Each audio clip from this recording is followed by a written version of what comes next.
I think we can start it, right? Owen, you ready? Yeah, I'm ready. Once we get some people in this world here, right? Oh, and also one more. I want to make sure. So, loser bracket is streaming by Braun. Please keep eye on it. Yes, always got to make sure you're following Braun the Goat for really good gameplay, and then also he takes it out of his time to cast these loser brackets for us. He did it for me last week, doing it for Kai this week. Very, very thankful to have him around. Yeah, Braun is the goat. Yeah, what more can you say? You know, what more can you say? Oh, I love the Star Wars Kai Dojo thing. Okay, yeah. That Mantis helped me to make so good. fun. I appreciate it. You know, let me look at the challenge very quickly.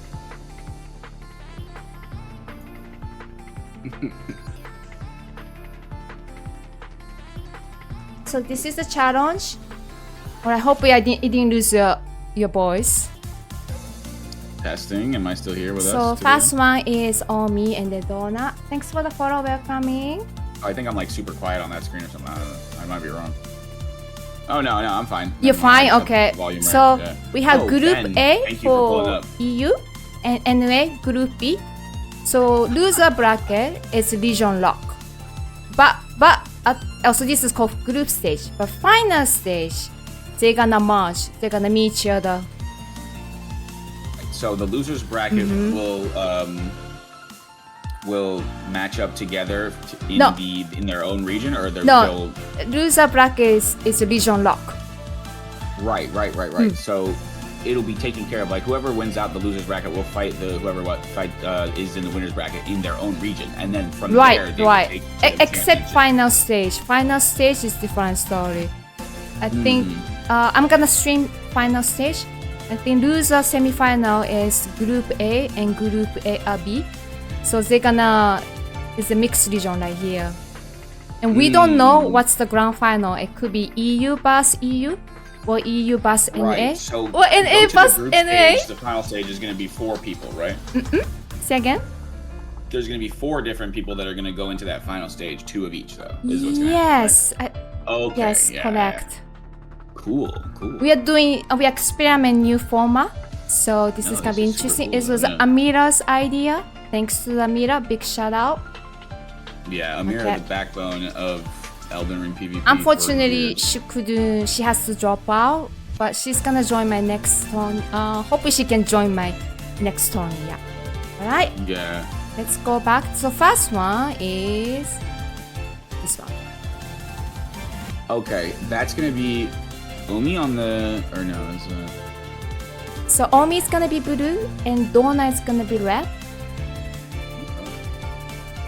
Can we look at the stats quickly? Yeah, that'd be great. All right, we got Omi with the Misery Cord. Okay, yeah. Actually, I've seen Omi on this before. This is gonna be quite scary. It's gonna be interesting to see the matchup between the Misery Cord and the thrusting sword here from Donut. Donut, of course, is very, very comfortable in that thrusting sword, as most people know. Yes, his TS is really 55 better. strength. So he's just barely above that point for 54. Gonna have a ton of endurance there. Gonna be able to probably utilize all 4,000 slots. We've got 36 endurance on the side of Omi, so we're gonna see a little bit more damage there. 60 strength is super interesting. See how that pans out for him. The 64-cent story. The inside joke. If you know, you know. So unique. Nah, chill, Philo. That's really funny. Okay, I'm ready. If everyone's ready. All right, yeah, let's get it. Let's start it, all right? Okay. Starting off here on the EU side, we got Donut and Ami ready to go here whenever you are. Okay. And we see Bronze stream 3, goes live as well. 2, 1, let's go.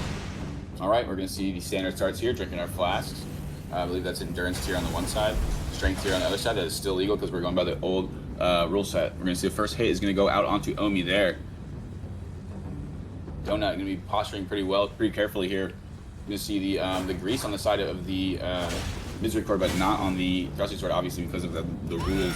The two-handed dagger can still be greased out for the Misery Cord, so he's definitely going to be doing substantially more damage. Not going to want to see very many trades from the side of Donut, even though he is going to have that pierce damage. Again, going to get another unanswered hit here. Running R2 is going to hit now onto Donut. Seems like this one's going to be still in favor of Donut, though. Going to get up into that wall there. Getting a little chip return damage. Again, getting the roll catch there is Donut. Trying to... oh, there we're going to see the Godskin proc. Still ahead a lot now is Donut. Donut taking very smart interactions here, even though he's been forced into these corners with this aggression. He's dealing with it well. He did get hit again just there. R2 not going to hit. Donut right on the edge of that spacing there. Really good. He's up by about 700 now, 750. Running R2 is going to connect there, and that's going to be where he does have the range advantage, which is going to be important because that step forward is pretty deceptive.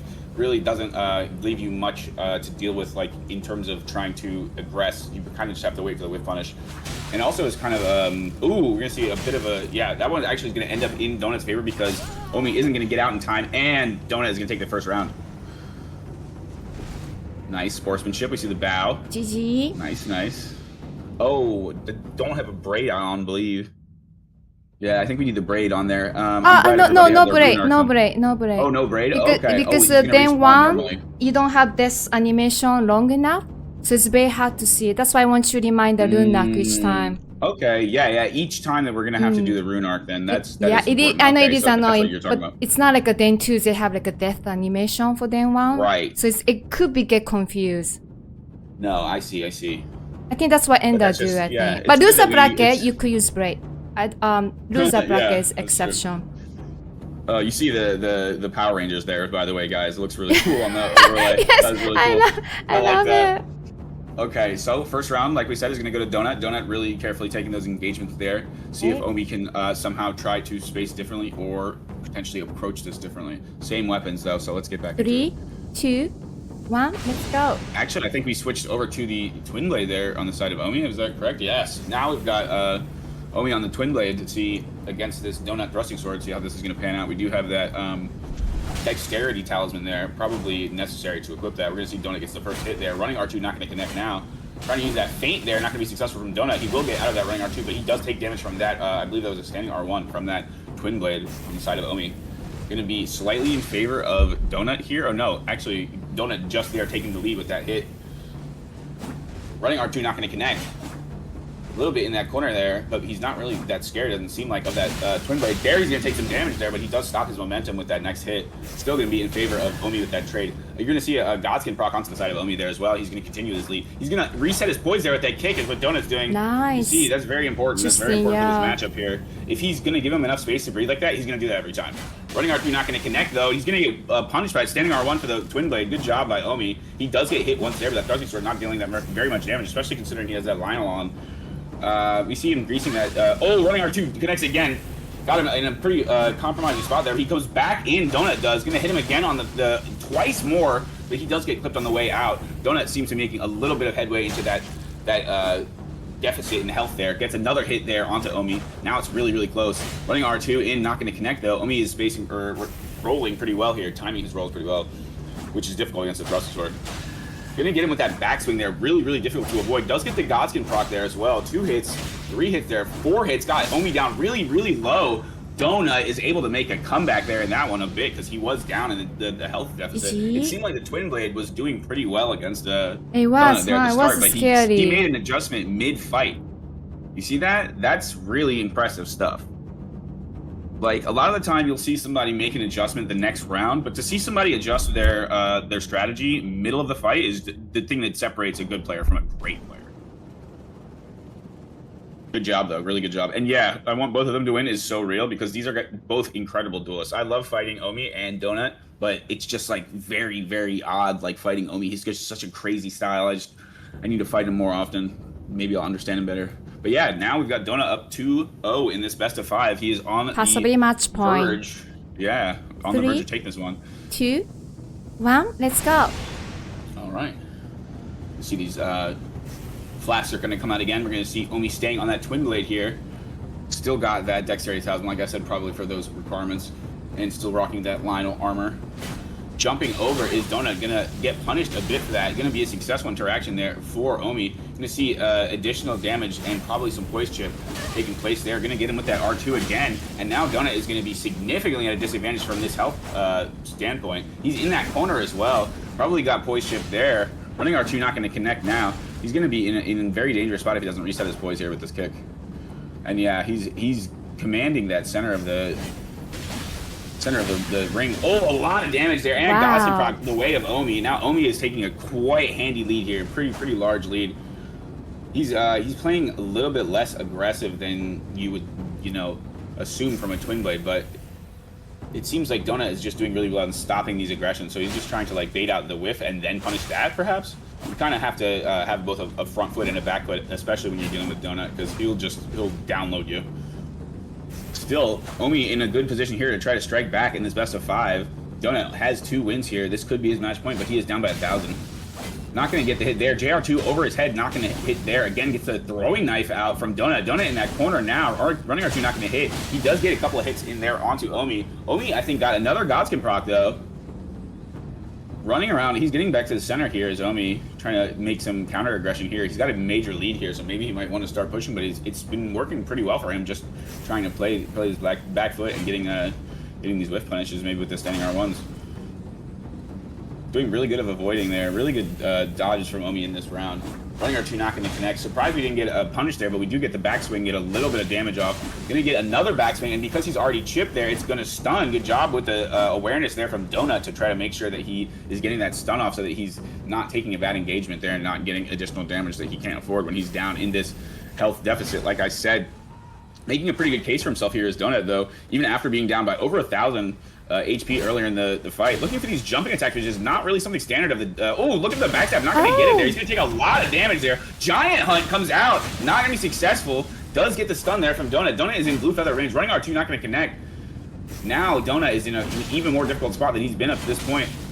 Ooh, gets the hit onto Donut with a piece of that Twin Blade, and now Donut is extremely low here. He's going to have to play this absolutely perfectly if he wants to finish out the set. Here gets another chip from that crouch attack, which is really difficult to avoid on that Twin Blade. Honestly, both of these weapons have really good crouch attacks. Not going to be able to space that running R1, and Omi is going to take one of these out of this best of 5 set. Great fight, guys. Great fight. Wow. And yeah, Giant Hunt Twin Blade was super interesting to see come out there. Yeah, you see both of these duelists are just very veteran duelists. The way that the spacing there is just so precise. Yes. That running R2 would have been spaced there by Donut, but you see the running R1 come out, and that little bit more range clips him. Really good job. Good mix-up. Oh, that's not the corner we want you at. Okay. All right, he got that nice job by Omi. Nice job. And yeah, we got everybody runed up. We're ready to go. Same the setup. Okay. 3, 2, 1, let's go. All right, another chance here for Donut to take this one. Will Omi be able to continue on his way back to this full reverse sweep? Gonna see the dagger gonna come out and mess up his shield talisman. He's gonna reproc it, but he will get chipped again by that Twin Blade. He gets running R2, is gonna hit him there because he had the void chip. I believe is gonna be enough to stun him there. A lot of damage from this damage. Oh my god, look at that. Brutal damage. He gets giant hunted into the air. He's one hit now. Now Omi is in a position to take this one. Trying to get him with the one-handed moveset is not gonna be successful there. He's now back into the center of the arena. We're going to see Divine Beast Frost Stomp going to come out. Is not going to be successful. He does try jumping R1 in. That jumping R1 from that Twin Blade is really deceptive. But that time, it wasn't able to take him out. Getting with the crouch attack, he gets in there and he finishes Donut off in a much quicker round. That was absolutely explosive damage from Omi. And that's what you more expect of a Twin Blade. Yeah, that's what I was talking about before, about the way that the Twin Blade user wants to get in there really aggressively. And that's exactly what it's going to do, is it's going to explode your health bar like that while you're getting the Godsend procs raining down on you. It's nuts. And then to see the Giant Hunt there really sealed the deal, huh? Oy vey. We're going to see the Rune Arc's coming back here from Donut, and he's going to get right back in here and try to stop the bleeding here. Hold on, let me put the score. Hold on, a miss. I thought I did it, but I didn't.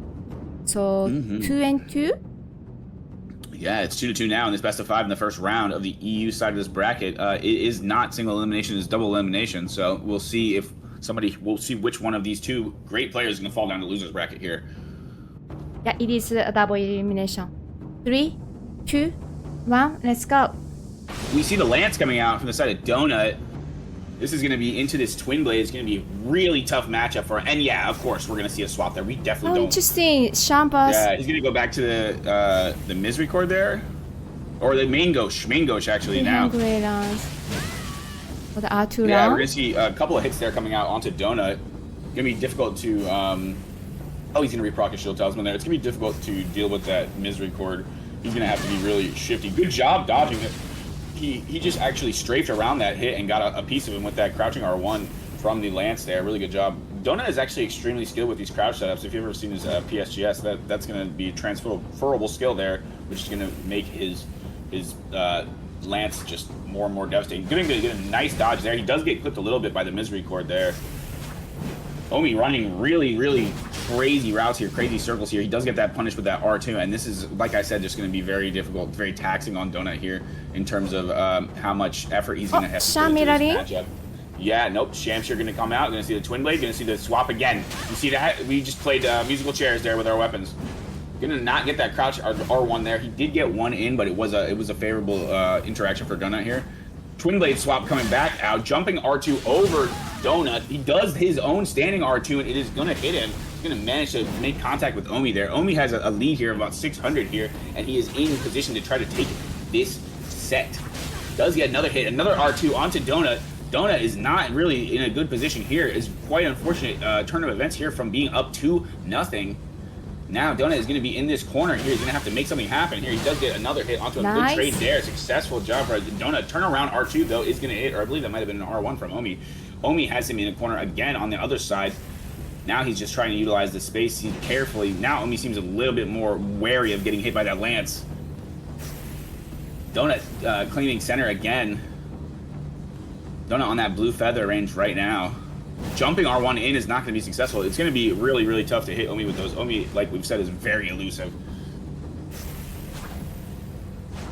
Getting under that again, just comfortable with him in the air, being able to roll out in time. Is Donut does get another trade there, and now we see Omi really, really low, but Donut is 8 HP. Donut is an absolute fart. Donut is going to pull his fists out there. We're going to see, oh, and he rolls into the stomp. No, it's going to finish him off. Oh my god. Omi, great job though. Really, really good job by Omi. And you saw the mind games there from both of these players. Like I said, this is just such an insane matchup, and great comeback by Omi. We're gonna see Donut is gonna be the first one to go to the losers bracket on the EU side, and it is gonna be really, really tough matchups all the way through, because like we've said, this lineup is stacked, guys. Like the EU, we've got Omi, Donut, Space, Gavril, Yas, Lithium, Soul, and Okro. Like, these are awesome hitters, man. Yeah, that was interesting to see Omi pull out the Twin Blade and then just ride that to the match point, and then we saw on the match point just crazy mind game coming out there. Interesting stuff. This is real high meta stuff. This is what happens when you get to the really, the top level of the duels, is we're going to see people that are not trying to take those engagements on the wrong matchups at all. Very careful. Yeah, good job by everybody. Look at this graphic. I love it. Ooh. Next one is the Space vs. Gabriel. Alright. This is going to be some real heavy hitters. We saw Space Ranger actually won the Ranger tournament, which is funny because his name is Space Ranger. But Gabriel really Space Ranger in the Ranger tournament. Yeah. Ranger Landersy, yeah. Shout out to Ranger Landersy, by the way. That was a great event. Congratulations, Space. That was amazing.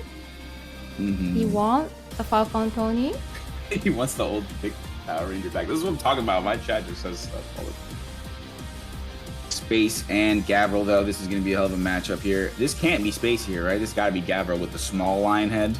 I'm expecting like a giant lion head.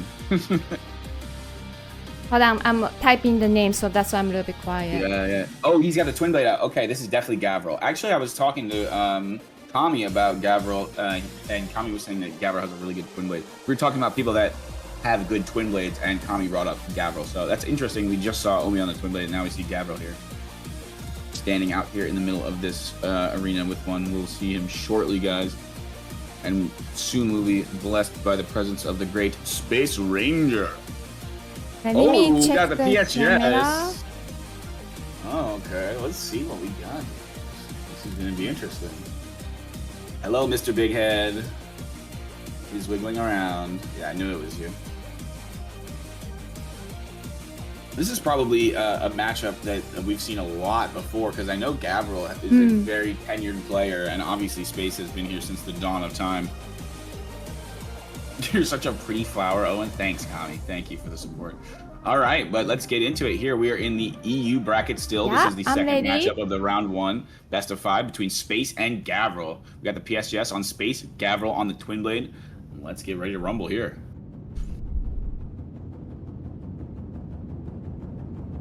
Yeah, Space's PSGS is different, man. Let's go. Space's PSGS is a different tier than the other PSGSs on this. Besides Tomatoes Blue, if you guys know what I'm talking about. No, I'm just kidding. All right, we're gonna see the jump over Gavril here for the first hit by I forgot to do stats after this. Oh yeah. Sorry. Good roll out by Space there. Getting another piece of him. 2 hits in here. Two good interactions by Space. Going to be re-greasing up that offhand lance for maximum damage here. Running R2 in from Gavril, not going to be successful. Looking for that roll attack.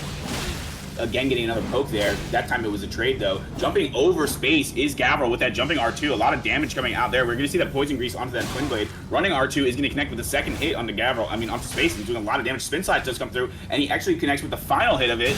Going to turn around with that poke there is Space Ranger. Getting another piece of Gavril there. Seems very, very close in the HP here. Standing L1 from Space actually is successful in that trade. Jumping L1 not going to get him there, though. On that spin slash attempt, we do see Space is poisoned. Space is going to get a little low here. He's going to be trying to track him down and get that poke here. Doesn't seem to be too perturbed by the fact that his health is ticking down. Running R2 by Gavril, not going to be successful. Space trying to be mixing him up here, but he's got him down to 1 HP, and it looks like that's going to be it for Space. Oh! Did he give up at the end? Okay. Yeah, such a honorable duelist to know when he's beat. You know, the way that he congratulates his enemy like that. But you see there, he's trying to get that blend in to try to get the fear panic roll from Gavril, but Gavril is just too poised there, too practiced to fall for it. He's not going to be conditioned, is what I mean to say. And yeah, look at that, the big head lion bowing while his voice is ticking down. That KBM blending, yeah, that could have something to do with it, perhaps. All right, yeah, let me do quick stats, yeah. I guess I forgot. Yeah. So 54 strength on Gavril's side, and 60 strength on Space Ranger's side. We're going to see that jar lock is going to be necessary there for Space's build with the big head and the power stance great spear is going to be costing a lot of endurance, obviously. But we see the 40 end on the side of Gavril, and we see the utilization of all 4 talismans with that Twin Blade. And we see the different hat. It's a different little lion. Oh, we see Braun in the chat as well. What is up, Braun? Thank you for doing the losers bracket. Hope everything's going well with you. Thanks so much for streaming loser bracket, Braun. And you guys go give him a lurk as well. All right, let's get into the second game here of this best of 5 between Space and Gavril. Gavril is up 1-0. 3, 2, 1, let's go. All right, standard starts coming out here with the flask. Looking for that throwing dagger. Is Gavril not going to be successful greasing up that poison? We do see the double grease on Space side. Space going to take the first damage here, and he's going to probably be getting a lot of this poison build up onto him right now. He's going to go out and bolus, of course. He's in a really tough spot now. He's already taken over 1,000 damage. That's that Twin Blade. Spinning Slide's going to come through fully onto him. He doesn't have enough poise to resist that third hit either, obviously. Especially on that build with the PSGS, it's going to be really, really difficult to get that high poise. That's a lot of damage onto Gavril there with that jail one. Going to get the Godskin proc as well. Gets the crouch on the way out. Now, Gavril trying to get something here onto in terms of damage. He does get a hit, but Spinning Slide's going to come through on the backstab attempt. Space taking a lot there as well. Now going to go down again in terms of the lead of the HP. Looking for the crouch there. Great wave dash in. Now he's looking pretty scary. Looking for that jumping attack. Gavril, he's not going to get it. Could have potentially got a backstab there, but it looked like Space was being a little bit more conservative, knowing that he's low HP. But yeah, I think I would have gone for the backstab there, and I probably would have died like an idiot. Got him in that corner. Gavril looking for that JR1 there. JR2 not going to hit him, and Space is going to manage to pull that one out. Wow. Good job by Space, and now it's going to be 1-1. Really close fight there. That was close fight. I was surprised. You see Gavril really unpredictable with those jumping attacks there with that Twin Blade, and it's really strong. It's kind of an underutilized. You think of the Twin Blade, you think of the ground game a lot with the running attack, but those jumping attacks are really, really good. Ooh. He punished his jumping attack. See. Just barely. That jumping attack was about a couple pixels off of his giant lion head. So good job by Space to perfectly position himself so that he was able to punish. So All right, let's see. Let's see if Gavril can try to make an adjustment to Space's adjustment here. 3, 2, 1, let's go. All right, this time we've got Space in the closer slot. Gonna drink his flask, gonna get both of his greases up while trying to avoid those throwing knives from Gavril. Gavril gonna get the first hit off again. You get that poison grease on as well. Doesn't have the poison proc yet. JL1 with the delay from Space, not gonna get it. Looking for the roll out. He does get the panic roll punish. Getting a couple hits there, and with the twin blade is Gavril though, and I assume that his poison is now chipped. Looking for some kind of keep out there was Space, but it was too late. He was already being hit by that running R2. He does get chopped up a bit. A little bit more buildup as well. Gonna see that grease getting put on that twin blade again. Space gets hit with another jumping attack. Space trying to grease up. He should try to maybe use some of that hyper armor from the two-handed to start a vortex perhaps. Gonna try to get into the center with his invader jumps there. Space, one of the best in the biz when it comes to those invader jumps. He does get clipped again there, and he's just getting chipped down by this twin blade, though he gets another hit finally in against Gavril. Wave dashing across the entire arena for maybe to get one in, and he's unsuccessful. That just goes to show you how much effort it is to try to get a win with these PSGS, especially coming from the best in the world at PSGS. JL1 onto Gavril for 750. He's going to win that trade by somewhere in the realm of 500 damage. Really good interaction for Space, but he is already quite low, so he doesn't necessarily want to trade. Standing L1 again from Space. The second time I've seen a successful standing L1 from him.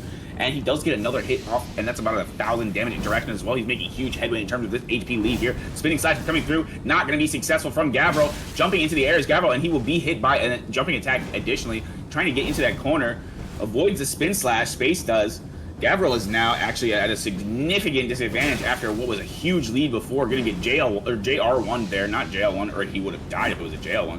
Good roll there from Space to avoid. Nice jump again. Space's positioning with his jumps has been almost perfect so far. Like I said, one of the best at Invader jumping. Another JR1 there, and it's unreactable, you know, like you said. And we're going to see Gavril go down from 1 HP. Very, very nice job. Very calculated. You see incredible, you know, just classic Space Ranger gameplay. I agree. Whew. Beast Claw swap so clean. Yeah, I actually have seen a lot of Beast Claw from Space Ranger, especially like the Shamshir backswing Beast Claw swap. That's something that I saw him use that was really, really scary. Really not something that I would want to have to go against, like that running R2 and then to a fade perhaps. Anyway, we're going to see Space here with 2 wins in this best of 5 against Gavril. Let's see if Gavril can try to strike back or if Space will take this one here in this match point. 3, 2, 1, let's go. Nice, nice. All right, let's get into it with these flasks being drunk, getting that grease onto both of their weapons. Space gonna get hit again, and Space is actually taking the first damage in almost all of these fights, but he's been able to find his way to these victories so far. Gonna get a crouch attack there onto Gavril. He will get a good wave dash and catch him again. Jumping R1, not gonna get him, but we will see the Godskin proc onto the side of Space here. Space has a bit of a lead now, though, even after that first bad interaction. Running R2, not gonna fully hit him there, and we do see the crouch attack again, or the roll attack rather. 1,000 damage now onto Gavril again, and it's so out of hand so quickly with this PSGS damage, even though after all these nerfs, you know, we do see people still utilizing this setup simply just because if you can do it right, you can deal huge amounts. You can get those Godskin procs pretty easily. Looking for that Stormcaller, jumping into the Stormcaller, and it actually trades for pretty identical damage. Look at it. Look at the crazy wave dash here from Space. But he doesn't successfully get that hit there. Running R2 will hit the second hit onto Space there. And now it looks like Gavril is still down by quite a bit, but made a little bit of headway after that couple thousand damage interaction. Does get poked there. Now Gavril's got to be in blue for that race. The R2 somehow hits without getting the trade there onto Space, and that is a crazy interaction. Space taking a lot of damage from that. Space is going to get another hit onto there, but the trade is really, really low here. Yeah, 2 HP. Oh my God, what can he do? And there it is. Oh, that Beast Claw swap, man, is really, really rough. Evil swap! Evil swap! Yeah, that is definitely that is scary. That's what I was saying though. He's an absolute demon in that ring. And you see that 2 HP, there's no way. He smells blood in the water. He's gonna swap that Beast Claw on. Let's see him getting across that arena. Boom, done. Yeah. Great job by Space, man. Always a blessing just to see Space's gameplay. And yeah, Gavril, really, really good job on that Twin Blade. I would love to see more Gavril gameplay. That's something that I've missed out. Well, like most players, I've been able to see a lot of different gameplay from them, but that's just a player that I haven't. I think that was when I came into the scene as a caster, was like, you know, after we saw a lot of EU FOCs with Gavril, so I missed out on that. Next up, though, I believe we have Yos and Lithium here. Yeah. And yeah, we're going to see Gavril fall down into that loser bracket, and he's going to go against Donut there. I would assume they have pretty good latency, Gavril and Donut together, so that should be a real interesting fight. Alright, so Yos vs Lithium. Let me And try. yeah, Omi and Space will face off in the quarterfinals later on. But yeah, right now we've got Yos and Lithium. Please Yos join the the war. boss. Yos and Lithium. Bruh, is that Owen Ranger? Do you like him next? Isn't he beautiful? Doesn't he capture my essence?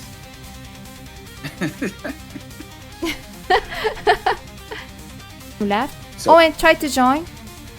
I'm trying to do Oh no, something. Lithium's here. And then now it's on. Yeah, okay. Now I'm just gonna select different.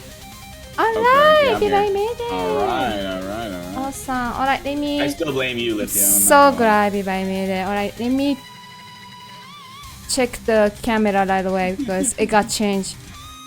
So That's it's gonna be 1-2. Okay, Alright. we have the Halax here from Lithium, and we've got a Thrusting Sword on the side of Yas. Let's watch the stats. Yeah, let's check these stats Yep. out. And from the side of Yas, we got a classic 54 strength build with a 42 endurance. Wow, 48 endurance on Lithium over here. Oh, interesting, huh? 48. Wow. Okay, and 52 strength. Well, that is going to be full talisman utilization, of course, there. Your system PSTS, like the Beaven. Oh, we didn't. Ew. I didn't notice that other thrusting sword, but I should have looked at Yos's belt there. You can see on the belt we've You got the see, that's second what one he's as gonna well. do. Yeah, PSTS is really, really strong. So I think that's actually Yep. a good choice into Halax because, of course, the rolling attack. If you get that chip, it's gonna be really good into like, you know, you roll the halberd attack and you can strike like immediately before maybe you get axed. But yeah, let's check this out in this EU matchup here on the top side of this I'm ready. NA bracket here. Oh, your flower already, right? On? Yeah. Nice. A beautiful You bouquet put right on now. flower. Okay. 3, 2, 1, let's go. Alrighty, let's see. We got these flasks coming out. Got Yas with this S-stock starting off because you can't two-hand that clean rot. Not going to see any grease, obviously, on the two-handed thrusting sword, though. But when we see the one-handed, we might see a grease onto that if you got time between that handy swap. First hit is going to go the way of Yas. Lithium is going to take that single thrusting sword attack here, and maybe we get the chip there, and maybe we switch to the PSTS here. Yeah, we're going to see that grease, like I said, coming out. Lithium going to get that talisman back up. Going to get forced into that corner. A lot of damage already coming out. Oh my god, Yas is explosive right now. Wow, that was... 1,500 coming out. Chasing him down with a crouch attack. Stormcaller trying to stop the momentum. Not going to be able to get it. Harpoon immediately. Wow. Look at that punish. Really, really good job. In the box though! Oh my goodness. That was insane! Yo, this man is not playing any games today. Oh my god. Oh my god, it was so quick! Oh my god. And yeah, this is the previous leaderboard update. Yes. You see, immediately he turns around and throws that harpoon right there into that Stormcaller. Right. That is going to be the closest to the highest possible damage. Oh, and the pivot stab was juicy right there. Yeah, we just saw flawless there on the first of this. Wow. Let me update the score. Stormcaller is not bound because I'm following the Stormcaller is previous not banned, new updates. This new Yeah, update yeah, September 9, but I'm doing before because I don't want to Yeah, you would cause assume any most of these people confusion. were probably practicing on the rule set from before as well, so we don't want to Hold on. mess with anybody I like think that. my score disappear. Okay, now it's back. Yeah. Okay, it's a 1-0. Wow, that was actually insane from Yasso. That was beautiful. Is there any way you could possibly adjust to that, Lithium? Like, is the question. It's going to Let's be give him something time. here. Yeah. He's there. He's at the drawing board now because that was brutal. It makes you really rethink the strategy you're walking in there with that when you get perfected. Absolutely insane job by Yas. But yeah, honestly, you've seen Bevan, if you guys have watched the NA tournaments, have done this similar two-hand thrusting sword backswing chip into the PSTS, and it's devastating when he uses it. And you see Yas is another player that's got that level of refinement. Both use really well. 3, Yeah, all right. 2, 1, let's go. Yeah, we're still seeing this Halstock, I believe, on the side of Lithium, trying to get those throwing knives out. Not going to be successful on Yas. Running R2 going to be successful from Yas. We're going to see that axe trade, but good interaction still. Gonna get 500 damage off onto Lithium. Gonna be reprocking those talismans. Maybe we're gonna see Lithium maybe try to do that as well. Running R1 not gonna be successful, and he does take the hit there. He's gonna try to reset his poise there with a kick. And we're gonna see that kick coming out again for the purpose of poise reset, as we mentioned before. Very you know, high level heady stuff for the real, you know, the people who are aware of the poise chip situation here. Gonna get the kick into the R1. Gonna be a successful combo there from Lithium onto Yas. Yas trying to gain some pressure here, which is what you really have to do here with this Hallstock. Oh, good turnaround there. Getting a lot of damage off now. 1100 on that combo, and he gets Godskin proc onto his side. Now Lithium is taking a huge lead here. Very, very different from the first match. Trying to make a statement for himself. Jumping R1 not going to be successful. The classic Lithium JR1 with the halberd. Gets a little bit of damage in, Yas does. Gets a Godskin proc, but still not in a very good position here. That kick is again going to reset his poise on the side of Lithium. Lithium, again, now trying to aggress, trying to push with this Hal Axe, which is the point of this loadout, pretty much. Especially when you're equipped with that Stormcaller, too. You can just... Ooh, good turnaround. Again, gets another nice space there. Lithium looking like a completely different beast from this first game. And now he is locked in. What more could lock you in than that? The getting perfect, dude? You're like, no, I can't let this happen. And Yost is going to fall there. Great job by Lithium to bounce back. And now it's 1-1. 1-1. Yeah, I'm surprised we didn't even see any adjustment of... I mean, I guess we saw from the Stormcaller to the kick there is really the main difference. But I think the real difference was the way that Lithium played it, which was a lot more carefully. We saw a lot of those turning around R1s with the halberd to punish the whiffs there, which was really fruitful for him to start those interactions. Let me update the score. Hold on. Yeah. It's easy to forget on my side. Yeah. 1 no, and 1. That part is rough. I ended up just doing it with the text document, which was even worse looking. This looks way better, so I commend you on how good the layout looks. Okay, both have we saw 1-1 now. Got that rune arc up, as we should. Ready to get down to business here. 2, 1, let's go. All right, round 3 of this best of 5 here. We see the same loadouts here with this Hal Axe versus this PSTS. Gonna get in there with that two-handed thrusting sword, and I believe we got the push him there. Crouch attack there is gonna, ooh, good job by Yas. Now he's really up to a huge lead. We're gonna see Lithium in that corner there. Not gonna get to that running R1, but he does get the match from the axe.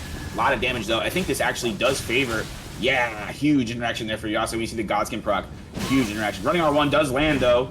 Trying to get him there with that standing R1 after for the roll catch. Not gonna be successful. You're gonna see him running corner to corner here. Yas is trying to get that grease back up on that one hand, the main hand weapon there. I believe that's a clean rod. Yeah. Now, pretty carefully trying to take this next engagement. Running R1 not going to be successful. He's getting in there with that standing, and he's not going to get him. Maybe he might have got a push it, but I'm not sure. Oh, not going to be successful with the crouch attack. He does successfully dodge the roll after that and gets a bit of damage off onto Lithium. Jumping attack is not going to hit there. That is a critical part of that PSTS moveset is that jump attack. He does get caught by the halberd there. He does get an axe hit as well, but he's still in a pretty good position here with this health advantage is Yas. Running R2 not going to be successful either time there. Looking for the standings, though. He's going to get some damage out again from those. 500 damage from those standing attacks. Yeah, a lot of damage there.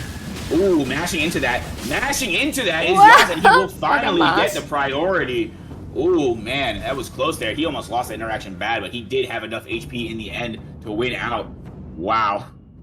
Another good job by Yas. Really dominant performance before the Mash Fest, but you see there is what I'm talking about with that standing L1. Did a huge amount of work onto Lithium there and just put him in a really, really bad spot where he couldn't come back from. And you see there, yeah, it's just, you're gonna die here. You can't go. Yeah, and he gets caught on the way out too. Like, he couldn't exit that engagement cleanly enough to really get the benefit of it, especially considering of how low he already was. Jumping with halberd is some crazy work, yes, and it's something that I really have only seen Lithium do very much. Alright, possibly match point for yours. Let's see. Real. This is best of 5. 1, let's go. Let's see if Lithium can come back. Gonna be carefully positioning here. Lithium knows that he's got his back to the wall. Yas has been very, very scary, so one small mess up here could mean thousands of damage. Again, yeah, missing with that running R1. Seems like Yas has been pretty dominant so far in the positioning with this one. Standing in the center of that arena. despite not having the pressure that Hal Axe can put out. We're gonna get the better of that engagement there as Yas. Axe is gonna come through onto him though. Ooh, he's gonna get stopped in his tracks. And now it looks like it's Lithium is in the lead here. 2 hits there onto Lithium though to try to fight back from that initial onslaught. Still Lithium by about 100 HP here. Running L1 will hit though. That thing has crazy range. We're gonna see the kick to try to reset. Wow, but I believe that ended up as a punish there. JL1, a lot of damage. You see the God's Kid proc out. Running L1 is gonna come out as well. Oh, I thought it was gonna backstab. Nice wave dash. Nice straight with the wave dash. Getting a lot of damage off onto Lithium there as Yas with that PSTS, and he will kill him. Lithium is gonna fall. Wow, nice job by Yas there. Commanding set. Really great performance by Yas, and even by Lithium in that second match to try to come back there to stop the momentum. But that perfect, man. That really set the tone. Oh, Lithium. I didn't say his name properly. Lithium. Lithium, yeah. Lithium, okay. Yeah, that was impressive though. Yas, great job. And Lithium is gonna go down to that losers bracket. We're gonna see who he'll go against between the loser of the next match, Soul and Oak Bro. Yeah, Oak Bro has been flaming hot recently, just absolutely tearing up the EU scene. He won your last veteran Soul can say. Oh no, sorry, I'm confused. He won FOC, right? The last. Yeah, he won the FOC. Yeah. He beat Bean, which is a hell of an achievement. Oak has just been absolutely lights out player recently. I was fighting against him the other day, and I was absolutely getting tilted because I was like, how is this kid this good? I could not understand. But he's just a genetic freak. What can you say? He is the anomaly. He's still young, so I see. No, yeah, to see Oak when he peaks in a couple of years, oh man. Oh, when you're past your prime? Yeah, you're telling me, buddy. You're telling me. Why do you think I'm in here casting and I'm not fighting out there? So here we see Soul on a classic, carrying Stitcher. Most people on a strength build would usually, mess with that EP, but I personally do like the carrying Stitcher. The R2 on it has a really, really high motion value. Also, what's up? 100 bucks in the chat.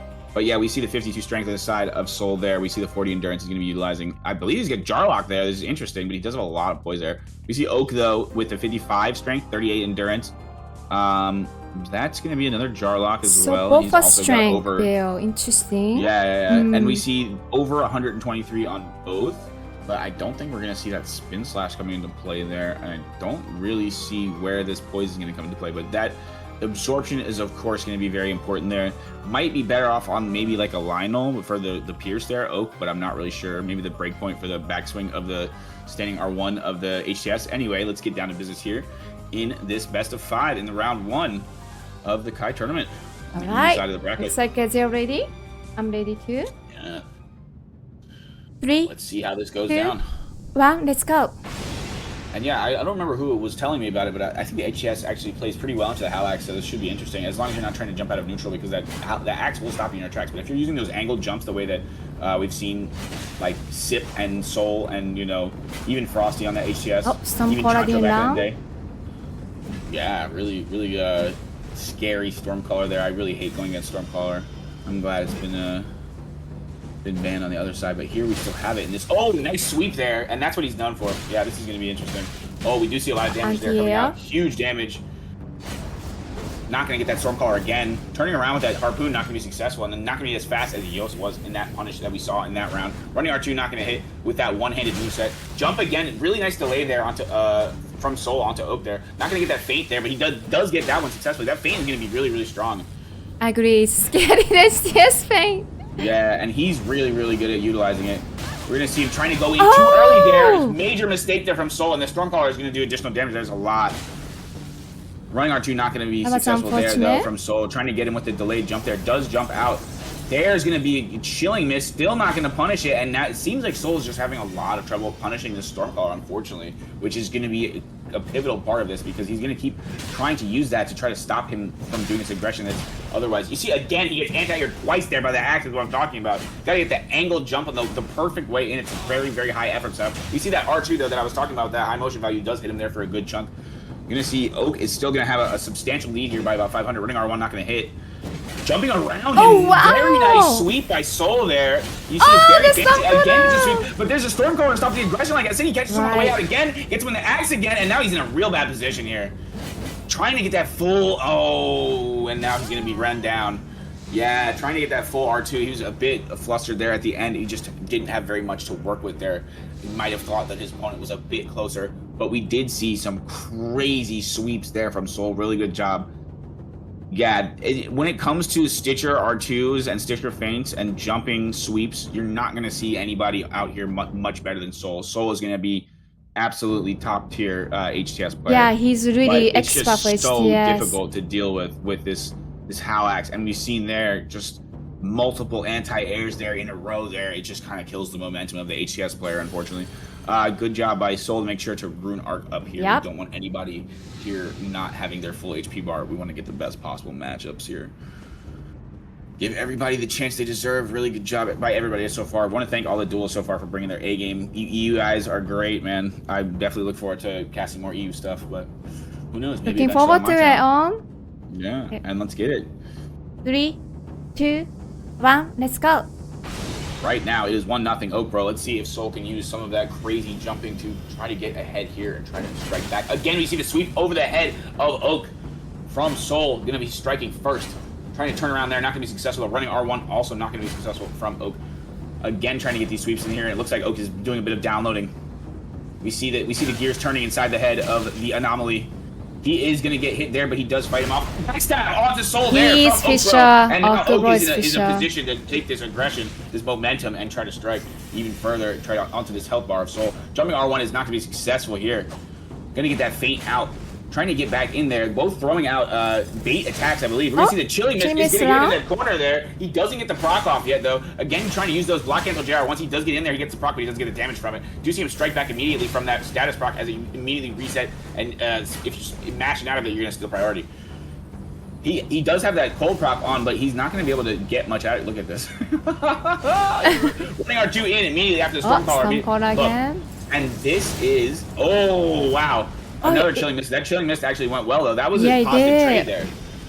That was actually a good trade there. We're going to see him handy-teching around here. This is impressive mechanical prowess here from Soul, but he does get his momentum stopped there. We're going to see the cold proc is going to be off of Oak Bro now, so he's going to be in a position to try to fight again. Running R1 onto Soul is going to hit. Not going to hit that one. Trying to chase him down here. Gets the feint turnaround. Looking for another Stormcaller is Oak. Going to see the Chilling Mist go into there. We're going to see a nice roll out by Soul. Very swift to turn around from that sweep. Incredible job trying to get back in there on the one-handed moveset, not gonna be successful. Turning around is Oak Bro. We're gonna see the Chilling or the Frostproc never did get off there from that Chilling Mist. And now it looks like pretty even here on this health bar. Just a very slight lead the way of Soul. Soul playing it very carefully. I don't have the talisman slot on my screen. Oh yeah, I wonder which talisman it is, because sometimes that just happens. There's one talisman I think that triggers it. If we know which talisman it is, though, it's fine. Then you see the Stormcaller again. We've seen so many Stormcaller uses this time by Oak here. He was surprised. I don't know if he drank a blue flask yet. Running R1, not going to connect. Not going to get that delayed hit there is Soul. Trying to play him into this corner here. Soul with actually a disadvantage of health now. Now he's very, very low. Trying to get back in there. Very aggressive, which is very dangerous here on this amount of HP. Running R1 not going to hit. And Soul will be taken out of the air there. What a shame. What a shame for Soul, because he played it so beautifully. It was really good. Very nice feints, but just the strength of that Hal axe setup is just too much. And then Oak Bro especially, you know, it's no slouch on that Hal axe there. So yeah, that Stormcaller was crazy though. We saw a lot of storm calls. Unlocked roll, yeah, that could have been the culprit for that backstab. That backstab was very, very nice though by Oak Bro. You got to give him his credit here. He's Can we playing lights out imagine already. Sivan Stormcaller? I love the Steam Happy with the little like beach in the background. It's so funny. But yeah, that was really, really nice play by both players there. Let's see if we can see some kind of momentum swing here from Soul, or if Oak will be able to close this one out. Hope Soul can come back. Let's see. And a potential match point for Oak Bro. 3, Let's see. 2, 1, let's go. Maybe some type of adjustment here from Soul. Maybe just playing the same thing, but just more cleaner. We'll see. We're going to see the grease coming out here after those flasks. Look at that R2. The standing R2 is going to turn around so he doesn't get hit. Dodges that R1 successfully. We've seen really, really good dodging so far from Soul. Again, he's going to be trying to instate his spacing there. He's not going to get that sweep, but he does successfully avoid the damage there. Running R2, not going to hit with that one-handed moveset. Doesn't get the backstab there. That time, Okro looking for the storm call. He's going to get a lot of damage off on that interaction. He's going to catch him on the way out with the R1. On the Soul corner. taking a ton of damage. Yeah, he's using that positioning really, really effectively there. Okro is. He's going to reproc his talismans now. He's going to get great positioning. Oh no, and now Soul has a lot of work to do here in what could be the match point. Running R1 is going to hit onto Soul. Again, he's going to get hit there. He's in that corner, he's in that one hand. Now it's just going to look really bleak for Soul. He's going to fall.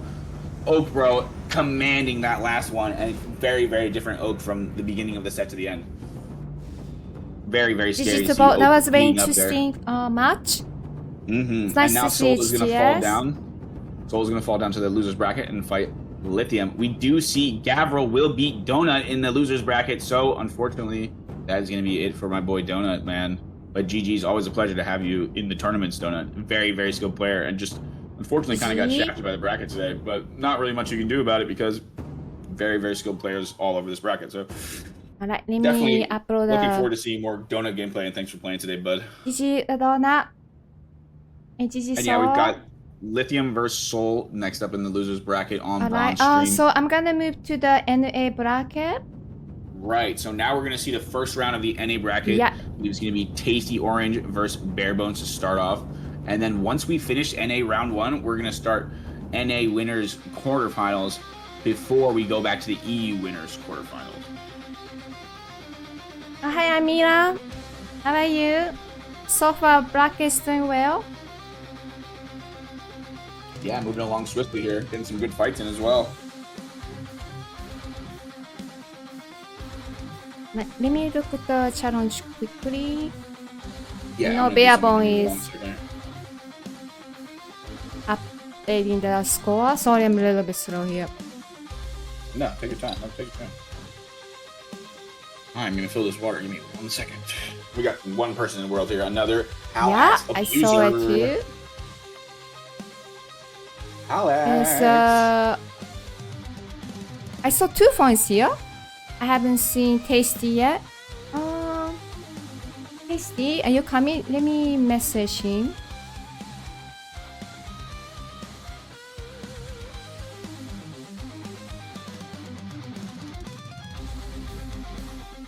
Yeah, harpoons definitely are frustrating to use, but they're also just so satisfying when they do hit. Let me message Tasty. It's also so funny when I'm streaming and I do the charged harpoon attack and it like catches somebody and everybody in the stream is like, wait, you can charge them? Is like that's happened to me like 20 times. Hold on. I'm talking to Tasty.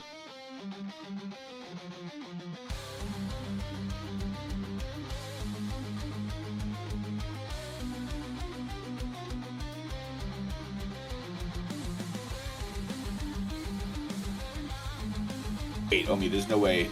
Are you kidding, Omi?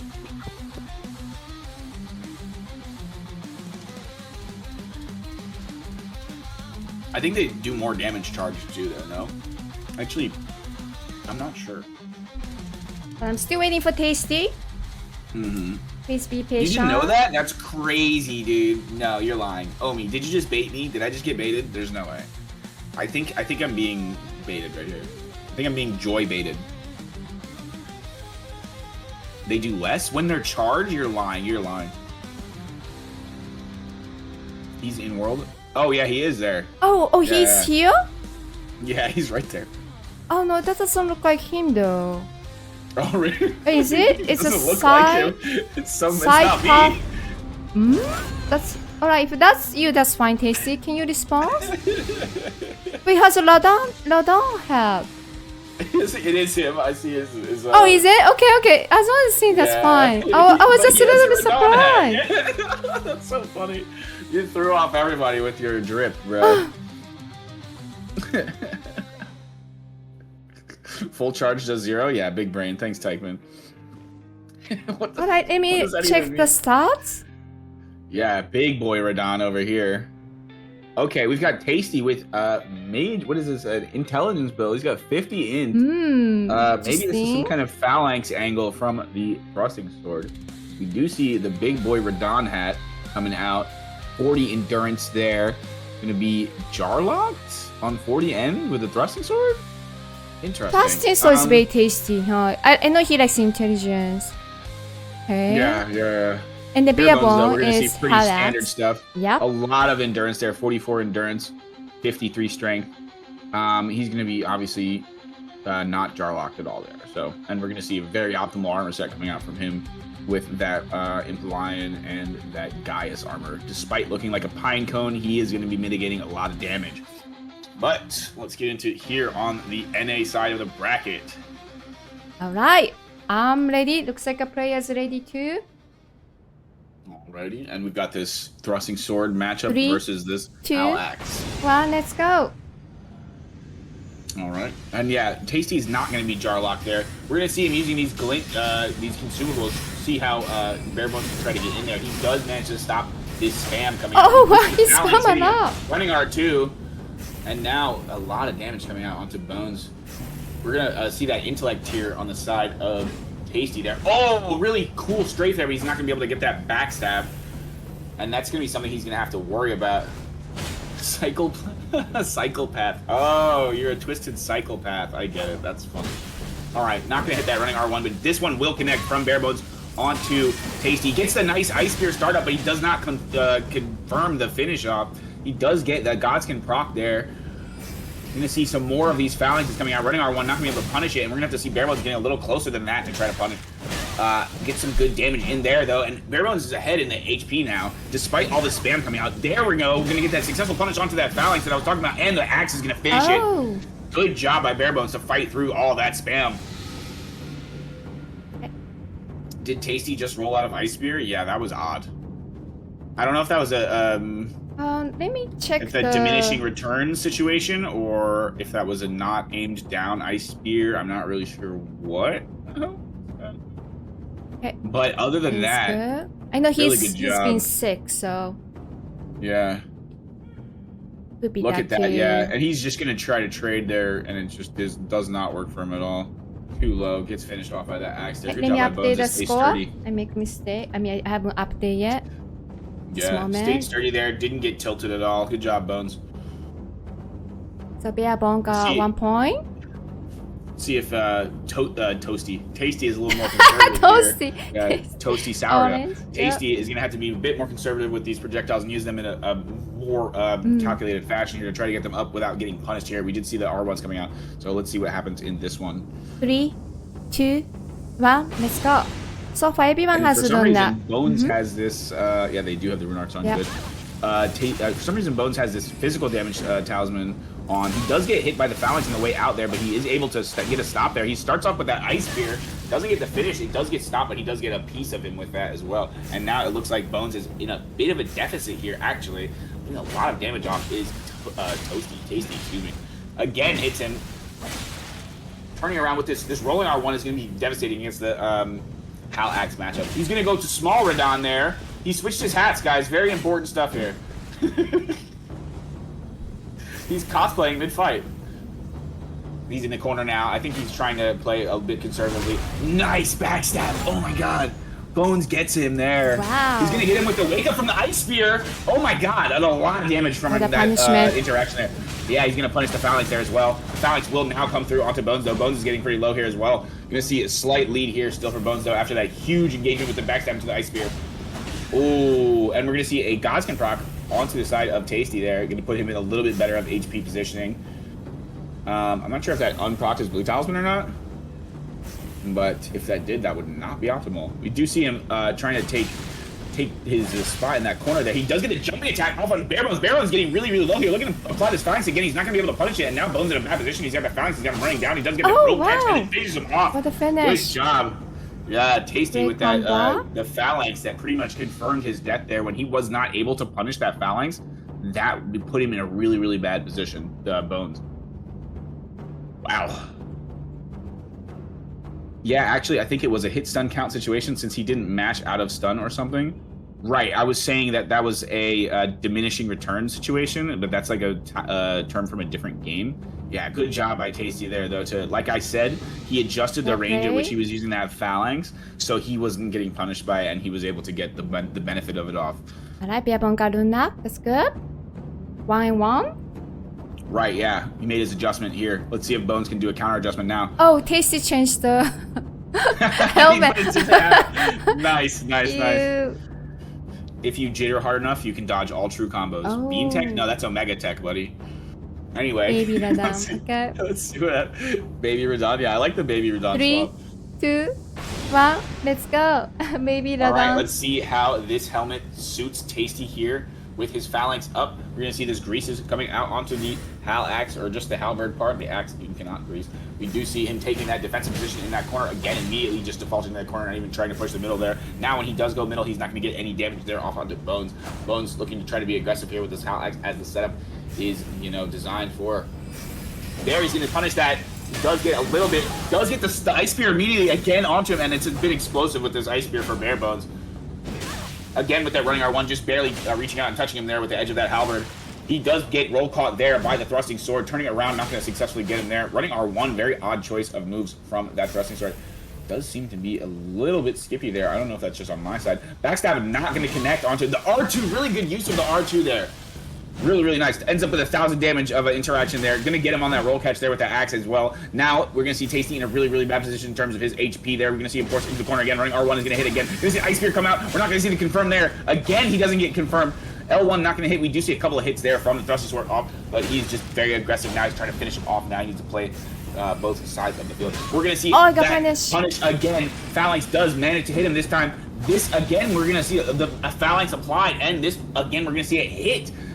And he gets an additional hit off now, and Bones took a lot of damage into that interaction for not much gain. We do see Tasty is real, real low. He's going to start with the darts. The Dart Goblin has begun. Jumping R1 not going to be successful. He's going to track him down there. He does have that dagger now instead of that Whoa, axe. Tasty's A lot of been damage hit by patient. Tasty. Tasty is playing this really, really carefully Only 9 now on that thrusting HP. sword. And you guys know how comfortable Tasty is on this thrusting sword. Not going to try for the punish. He does get him with the dagger. He rolls out, and he gets him on the roll catch with the dagger. Wow, really good try there to hold on by Tasty. It But Bare was well Bones is played. able to finish him off. Wow. Nice job by Bones, man. Whew. Man, that was scary for Bones there. Right. Because Oh man, Tasty as was one of playing Bones' very like close patient, friends, yeah. obviously, like I'm a little biased, so I was like, oh my god, he's got to do something there.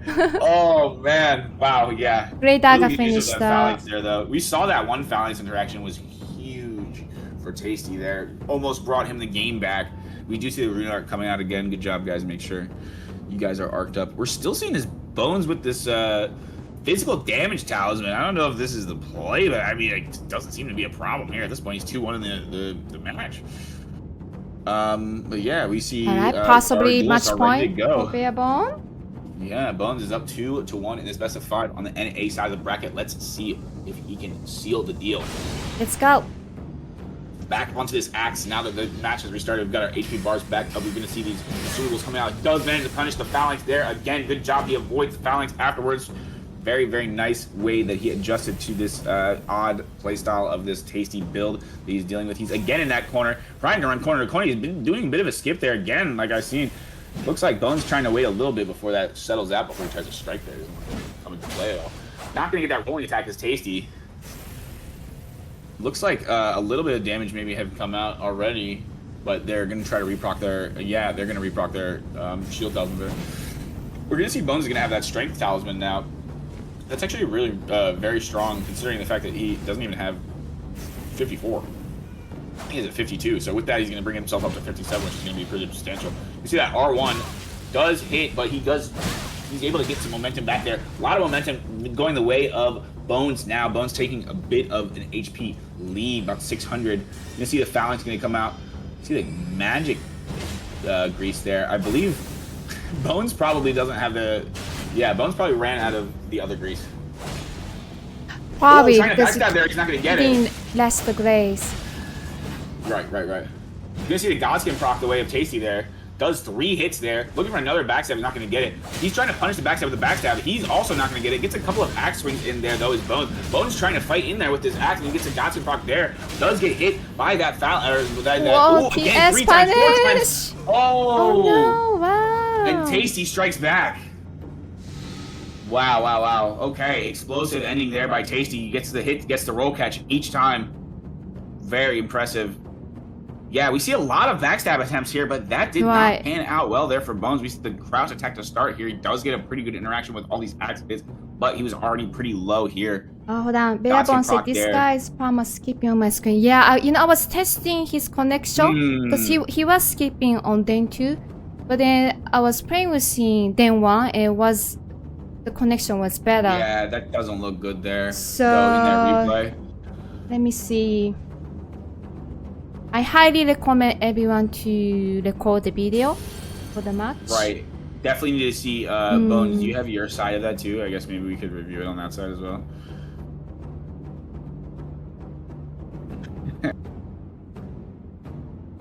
I mean, I think we're going to be going next match anyway. I'm going to go to the next match and then...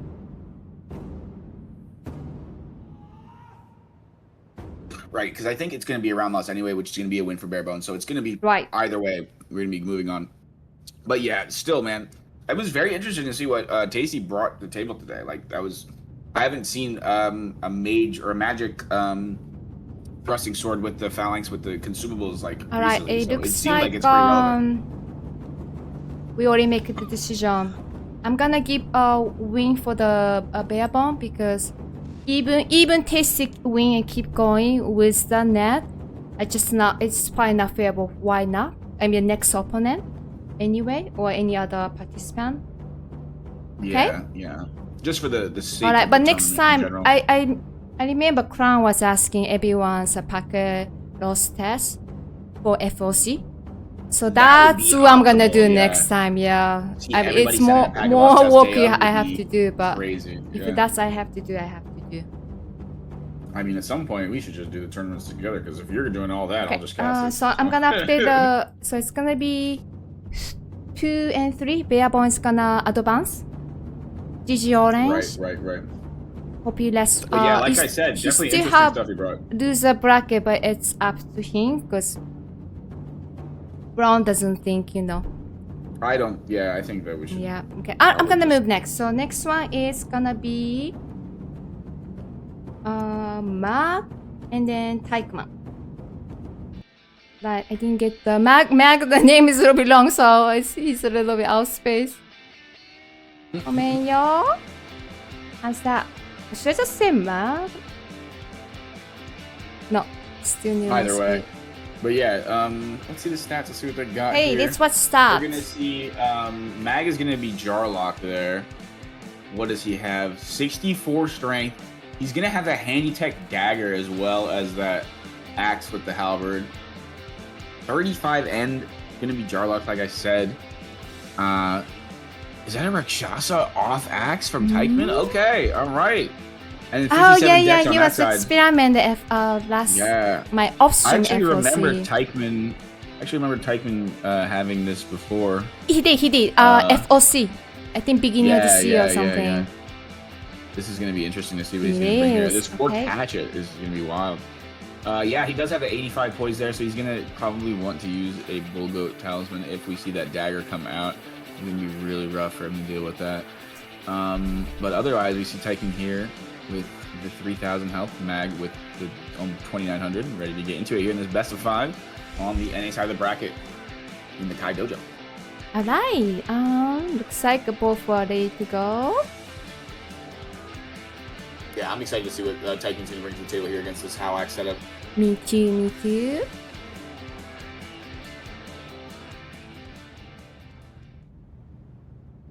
3, 2, 1, let's go.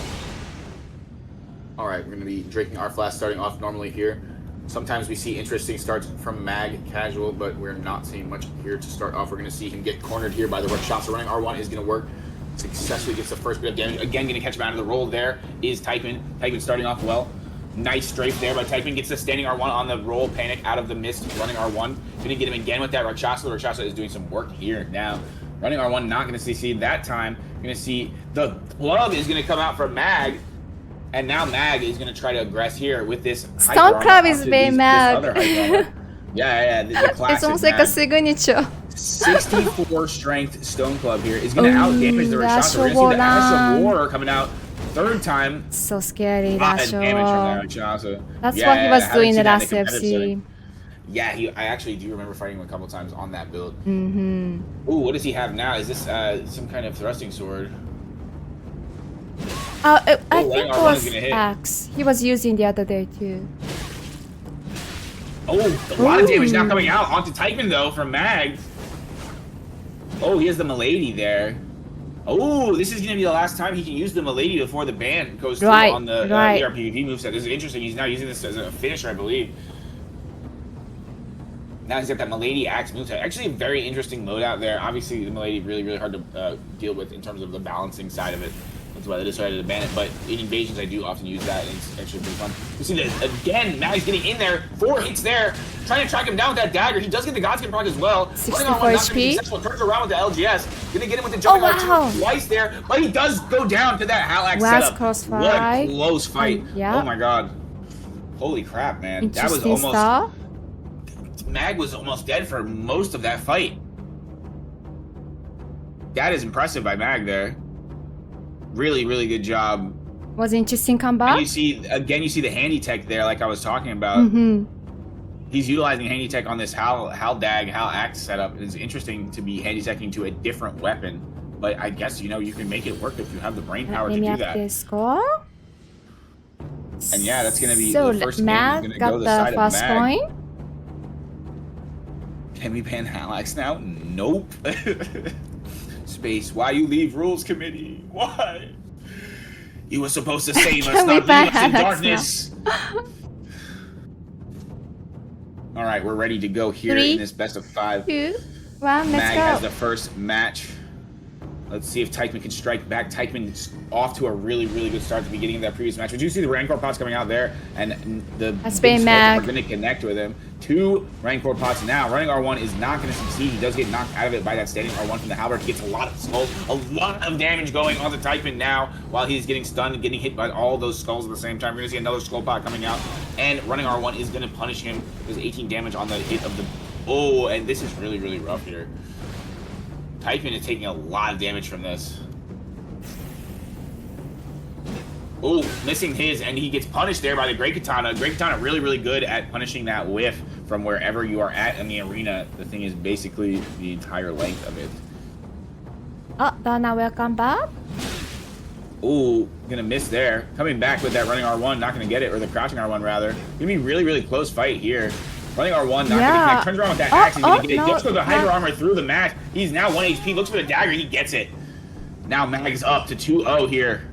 Unfortunately, the Rakshasa does not seem to be working, despite, the beginning of that first round. We do see the adjustment from Mag.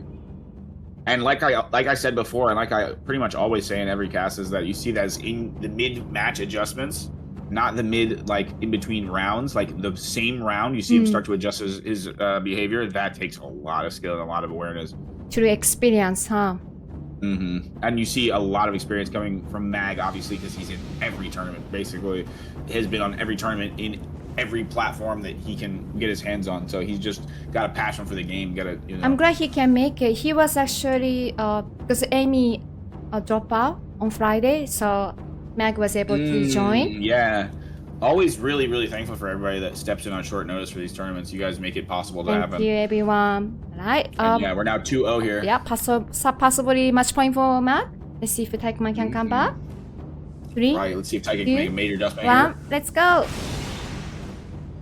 Gonna be drinking our flasks as normal. We're gonna see a Beast Roar is gonna come out. It's gonna stop that throw of the Rancor pot here, and now we have seen an adjustment. Another Beast Roar is gonna come out. Another Beast Roar.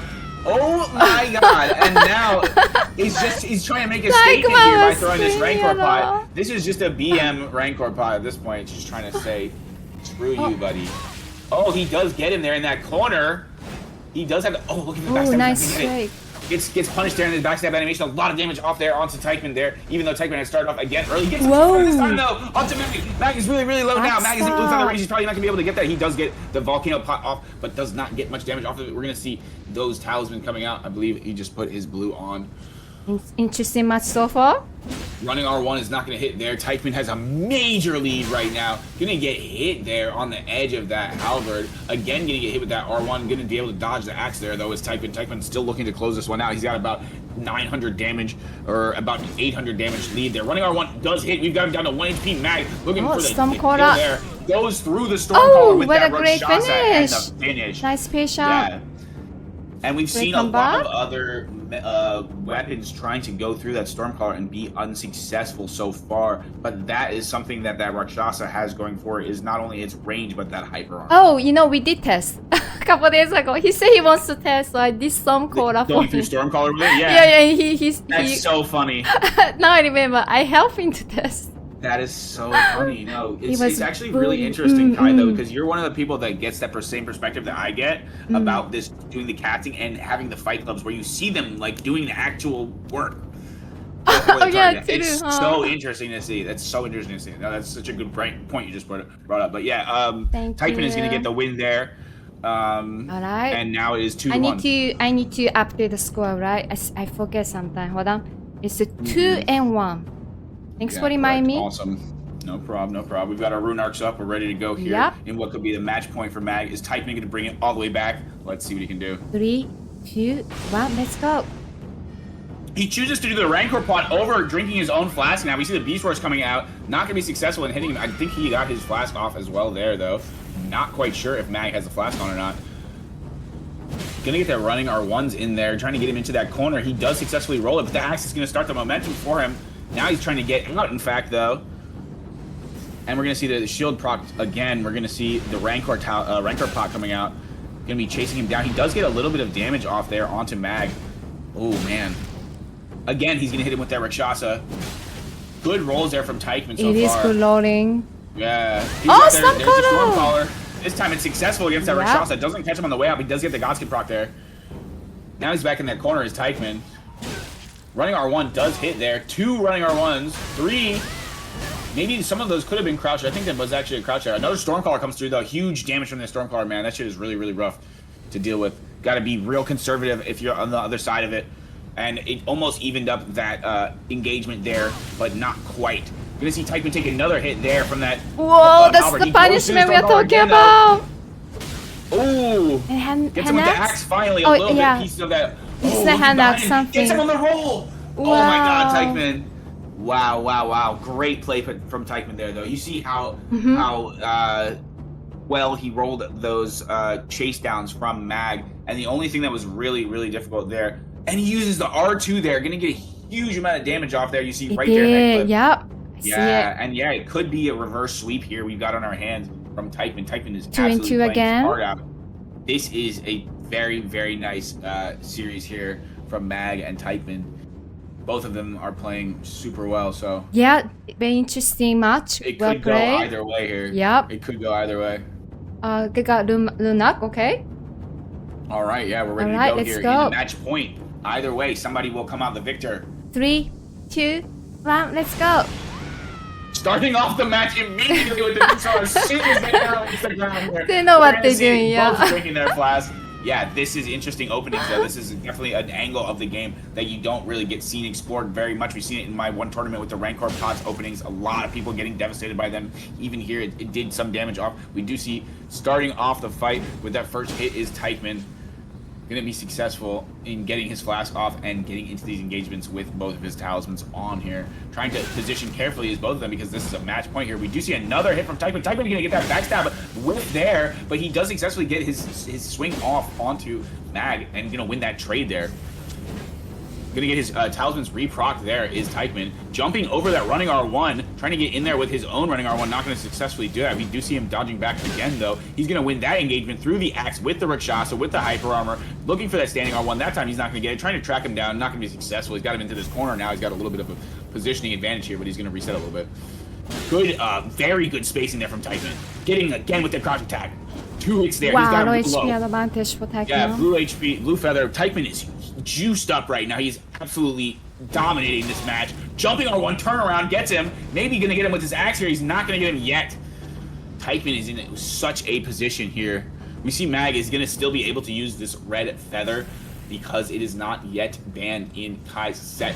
going to be trying to do a lot of damage with this next engagement. We do see the Blink Bolt coming out. It's probably going to chip him here, and it's going to do a little bit of damage to finish him off. We have a Thrusting Sword on our hands as well. Yeah, it's actually not a bad idea. I've used it to finish people before, so it's actually a good move. We're going to see a lot of damage coming out there, but he does get the finish there. Clean off finish. Finally, Teichmann is able to take this one home. What a comeback from Teichmann. What a great job from Teichmann, yeah. Wow. The reverse sweep from Teichmann there was incredible. And we're going to see Mag Casual, who's going to fall to the loser's bracket on the NA side. Hoping he can come back. And, yeah, next up we're going to be seeing Forward Not Barebones and next Teichmann. So those are both going to be great fights. I've actually seen the next Teichmann matchup in tournament before, and it is always a pleasure. It is always very hype. For Why Not is a new guy, but he has been absolutely blowing up the scene with his thrusting sword and with a couple of other Shamshir as well is very, very good. But Barebones is a classic Hal Axe player. Obviously, we've seen with incredible technical skill on that setup, so we will see if he can do something against For Why Not here. Cheers to all the homies, man. Appreciate y'all. Big cheers. Alright, I'm back. Let's see. Why not? I want to give him a couple minutes because he didn't know his match was coming. Did you grab anything? Snap? He's here. Oh, he's here. Okay. I'm the one that slow was. Okay, he's here. Yatta. Alright, let me select him.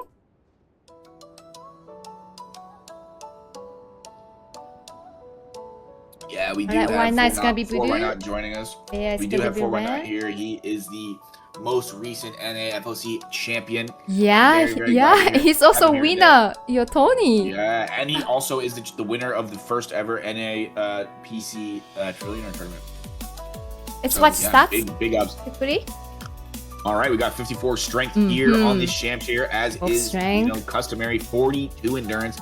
Probably gonna not need that Bulgo lock, or not Bulgo lock, jar lock, excuse me. But we do see the 97 points. We do see a huge amount of armor set coming out, so maybe you might need that. But yeah, again, we've got Bones on this 53 strength Hal Axe here, but he's gonna be having a lot of endurance and a lot of talismans to utilize. So that is what he likes to do. That's baby bomb. 88 poise. Yeah, we just see the 88 poise coming out. If the spin slash comes out, we're not going to be able to see him poise through that with the armor he's got on now. So we will have to see some kind of swap. Might see the Erdtree avatar on to make that possible, or maybe a jar. But yeah, let's see what they've got here in this NA round 2. I just told camera to follow the player. Yeah. Live. 3, 2, 1, let's go. All right, starting off here with the standard start, we're going to be greasing up that Shamshir, greasing up that Hal Axe, trying to get in there with that Halberd Axe as is customary. Successfully gets that first trade there with that piercing, even through the shield talisman. Trying to get in that Shamshir is 419. He's not going to be successful there. You're going to see the shield talisman swap back on from Barebones. Trying to get in there is 419 jumping attack. We see 419 utilize the jumping attack a lot on the Shamshir. 2 hits there for Barebones, 3 hits there for Barebones. Trying to hit him down with that axe, not going to be successful. Running in there is 419, going to get him there. Spin slash, not going to hit. And yeah, like I said before, he's not going to be able to poise that spin slash with the armor he has on. But yeah, like I said, 419 is very, very known for these jump attacks on this Shamshir. Let's see how we can get this anti-air from... Starfist. Starfist, yeah. Coming out here, I haven't seen very much of 419's Fist here, so I'm interested to see what he can bring to the table here. It actually is not the worst matchup. I see a lot in the FC, but maybe not in the Tony, huh? Gets a piece there with that Ice Spear, not going to get the confirm. Running R1 is going to hit onto Barebones. Barebones is a pretty good lead here, getting a lot of damage off of this axe again and again. Now 419 is in a big hole here. We're going to see the Godskin proc here is going to get him a little bit of health back, but still going to be quite at a disadvantage. Barebones taking control of this arena here in the center. It's going to be difficult to try to claim that space with, he's going to go back to the Thrusting Sword now, though. Thrusting Sword, another one with a good rolling attack, so it's going to play well into that Halberd. Trying to space that Halberd, that he does space it, but he's not able to punish 419. 419 does take another hit there. He's down to the Blue Feather range. He's going to hit again. 419 is real low here. Barebones doing a great job stating his case here at the beginning of this set. Trying to turn around with that R1 is, again, not going to be able to punish, and the running R2 does not hit. Barebones doing a great job of trying to secure this lead here and make sure that he's not making any unnecessary mistakes as he tries to finish this off. Gets hit there, though. Barebones does. Trying to get in there with that Hal Axe. Been a little bit less aggressive on this second half of this fight here. He's mostly just been trying to take what he can get instead of forcing the opportunity as he was at the beginning. As he needs to do with his aggressive loadout here. Trying to get that moonwalk, trying to get that Michael Jackson running R1 there. He's not going to get him. 4x0 is not biting on it. Trying to regain that center of this arena. Gets him with that rolling attack there. Running R2 back in from 4x0. 4x0 successful. Again, going to get him. Now, 4x0 one hit. Not going to be able to get that follow-up from that axe here. He's just barely going to be out of range. Very, very close fight now from Barebones. Barebones. Oh, still close fight. He's got 1 HP left. What a turnaround here from 4x0, though, to try to make sure that he can state as much of his case as he possibly can here. We see Bones with that dagger here. 66 HP for why not? It's going to take Oh no, 68! Oh wow, what a finish! So close fight! Oh my god! Wow. No way Bones was able to close that one out. Oh my god, the amount of effort that 4x0 tried to expend there just to try to get that win there. It's an insane finish for Barebones. Oh my god. Had everyone on the edge of their seat for sure. Oh man. Yeah, no, he was definitely trying to get the Michael Jackson there, trying to get that hee. That was a crazy comeback. Yeah, that was nuts. That was nuts. Hi, Rubia. Hi, Chankly. Nate. Bro ran to the wrong corner. Hey, let me give the score to Bearbone. Yeah, first point is going to go to Bones in this best of 5 here on this second round in the NA side of the bracket. Let's see if we can get a major upset from Bones. 3, 2, 1, let's go. All right, starting off, we're going to be drinking our flask. We're going to see a Divine Beast Frost Stomp from 4x0 here. That is going to come into play heavily because that is a very, very strong Ash of War. Changes the matchup there between these two weapons. We do know that Bones has that Ice Spear in his arsenal. First hit is going to go the way of Bones. Looking for that axe. He's going to successfully get him with the halberd. Yeah, he's got him against the wall here. Gets the pierce damage, though, with that spear talisman as well. Going to get him again with the axe. Not going to be able to catch him on that one, but he's going to try to reset there probably for the sake of his endurance. Looking for the Ice Spear. He's not going to get it with that free aim. And now he is standing in the center of the arena proudly, flaunting his lead. He is up by about 1,000 damage here. Running R2 not going to connect. He is not going to get punched. Running R2 from 4x0 will not be successful. There gets the Michael Jackson, as I said. Turns around with another halberd hit. He's doing an absolutely stunning job with this halberd right now. Again, avoiding that running R2. You see he's very, very comfortable. We're going to see 4x0 swapping over to the Hal Axe. I believe he is going to try to mirror, and now we have really entered an interesting territory.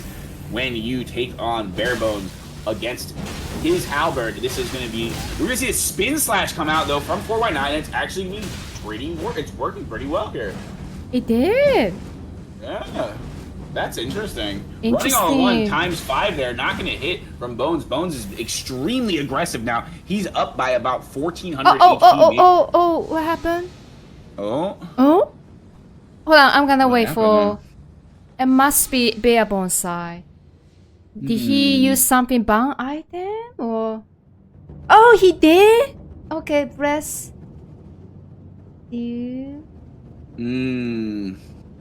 I didn't see, I'm sorry. Did he reuse it? If that's the point, it's a round loss in my rule set. It cannot be reset because what happens people...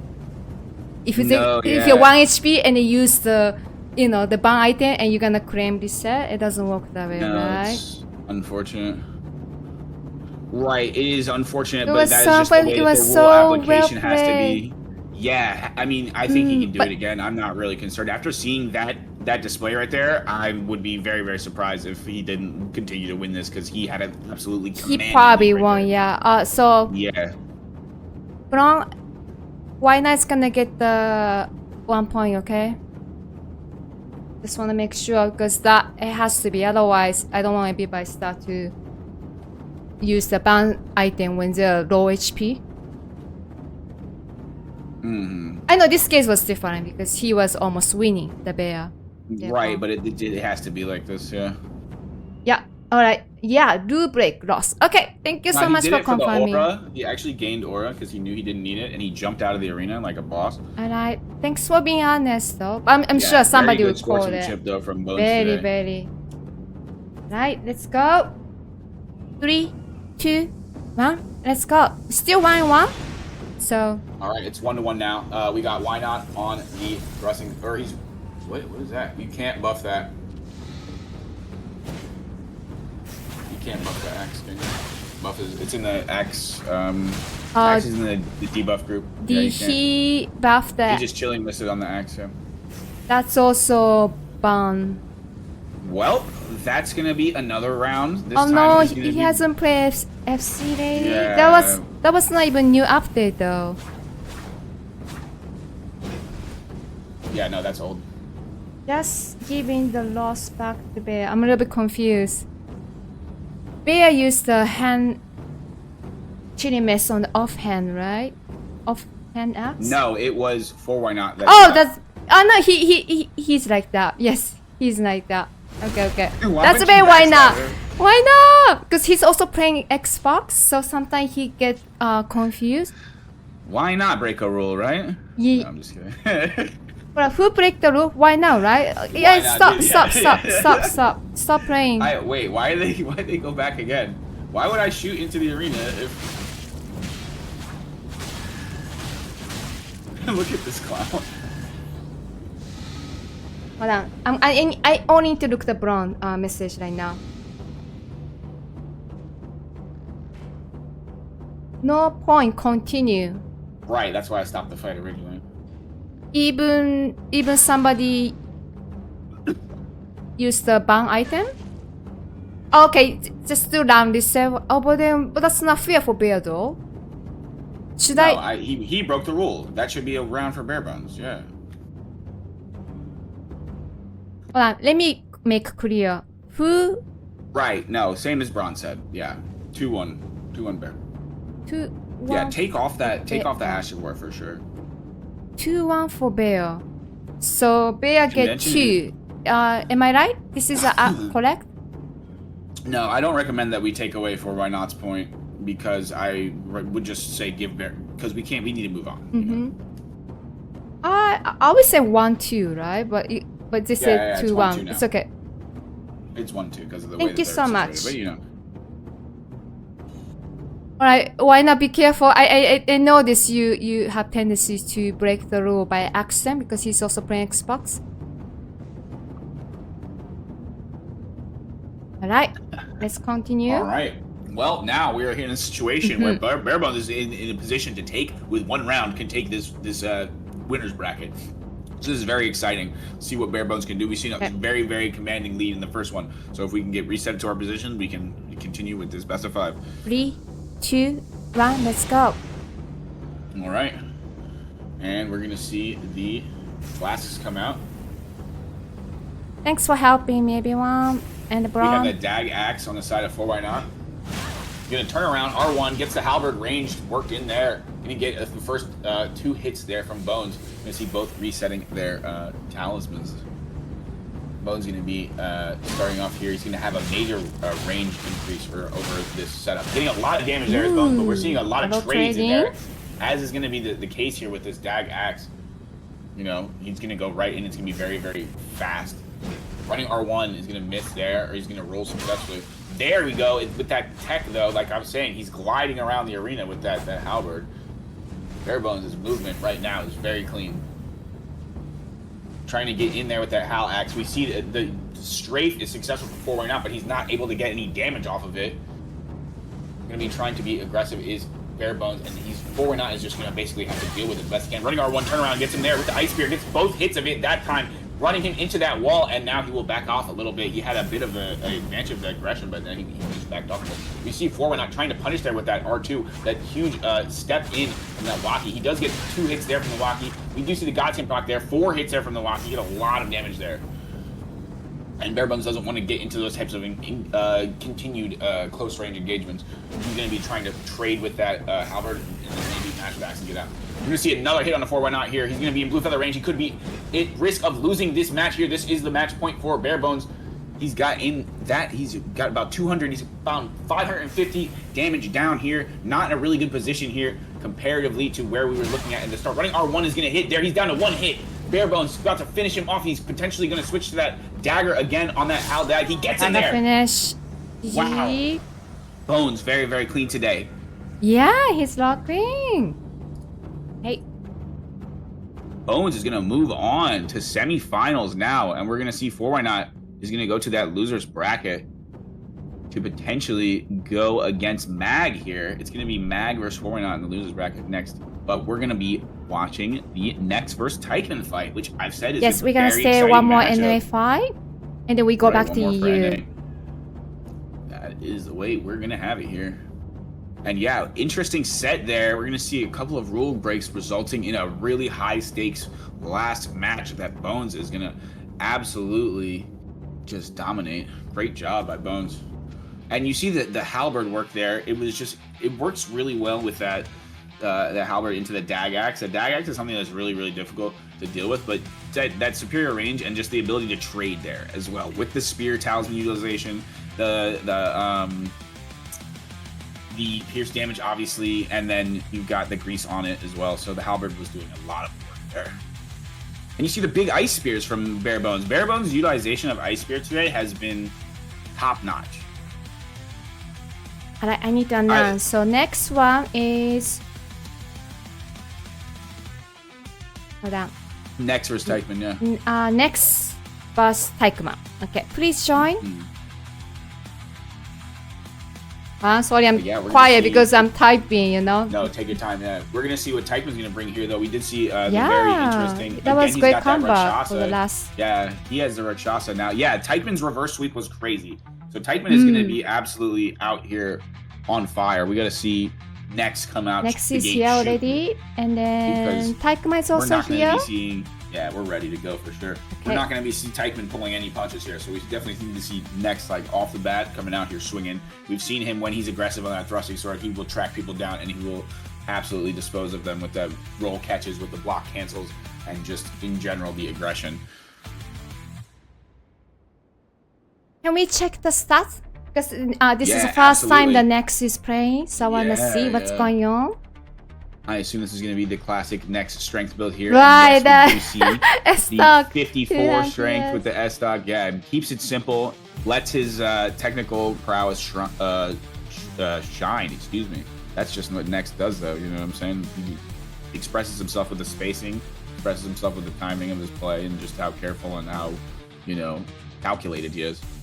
Lets the thrusting sword talk. And then we see this dexterity build again on the side of Teichmann, man. This is very interesting stuff. Let's see. It's probably only just going to be this Rakshasa axe again, but perhaps maybe we'll see something else come out from this dex build. Alright, looks like they're ready, huh? Yeah. Best of 5 here. NA winners quarterfinal side. Let's get it going. Alright. Next versus Teichmann. 3, 2, 1, let's go. Alrighty, we're going to see the dual pine cones are going to be facing off. Who will be the superior pine cone here? Next gets the first hit. Running R1 in from that Rakshasa is going to be successful, and it's going to actually do more damage than that thrusting sword hit, so now Next is going to be at a disadvantage here. Good to see Next in the Tony. Running R2 is going to hit there from Next. Good job. You get that pierce damage as well. Running R1 in from the Rakshasa is going to be successful, though, and now it's going to be pretty even in terms of HP here. Very, very close, about a 50 HP difference here. The standing R1 is going to be successful, but it's not going to be a good trade there. Be down by a bit. Ooh, a lot of trading here going on. Next is getting real low, real fast. This Rakshasa is doing a lot of damage. Running R1 not going to be successful. That time turning around from the corner from Teichmann. Teichmann's still in this corner here. Next playing it pretty smart here, just trying to see if he's going to make a mistake. They do end up trading again, though, and Next is getting real low. He does get caught with that axe. Next is going to get the R1 standing off, and he's going to get out of there. Running R2 not going to be successful. He does get punished by the axe there. Next is going to be one hit. Next is going to be very, very close to dying here. Going to be very, very careful here. 11 HP. Setup. 11 HP, wow. And yeah, Next doesn't have his red feather equipped because he's using the new moveset. He does go down there, gets that thrusting sword hit from Teichmann. Teichmann with the swap.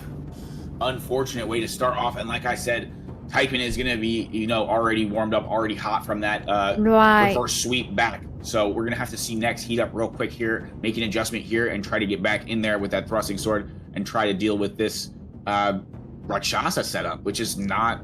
It's not necessarily something easy. that you see a lot. Right, it's right. definitely not easy either, too, especially the way that Teichmann is playing it.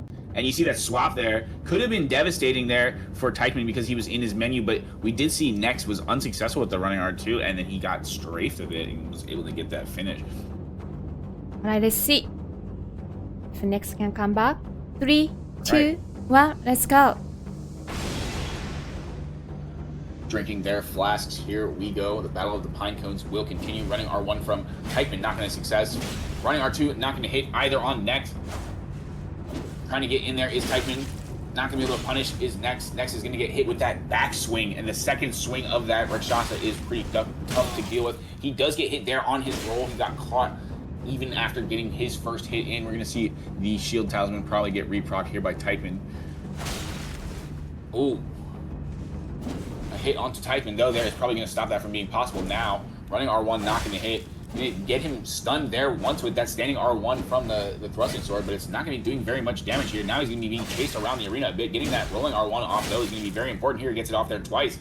That is going to be a key to this game here, and he's probably going to have to abuse that a bit to beat this Rakshasa because it's a very straightforward matchup otherwise. And you're going to have to basically get that rolling hit in and then avoid that next startup. We're going to see the Ash of War come out, but it's not going to be successful. Even that corner is going to be very scary, so he's going to have to watch it. He does get the Stormblade come out too as well from that the thrusting sword. Doesn't get the R1, but he's able to roll out. Very, very quick recovery there. Does get the backswing there. Rolling R1 as well is going to be successful, and now Nex is playing it very carefully and chipping away at this Teichmann health bar. Very, very smart, very different from the first game. Turnaround, very nice space. That's exactly what you expect from Nex. And Nex is a demon when it comes to that spacing. Looking for that storm that he's not successfully get it. He does get around that second hit of the Rakshasa, which he was getting hit by originally. Running R2, he's got him in that corner there. He gets his damage and then he gets out. Very, very nice job there. Very clean engagements here from Nex. Looking for that standing R1. He only gets the backswing. He successfully rolls the first part of the Ash of War, but he's going to get clipped 3 times by the Ash of War. Gets the standing R1 from Teichmann. Teichmann, one hit now. Nex is able to max it out. Wow, only 36 HP left. 36 HP. 36. Wow. So close there. So close to dying is Nex. But Nex with such a massive lead going into that. And you look at right there where that engagement starts. He has about 2,000 HP. Teichmann had about 400 at most. We're going to see the Ash of War absolutely cut him down. And then he's going to go in there. He still knows he's got it. He's got that thrusting sword. He's got that pierce damage. He's still got that blue feather. Oh, man. Insane. Let me wow. At or the rather, score? through the blue feather. And yeah, it's going to be 1-1. 1-1. What a comeback for Nex. Still don't know what's going to be. Yeah, it could be anybody's game here. Both got unlocked. That's good. 3, 2, 1. Let's go.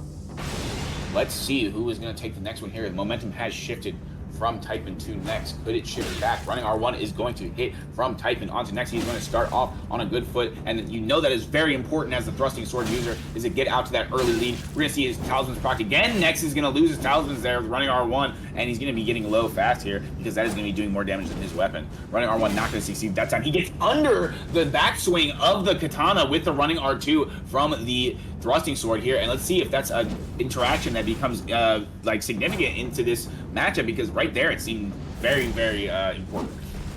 Doesn't get the rolling attack there from the Rakshasa to punish the Stormblade. Not going to be easy to punish that Stormblade. Running R1 there is going to be successful. Does get the JR2 return, but it's going to do a little bit less damage, so that overall engagement is going to favor Teichmann. That damage from that Rakshasa is just absolutely devastating. Positioning himself carefully, trying to get that punish there. He's not going to get it. He's commanding the center. He gets a running R2 there onto Teichmann. They're going to just break it up immediately. Neither of them want to try to engage that. Both of them have powerful crouch attacks. Gets the hit off there. Nex does. He was out to a bit of a lead there. He does get hit again. Running R2 not going to be successful there. Getting the Godskin proc off of the attempt to punish, but not going to get the damage off there. We're going to see the Ash of War come out again, and it's such a close fight here, but Nex is going to get hit again, and now a huge difference in that health bar all of a sudden because of that Ash of War. Trying to get back in there is Nex with his thrusting sword. He gets his blue feather on. And now Teichmann is out to a huge, again gets another 3 hits there. Nex is trying to make his own comeback here after that bit of a massive turnaround from that interaction from the Ash of War. He gets tracked down by a bit of blending there from Teichmann. Running R2 trying to get back in. Nex is really, really low here. Teichmann has about 600 HP plus difference. Teichmann in that corner though. Nex still playing it calculated. Trying to get a little bit of damage off there. Not getting that, reaching out with that R1. He gets hit again 30 HP. by He's real low, looking for the axe there, turning around, not gonna get the crouch attack. He's gonna get immediately mashed into, and Teichmann is gonna get another one. That's gonna be 2-1. Teichmann got the second point. Yeah, really. And again, we're gonna see the adjustment on the other side. Very good play from both. Teichmann turning it up even further than he did in that previous reverse sweep. Now to match Nex's tempo here in this second round on the NA side. Both of these veteran duelists are absolutely showing out today. So pleased to have you both here. Let me add the point. I loaded, but I sometimes forget to tell up. In the favor of Teichmann. 1-2. Let's see if a potential match point for Teichmann. Let's see. Yeah, let's see. Come back. He could advance off of this win here. We'll see if Nex can stop him. 3, 2, 1. Let's go. All right, still on this trusty thrusting sword is Nex looking for that Stormblade to start off the fight. Not going to get it. Will Teichmann get this running R1 to start? And he does, as he has been successful with in the previous rounds that he has won. Starting off on the right foot. Running R2 is going to hit there from Nex. Teichmann going to put his shield talisman back on, as will Nex immediately. He gets running R1 though, and that is not going to be a good look, as he's going to be losing his talismans. Turning around R1 though is going to hit from Nex, but he does get hit by the backswing there, and now he's already off to a bad start. Like I said, it is critical for him to get out to that lead with that thrusting sword, and here he's not going to be able to take the same engagements that he would like to take. Running R1 not going to hit. Gets him with that the rolling R1. Gets another R1 there. Another turnaround R1 there from the thrusting sword, and now he's off to a good momentum. Let's see if Nex can continue this pace of his gameplay, this intensity. Running R2 not going to hit there. We're going to see him trying to mix him up. Nex is going to stay sturdy, and he's going to get away from that wave dash. Bit of blending there. Trying to get in is Teichmann. Gets him with the backswing again. Jumping R2 not going to hit. Teichmann going to avoid him, but he's not going to be able to catch him off of the roll there. Running R2 not going to hit. And now he's got Nex at his mercy for a bit here. He's trying to turn the momentum around, though. He's taking hold of that center of the arena here. It seems pretty close here. It's about 200 HP difference. He does get one hit in, but Nex is going to take a lot of damage here.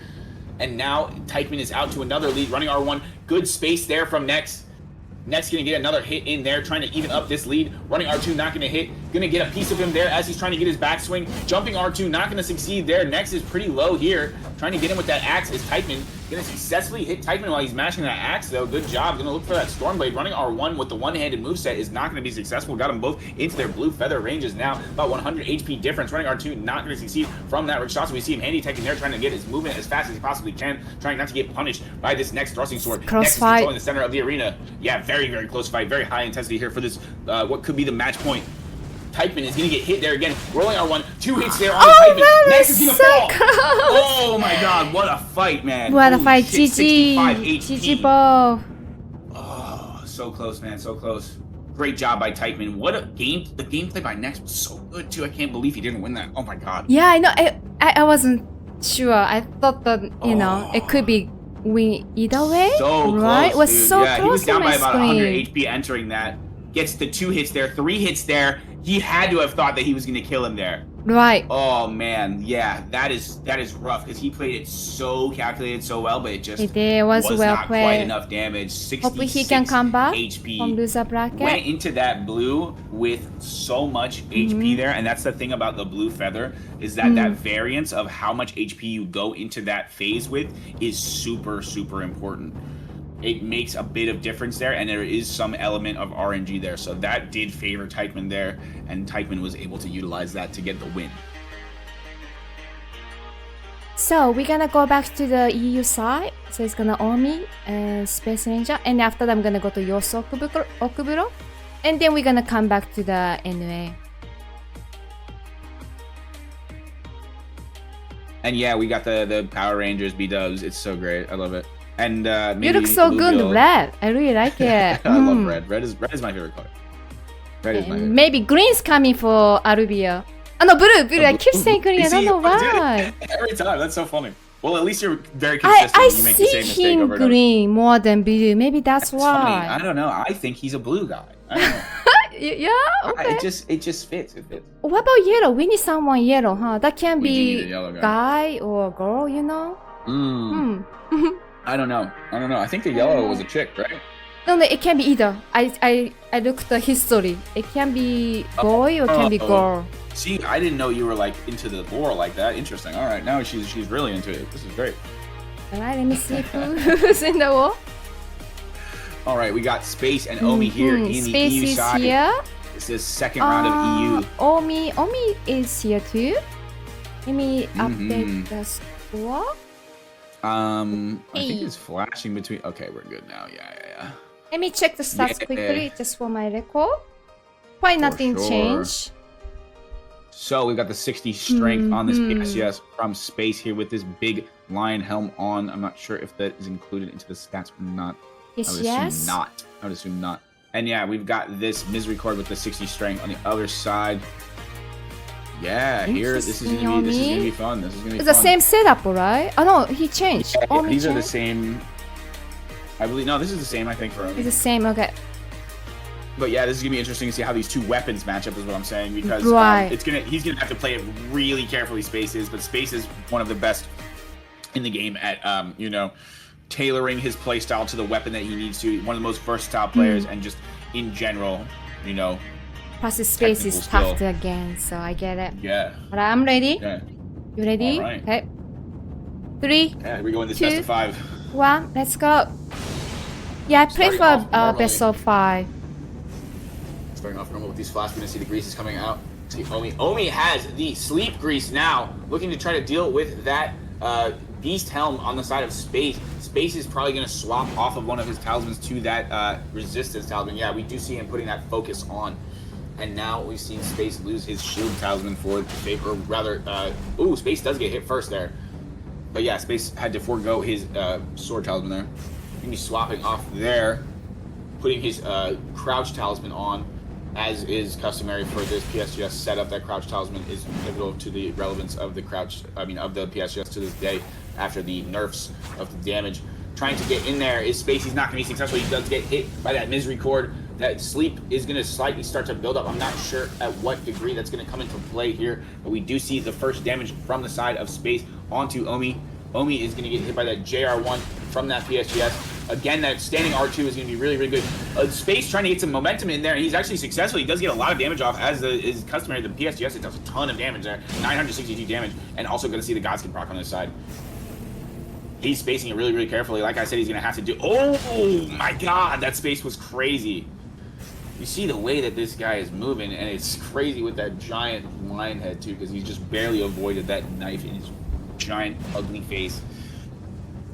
Standing in the middle there, gonna get hit with that running R1. It's gonna be really hard to avoid that, and he's gonna try to get chipped down there, hopefully not get bullied by this dagger that will stun him repeatedly if allowed. He does get hit twice there. Omi's gonna hit 3 times, gonna get caught with the... Oh my God, and that is absolutely devastating. Look at that damage from Space. Space Ranger looking for the crouch R1 to finish there. Not going to get it. Omi is going to be in a huge hole now, though. Really crazy plays. Trying to get the jumping attack, not going to get it. Getting the trade in. Omi doing a lot of damage here now that he's managed to engage from that one, managed to disengage from that one bad fight. We're going to see Space swapping here. Maybe see the Beast Claw, maybe see the dagger now from Space to try to finish more cleanly, because he was just kind of flailing with the PSGS after he had that huge damn... Oh, Omi with the Space. Very close here between Space Ranger and Ominors. Ominors only 58 HP. Space looking to finish this one off. Running R1 not going to hit. Again, not going to hit. Still chasing him down. Gets him there out of the air. Like a finish. Space got it. Wow. Very, very wild game there. We see what is just such a careful positioning by both of them, but then when you see Space really just pull that trigger, it's still devastating. One of the best players in the world. That just shows you what it looks like to be a freaking goat, man. Holy crap. Seeing Space Jimmy walk out of JL1 hit got me rethinking my whole career. Yeah. Hey, man, it's when he does it, it's a mix-up. You know? Okay, let me give score at the Space. Sorry, I was talking to Beamon. He has sensitive time frame today. So we might move to Taikman Bearbon for next instead of the yours and Okuburo. Just give everyone heads up. Okay, yeah. Right. Okay, so 1-0. 1-0 Space here in this best of 5. Let's see if Omi can do something here to try to fight back against this PSGS. 3, 2, 1, let's go. Starting off with the dagger, it's not going to work for Omi here. Very interesting choice there by Omi, trying to maybe get the shield talisman off the sword talisman as well. We're not going to see that sleep grease this time. Didn't really come into much play besides wasting the talisman for space. In the first hit is going to be off to Omi. Block cancel is not going to hit the second time, but we do see it standing R1. Now you see Omi doing a pretty good damage here with this chase down with this misericord, as is going to be the strat, because this is going to be the way you're going to have to try to bully this PSGS before you can get off the ground with this vortex.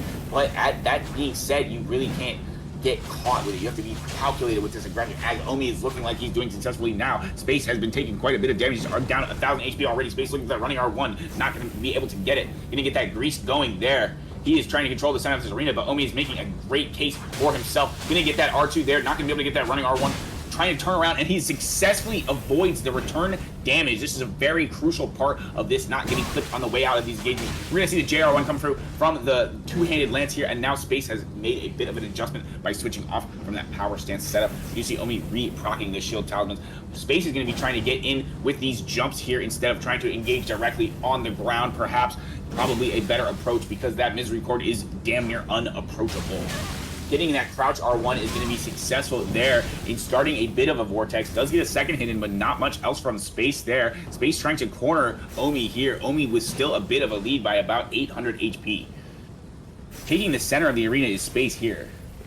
Looking at that jump, not going to do much with it. That empty jump is going to be critical. Turning around, crouch attack is going to hit. But yeah, like I'm saying, that empty jump is going to be a mind game that he's going to try to play in, which again get the crouch attack. And now it looks like Space is going to be much more successful with his two-handed lance than he has been with the PSGS in this second match of this round, of this best of 5. Two-hand lance is strong, huh? Ooh, reminds me being the last episode. Oh, that's up. I was expected. Oh, the kick! In favor of Space, or in the favor of both. Wow. And Misericord BS, yeah, is going to be huge. Right. R2's going to hit Space now. Space in this corner here. Space is going to successfully get out, trying to turn around with this lance. He's not going to get it. Jumping R1 in is not going to hit. Again, trying to jumping R1 in. He's got him in this corner, but he's going to reset to mid. He's going to go to the PSGS now. What a wild choice here. With this bit of damage here, Omi has 363 HP with this blue feather. He's going to choose to go to PSGS to try to get him as quickly as possible with as much damage. He does have that misericord. He's going to be in a much better position to try to finish this 130 damage that Space has off. Space might as well go the red feather, in my opinion. Still looking for this last hit here. Running R1, not going to hit. Trying to get back in. Jumping R2, not going to hit onto the side of Space. Space wouldn't have been able to do anything there, so if he had timed that perfectly, that might have been able to kill. Running or standing R2, not going to hit here. Space is trying to be so careful with this last engagement here. He has 363. Oh, what a trade. In onto him. He's still alive. HP 15 for Space. Looking for the harpoon, not going to get it. And then 93 for me. 1 HP here, both with the daggers. He gained the HP, 123 now. Oh my god, that is huge. That is going to change this game completely here. What a game plan.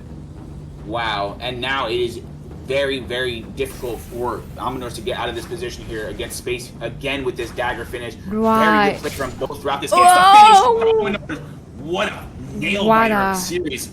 You wouldn't think this was such a close series based on it just being 2-0, but Ominors has been down to the wire in both of these matches, man. You just see Space turning on that clutch and just wow. Great job. Whew. Well played. What a series, man. Yeah, and this being my first time, like I said, to see Space in tournament and cast him is crazy gameplay from him. So he brought it today. He really brought it today. 2-0.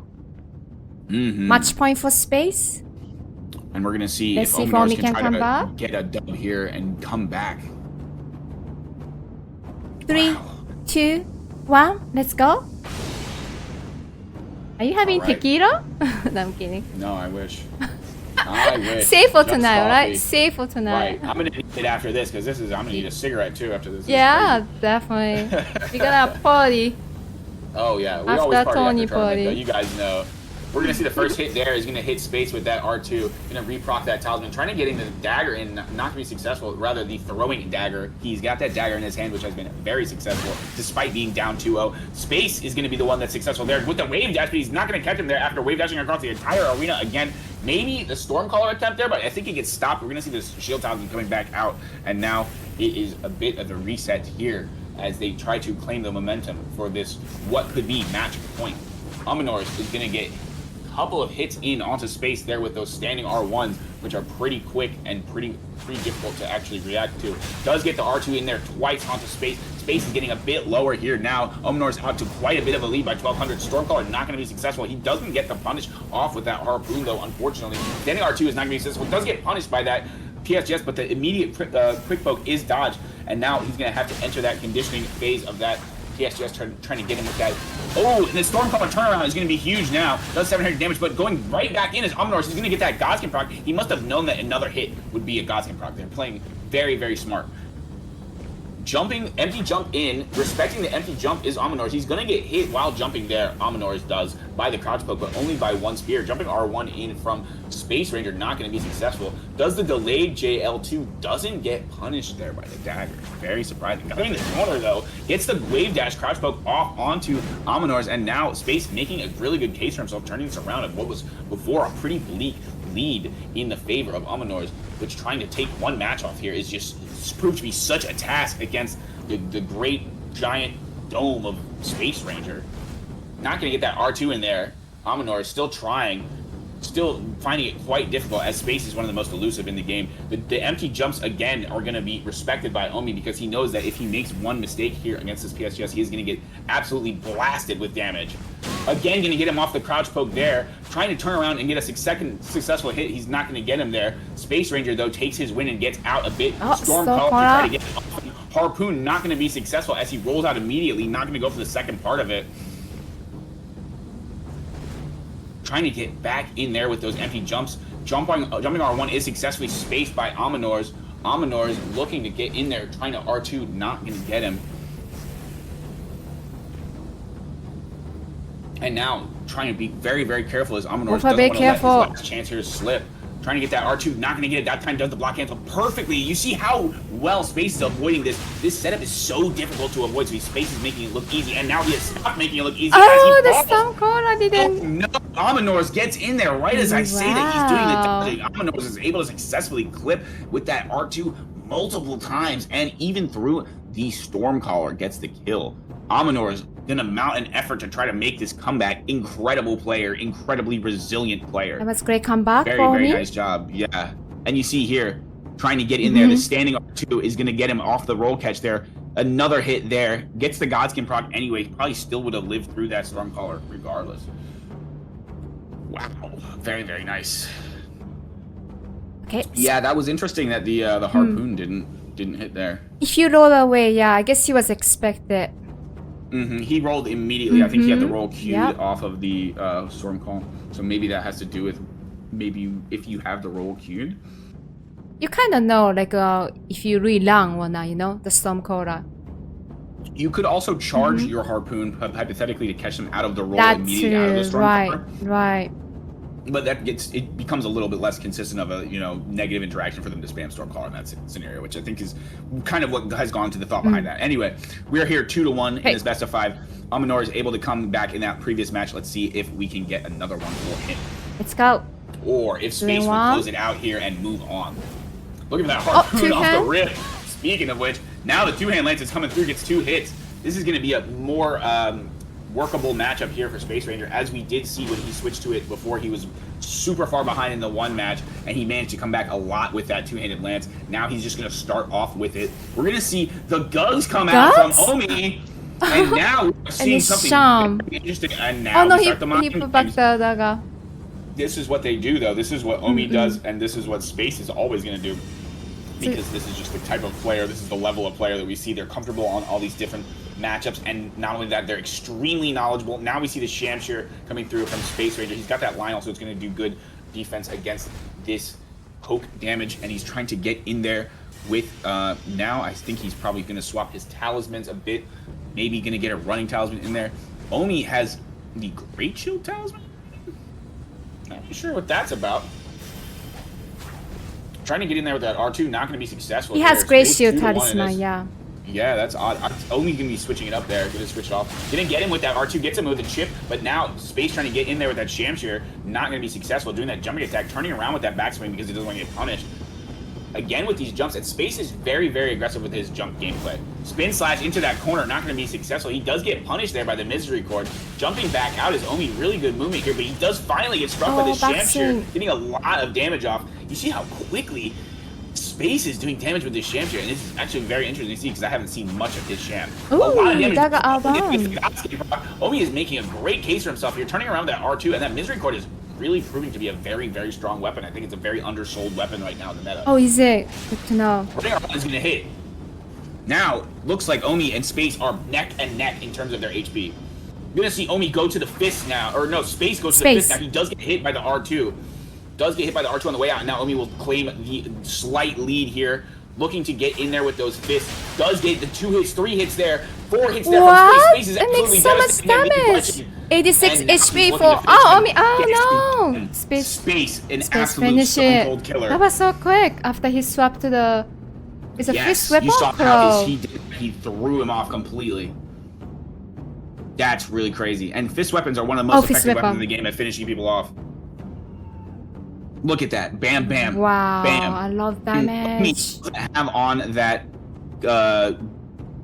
bull goat. So by jump scaring you with one of these weapons that you need to have the higher poise for, and then you don't have it in these interactions, you're going to get clapped just the way that Omi did there. Omi really played really well throughout most of that set too, and then you just see those fists come out and he just got crumbled, but he was making adjustments as time went on throughout those matches, and really I really respect Omi a lot as a GG support. Omi was very interesting to see the dagger build.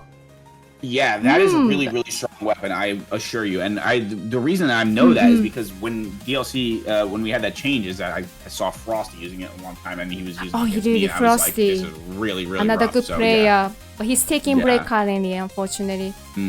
Alright, also, as I mentioned before, yeah, we're gonna get the Bare Bones match going. Actually, yeah, Bare Bones has to go in the hour, so instead of doing Yoss vs Okuburo, we're gonna move to Bare Bones and the Taikman. That's okay. I'm gonna show challenge quickly, so you're gonna be a little bit quiet again. Real quick. Okay. Nice, good time. Perfect. So hold on, let me upgrade. So Space can advance. So instead to go Yoss and Okuburo, we're gonna move to here. Bare Bones Taikman. Because the Bare Bones has he has appointment in the hour. I already asked Taikman, he's ready to go. So please join the war. Thanks for being so flexible, everyone. Appreciate. Yeah, we gotta see that Gugs. I went crazy when I saw Omi pull out that Gugs just now, so I think Bare Bones might have noticed my reaction. Right, let me select the player. I gotta do quick. Happy birthday to Bare Bones. Bare Bones is gonna be blue. Taikman is gonna be red. Oh yes, Mom's birthday. Alright. Yeah, shout out to Bare Bones' mom and shout out to Bones Bones for thank you so much for attending. Okay. Also for being here, playing out of his fucking mind today. All right, let's see what we got here. We got the Rakshasa versus the. Oh, sorry, I didn't get the name. It's just. That means space, baby. Okay, we got 51 strength. No, not space. Bare Bones. Space with guts would be crazy. That was great. Okay, so it's the same build. Oh no, Bare Bones doing guts. Oh, interesting. Yeah, but he's gonna have probably. I mean, he's got the hyper armor, so it's not really gonna matter. Oh. Yeah, because he's got the guts there. Trying to against the Rakshasa hyper armor. Yeah. I mean, it's not a bad idea. Let's see how this works out for him. I think somebody said that yesterday. I think Space said that. Oh no. Yeah. I was talking to somebody how to against the Rakshasa, and somebody was recommending guts. I personally would probably use the Colossal Club, the big club, but I feel more comfortable with that one. Some people like the Gugs better. Like Myth likes that Gugs a lot.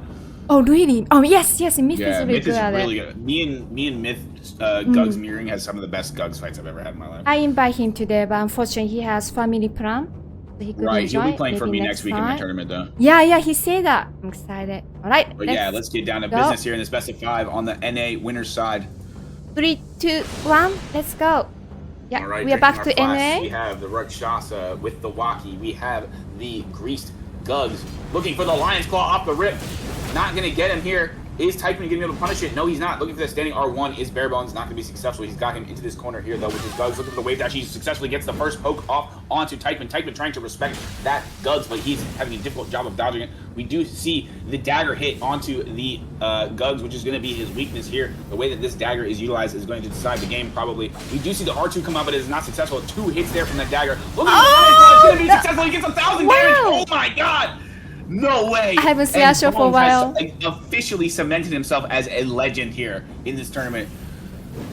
Looking for that poke, he's not going to get it. Successfully rolling that is Typeman. Looking at that running R2, getting in there with that Lion's Claw again, trying to turn around, does get the dagger hit. 2 dagger hits in there from Typeman. Typeman trying to chase him down off of that roll. Not going to get it. Running R1 there. Looking for the handy text in. Not going to success. He does get aim punched there by the dagger, and that is unfortunate. Looking for the aim. Oh, he gets the nice crouch poke there off the wave dash. Look at that standing R1. Not going to be successful. He gets backstabbed out of that standing R1. Such a long recovery on that Gugs. Looking for the wake up with the Rakshasa weapon art. Not going to get it. Gonna go straight for the blue flash to try to get more Lion's Claws out. And this is what goading looks like. Turn around, Lion's Claw, not gonna get it. There we go. Oh, the second one, long. Using the R2, not gonna get it. They're getting dagger hit down real low here. Typeman is also very low. Barebones is gonna be down by about 100 HP, both of them in blue feather range, and what a fight from Bones so far, trying to go toe-to-toe with this Rakshasa, with his Gugs, with his Kevin. Crazy. Who will win here? Running R1 is gonna finish Bones from the Rakshasa. What a fight. This is kind of rare match. See, the build wise. Crazy. That is crazy, dude. The fact that he got that close to that win right there with probably 1,800 to like 1,900 of his damage was from Lion's Claws. Yeah, the DLC one. Oh my God. It's real. It's the dream is alive, folks. Can Bones come back here? Let me update the score. Taikman got first point. No, that was definitely a moral victory for Bones here. Typeman is absolutely reeling from the mental damage. Let's see if he can deal with it and hang on here. 3, 2, 1, let's go. All right, we're gonna be sipping on our flask. We're gonna see the lightning slash coming out on the Shamshir. Interesting. Running R1 gonna hit there. Jumping R2 not gonna be successful. The Dex Shamshir, he gets the Lion's Claw again, turning around another 1,000. More damage. R2 not going to hit there. Going to see a little bit of a punish there from the Shamshir. Jumping R1 in is going to be successful. He does get the backswing as well. And now it's pretty much evened up in terms of the HP. Jumping R2 is going to hit from that Sham as well. Chasing him down. He's not going to get that backstab there. Bones trying to get him to bite on the grease bait, but he's not going to be successful. Jumping with that MP jump is Typeman trying to force him into that corner. JR1 not going to hit. Turning around, not going to hit is Bones. Bones going to very, very swaggily with that cape. He's going to grease his weapon up. He's not going to get that turning around poke there after the jump there from Typeman. Typeman is going to grease that Shamshir. He's going to get the backstab onto that extremely slow Gugs, and it's going to be unfortunate. He throws that volcano pot down. We're going to see the poop pot come out, and it is going to successfully poison him. Now we're going to see Bones' health ticking down. Running R1, not going to hit from Typeman. Typeman is going to be tracking him down, and he's going to be stopping him from bolusing here at the end of this fight. It is a very smart way to end the fight off there with that status quo. We do see the Lion's Claw come out, not going to be successful. Looking to get behind him there is Typeman. Typeman is a different man now, and he is not playing no games. He got used to, He does finish him off. Yeah, he made the adjustment. Right, he did. All right, let's watch it replay. Oh boy. Yeah, that's going to be 2-0 Typeman now, though, and it looks like Bones' matchup countered by the Shamshir. Unfortunately, it's very specific, so I'm going to see, maybe we might see an adjustment here from Bones. If not, I probably expect to see more Lion's Claw, to be honest with you. Because that's just the way that Bones is. He rides, he dies. You know, he's Radan. He gotta have guts. He is really actually the real Radan. Oh wait, let me this give is the prime Radan. Let's go up. But yeah, the poop pot there was actually very strategic, very smart. Yeah, it was effective.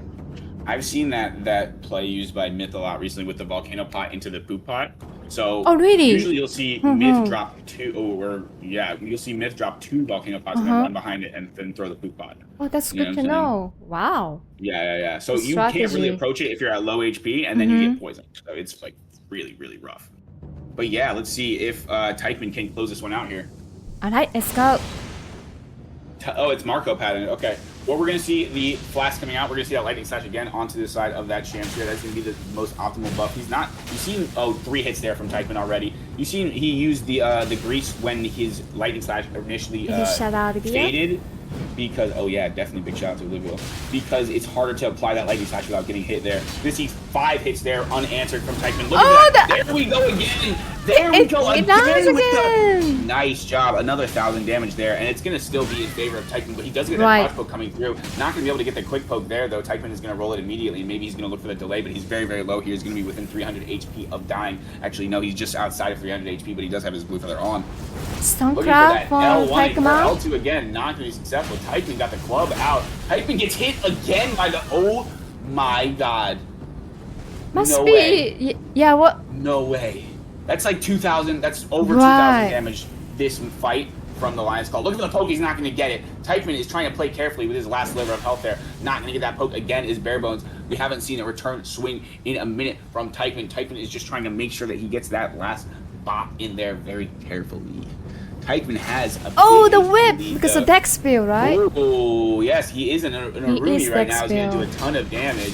Turning around with the hit from the whip is going to finish him off. Yeah, that's really rough to deal with. Bones is going to fall, but what a crazy play from Bones with the Lion's Claw. Absolutely. It was nice to see, slapping though. Teichmann. And yeah, thank you for being here, Bones, man. GG's. Thank you, Bones, and happy birthday to your mother. He and still got the Tasty loser bracket. Orange. Yeah, I saw it Tasty Orange too. rising up throughout the losers bracket there. Maybe they fixed the net. Sword. Right. You just said, see another packet loss test. Right. Oh, and next fell to Tasty Orange. Unfortunate. Well, GG's to next, man. Always a pleasure to see you in the tournament. Hopefully, we'll see you in my tournament next week. Oh, I'm sure and you also, will, right? Mag Casual falls, yeah. We will see Mag in my next tournament.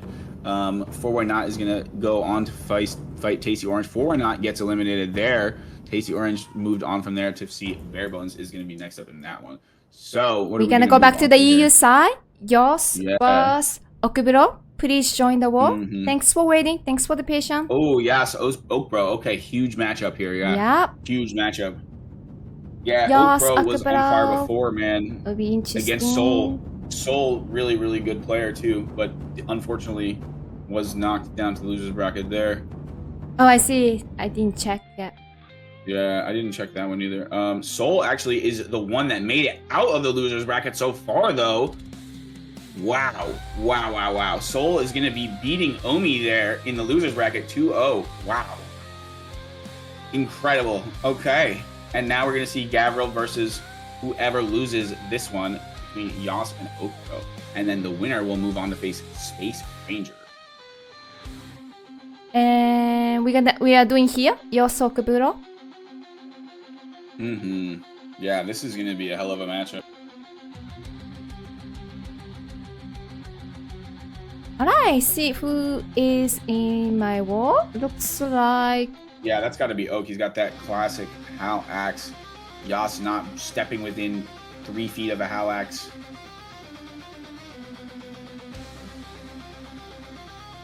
I do see S is the Okuburo, and then I haven't seen Yos yet. Please join. Yeah, we're gonna probably see that power stance thrusting sword again from Yas though. Oh, he just joined. Welcoming. Awesome, yeah. Yeah, I'm excited to see that though. I'm still hyped from that previous first round of that the PSTS. The Yas matchup, where he get the perfect at the beginning with the backstab. That was absolute aura farm. Somebody's got to clip that. I'm gonna clip. If nobody do it, I'm gonna clip. It was amazing. It was great. Alright. Yeah, Oak Bro is a formidable opponent here. Let's see the builds real quick. I think it's gonna be Thanks for reminding me. I almost forgot. Okay, here you go. No, you're good. But like I said, we're gonna see this PSTS into this Hal Axe. I think personally it's a favorable matchup for this PSTS, which is not something we will often say into a Hal Axe. Hal Axe is one of the highest power level setups in the game right now. So it's the same build for both. Yas favoring, and yeah, 54 strength and 55 strength. So very, very similar builds from both sides. Okay. Anyway, let's get down to business here. 3, 2, 1, let's go. All right, we're going to be starting off as standard starts, both drinking their fizz. We're not going to see any type of projectiles thrown yet. You see the grease coming out. We got that PSN grease from Oakbro. Got to represent his turf. Gonna get hit with that axe is Yas, but it actually came out in favor of Yas with that trade because of the piercing damage of that thrusting sword. Gonna see those shield talismans swapped on, so it's not gonna matter anyway. Yas is gonna get clipped barely by the edge of that halberd. Really good control of that halberd by Oakbro. Again, gonna get Yas there, and now Yas is gonna have to adjust to this range perhaps. Gonna see a lot of damage coming out from that axe from Oak, but Yas is gonna have the mash advantage with that PSTS. Like I said, if you can control that poised chip, you can absolutely dish out a ton of damage. You can utilize that Godskin Swaddling Cloth again with that crouching attack, or that rolling attack rather. Yas is gonna deal a damage, and now Yos is in a very good position here to take this match 100 HP, turning around after a bad start. Now gonna get hit twice again by that axe though, and not looking too good. Now running R2 is gonna connect there, trying to get the standing O1. Gonna get a Godskin proc to save Yos's life, but not gonna be enough. Oak is gonna take this first one. Wow. Good gameplay from both sides. Immediately, Oak jumped out to a lead there, but Yos was able to make a bit of an adjustment mid-fight there, like I said. Very, very good gameplay. We're gonna see. I'm foreseeing Yos is gonna be able to play that angle that they found of the matchup a little bit better as we go forward. So we're gonna have to see an adjustment from Oakbro to that. I think that was kind of lucky that we seen a little bit of mash axe at the end there. That kind of got through. Yos is gonna be able to play it a little bit more carefully, I think. Ooh, strength 2 stock as opposed to Faith 2 stock, and get Owen Rangerson back on the screen. That's what I really need. But yeah, we've seen only this 2 stock so far from Yas, and it seems like it's been serving pretty well, but that time it was just not enough. Let's see if Yas can take this next one, or Oak will continue to cement this lead. Let's see. 3, 2, 1, let's go. Doesn't drink his flask yet. There, Yas with the good sportsmanship, just gonna that chill was very and let nice. him drink his flask. Very, very nice. You love to see it. There we go. First hit, second hit there. Feint. That was a feint. Running R2 in there, not gonna be successful. Yas did get hit once, but took big command of that engagement there. Oak not gonna be able to re-proc his talismans there. Yas is easily going to be able to. Gonna get hit by that running R1 though. Is Yas gonna get caught again by the standing R1? Third hit comes through, trying to combat it. Oh, big backstab there from Oak, bro. Oak is an actual backstab demon. I have seen it myself. He's for sure. That standing R1, not going to be successful with that feint. There is Yas, but Yas is going to be in a chill position to try to reset. Trying to get in there with those 2 stock. Not going to get very much off of that one, but we do see the crouching attack coming through. A lot of damage now onto Oak, bro. Gonna see some Godskin procs as well. The side of Yas, it's still gonna be slightly in favor of Oak. Oak does get hit again again there. Godskin proc now. Yas is in a commanding spot. Yas has taken control of this one, standing in the center of the arena proudly, really just ready to rock here, looking for that rolling attack again, as is going to be the way you play this matchup here into this Howl Act. You're going to go right into the body block from that rolling directly in. It's not going to be very good. You're going to get hit by that axe multiple times there. Yas is going to try to get back into this position. We're going to see immediately the Harpoon punish! The storm caller that we've been talking about again. Oh, wow! Another hit there. Yas is going to get the finish on aggressive. Oak. And is Yas the UK GOAT? We don't know, but we just saw some shit. That was interesting. All right. Yeah, this is definitely the harpoon engagement that we've been talking about with the storm call. Right. That storm call good punishment, has been pivotal so far today. Like, it's been very important. We've seen since the ban in ERPVP that it's obviously going to be a point of September contention. 7, last Sunday. Yeah. And you see there, it actually wasn't too bad of an engagement because Yas only traded into one last part of it. Right, it was worse Instead trading, of running right? in and getting caught from the rest of the whole thing. Alright, so 1-1. 1-1 right now. 1-1. We're going to see everybody replacing their talismans and rune arcs and getting ready to get back into this one here between Yas and Oak Pro. 3, 2, 1, let's go. Will Oak be able to make an adjustment here after this devastating return from Yas? R1 standing is going to hit. Another hit from... Oh, Yas coming back there. Now knocking off the shield talismans. maybe going to be able to replace them is Oak. Not going to be able to replace them is Yas. I don't think. Nope, neither of them are going to be able to. That's really good for Yas there. Going to get 2 hits there. Another axe hit is going to connect, though. Unfortunate. Turning on 1. Again, really good spacing there by Oak, and now Oak is going to jump out to a bit of a lead here. A nice free aim there. Wow, the really, hand really axe. nice turnaround free aim there. And you see the Godskin proc, 3 hits there from the hand axe. Yas is really, really low now. Really good adjustment so far by the young Oak Bro. Trying to get in there with that damage is Yas, trying to get that devastating 3rd hit there. Got the Godskin proc now. A bit of a turnaround for Yas, but we're going to see Oak trying to apply the pressure again. Got it in the corner with the Halax, which is he not a was good on the space to be, and Yas is going to It fall. was unfortunate. Alright. Wow. Okuburo took the Like second I said, point. we saw that adjustment. Good job. Still well played for both players. Alright, let's see. You saw Yas didn't give up there. You see that No, damage right there with the not at combo. all.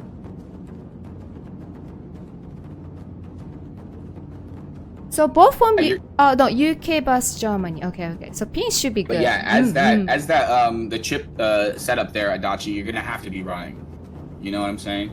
You're gonna have to be running until you get your opportunity, which Yas is doing pretty well so far. Oak really very, very good gameplay there in that match to take 1-1 here. Let me update the score. It's 2-1, right? 2-1. Yeah, 2-1 Oak Bro. So this could be match point here. Yep, match Can point for Yas, Okuburo. fight out of this hole. See if he can come back. 3, 2, 1. Let's go. Where's the full L1 chain? Yeah, that's what we need to see. You saw it. Gets 2 hits there. Yas starting off well. You're gonna knock off that shield talisman on Oak. Not gonna be able to reapply it now, I don't think. Now positioning very carefully here is Yas, not trying to lose any health willy-nilly here. Down 2-1. Running in is Yas, not gonna be successful. Not gonna get the backstab that time is Oak. Gonna see a bit of a trade here, but that axe is gonna come through now. And it's running R2, I think that was on the side of the halberd, was it? Huh. Yas trying to get back in there with that wave dash, gonna be successful. Getting a bit of the crouch attack here, gonna get caught in that backstab animation. Both are trying to do backstab. There. Really good patience there by Yas to get that hit. You see Yas changing up the timing there, and it successfully gets Oak Bro off balance. Gets the crouch in again, doing more damage there with that PSTS. Getting against the wall again, utilizing that spacing here on Crystal Lake is very, very important. Stamkara! Into the corner with On the the storm corner. ball. Reversing the pressure here is Oak Bro, but he's going to get caught there by a bit by that PSTS. Running in again is Yas. Jumping in now, going to be able to stop his momentum. Got him by quite a bit of HP here in this, what could be a return, bringing it to a 2-2 if Yas is able to secure this. Going to get 2 more hits there. Going to get a Godskin proc. 66 HP for Okuburo. 6 HP for Oak. Wow, and he's 66. not in a good spot. Oh, 66. Okay. Running R1, not gonna succeed there. Ooh. Now Yas in a really, really good spot still though. This is a very good setup. He's gonna be patient. Somebody off with. Finish. Yeah, Oak has to really try to do something here. And there it is. Yeah, that's you see the crouching attack has such a quick startup. It's unreactable. There's no possible way. If you get caught, you are done. Hell of a fight though from both sides. Yeah, I like how immediately we're like, wow, okay, that was a great fight. You guys have been bringing it. All the duelists today, you guys have been absolutely bringing it. These two especially though, for sure. Oh my god. And I'm really interested to see like this PSTS gameplay here. Because I personally want to learn how to play PSTS. Last time I saw was a Bevan. And maybe Amy. I see Bevan do it a lot, and Bevan is one of my personal like favorite duelists to watch. I mean, he's just one of the best in the world. Obviously, I agree. Probably the best in NA. So 2-2. Both has a match point. 2-2. Let's see who is going to come out the victor here on the EU side. 3, 2, 1. Let's go. And the winner of this will go on to face Space Ranger. The loser will drop down into the bracket against against Gavril. Running R1 not going to be successful from the halberd. We're going to see the first damage onto the side of Oak Bro from Yas. Yas is going to be successful in resetting the shield talisman there. Running R2 is going to hit again, and now we're going to see trying to push this aggression. Got that multi-hit talismans going there, I believe. Going to get a couple hits there from the Oak Bro. Oak Bro is combating with this axe pretty well. Running R1 is not going to hit there, though the halberd has been pretty quiet. Running R1 not going to hit there. Getting to the PSTS is Yas. Off of that two-hand thrusting sword. Getting the crouch in. Not going to get much, but definitely going to get some chip there, as well as going to chip the poise. We haven't seen much use of this kick from Oak Bro at all. We have seen only storm calls. and Stormclaw has been punished, but it actually has worked into the corner there when we did see it used properly into the pressure. Yas is going to get hit once there after dealing a little bit of chip damage. Yas has quite a lead there now. Yas is going to deal more damage there in that engagement, trying to get that backstab again with the mixed up timing, doing a ton of damage there to Oak. Oak getting a bit of max back, but there it is. Crouch attack in from Yas, and Yas is going to finish. That PSTS is absolutely bleeding him out. Absolutely devastating HP him. melt. Let's watch it. It happens so quick at the end. Wow. And yeah, that's the whole point of it. You really can't react to that, and once it gets you off of that chip, you're gonna be done for. You see the mixed up timing there, though? You see the weight there, and the catch, the patience, and just the absolute, the wherewithal of Yas in these clutch moments is admirable. And yeah, the Bulldog Talisman did not save him. Yeah. Wow, what a fight, man. What a fight. Great job by Yas. GG for both. And both bro will face Gavril in the EU losers bracket. We will see Space versus Yas in the EU semi-finals. That is going to be a hell of a fight. Right, let me look at the bracket. Yeah, ahead than me. Next up we have NA winner semis according to... Oh, I believe that's already taken care of. Hold on, let me look at the challenge. What's going on? Teichmann won that already. I know loser bracket's been doing really good job. Thanks, bro. So I'm watching. Hold on, I'm gonna look at the challenge. So you're gonna be silent. Oh, we already did that. Yeah, we already did the NA winner semis. That was Bare Bones versus Teichmann. So next one is gonna be Tasty is gonna win there. Tasty won. In the losers bracket down there. Okay, and the space in yours. So this is the next fight. So next one is going to be Space and Yas. Yeah. All right, we're going to move right on to this primetime matchup. Yeah, Holy it's crap. Okay, Yos, do you need break? I don't mind to give a 3 minutes break.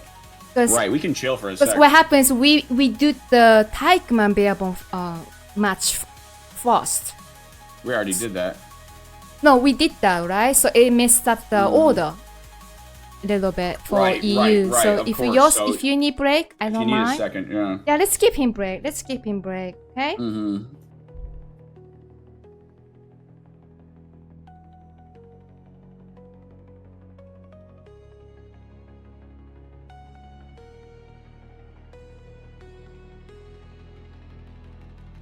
Eagles at Chiefs game starts soon. Oh man. I'm going to have to be checking on the score of that in between the matches here. I am excited. Go Birds. Go Boys. And I am back. Welcome back. Thank you. And I'm sure they're in the war. I think yours is also lady, I believe. Like, Space is going to be blue. And yours is going to be red. Alright, both are in the war. Let me update the score. We got one guy in the road. What happened? We only got one. I think we only have one in world right now. Oh, maybe yours is not ready. Yeah, you're right. Space is here though, but yours has. What's my favorite seafood? Gotta be lobster, man. Easy question. You know, I really love squid and I love calamari. I love squid. That's my favorite. Really? Yeah. But it's immediate thought when I said lobster is the obvious favorite. But lobster, it's just, there's nothing better. Lobster is just so good. But a nice fried calamari really kills, but like a really good Oh, it makes me hungry. The way you put the squid with the sauce, it just absorbs the sauce so well. It's so nice. But yeah, just waiting for my boy Yas here. Yeah. Played really out of his mind last fight. Ready to see him go up against the GOAT of EU here. Space freaking Ranger, man. So excited. Both will go. Wait, this music is so space to me. Like a Terminator. Oh yeah. That's funny. I can't even hear the music right now. I've got my own music playing, but it's definitely a vibe in here. Give me 1 second. Yeah, I don't think. Yeah, I'm sure he's coming. Gonna say, please join.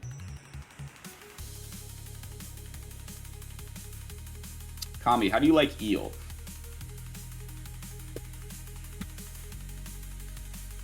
Or Kai, rather. I called you Kami. I was playing Kami in Blackjack right now. What, Kai, do you like eel? You asking me? Or Kami? I'm confused too. No, I'm asking you. I just confused myself. Do you like eel though? I have never had it, and everybody's telling me to try it. Eel? Oh, I have. Oh, I hate it. Most Japanese you people don't like like it, it? but I don't like it. I don't like the bone. Oh, really? Small bone is, I don't know. But Oh. it's so popular in Japan. It's supposed to be very healthy and Delicious, very expensive, good. tastes well, It's but I don't healthy? like it. Okay. It's Well, very I need to do that healthy. because I need to be healthy. So. But I don't like it. Yeah, I was watching a cooking show where I saw them making eel, and I was like, yo, Ew, that it's looks gross. crazy. Yeah, but if you after you cook, it's okay though. But I know what you Why mean. would you hit there? That was such a weird Excellent. time for you to hit there, Connie. What are you doing? Alright, space. Oh, I got the 20. Yours is on the way, okay? I really appreciate the patience from Space, though. Yeah, I and know. just for Thank you. being He there, has. man. We have 7 hour time And difference. Space also just did the other tournament, which he won. Yes, Remember congratulations. that, guys. So this guy is an absolute freaking machine. Yes. Like, the way he's been playing Lights Out throughout this, and just like off of this much work is crazy. Oh, I mean, he somebody's locked here? in. There he is. Oh, we got Bevan here. Bevan is watching. Oh man, let me fix my hair. You wanna play, Bevan? Yeah, anybody. The winner has to fight Bevan. Oh, sounds great. That's how it goes. That's Yeah, how it goes down. yeah, that's the prize, right? Mm. Fighting Yeah, with they the get- last They boss. get to fight Bevan. Yeah. I You like just woke the up. Go idea. warm up, buddy. No, I'm just kidding. Yeah, Vaughn, warm him up. What have I missed? A lot of great gameplay. You've missed a lot of great fights. Your We have sister Yas really on good the job. PSTS. Yas is on PSTS right now, which is really exciting to see. We're gonna see how that's gonna play into Space Ranger here, who has got his Shamshir ready to go in this best of 5. What is this? The EU winners semi-finals. Let's watch the We build see quickly. the builds here. Yeah, check the builds I out. almost forgot. What is Space cooking here? Wow, This is what I was talking a lot about. soft swap. So we see the soft swap on both sides for the speed hack. I mean the handy tech, excuse me. And Oh, then we handy see tech, I see. we see the Beast Claw is going to come out there for the running R2s when we get the chip from the backswing of the Shamshir. So that's going to be really interesting here. We see a 3-way handy swap build from Space coming out with the 52 strength, 47 endurance.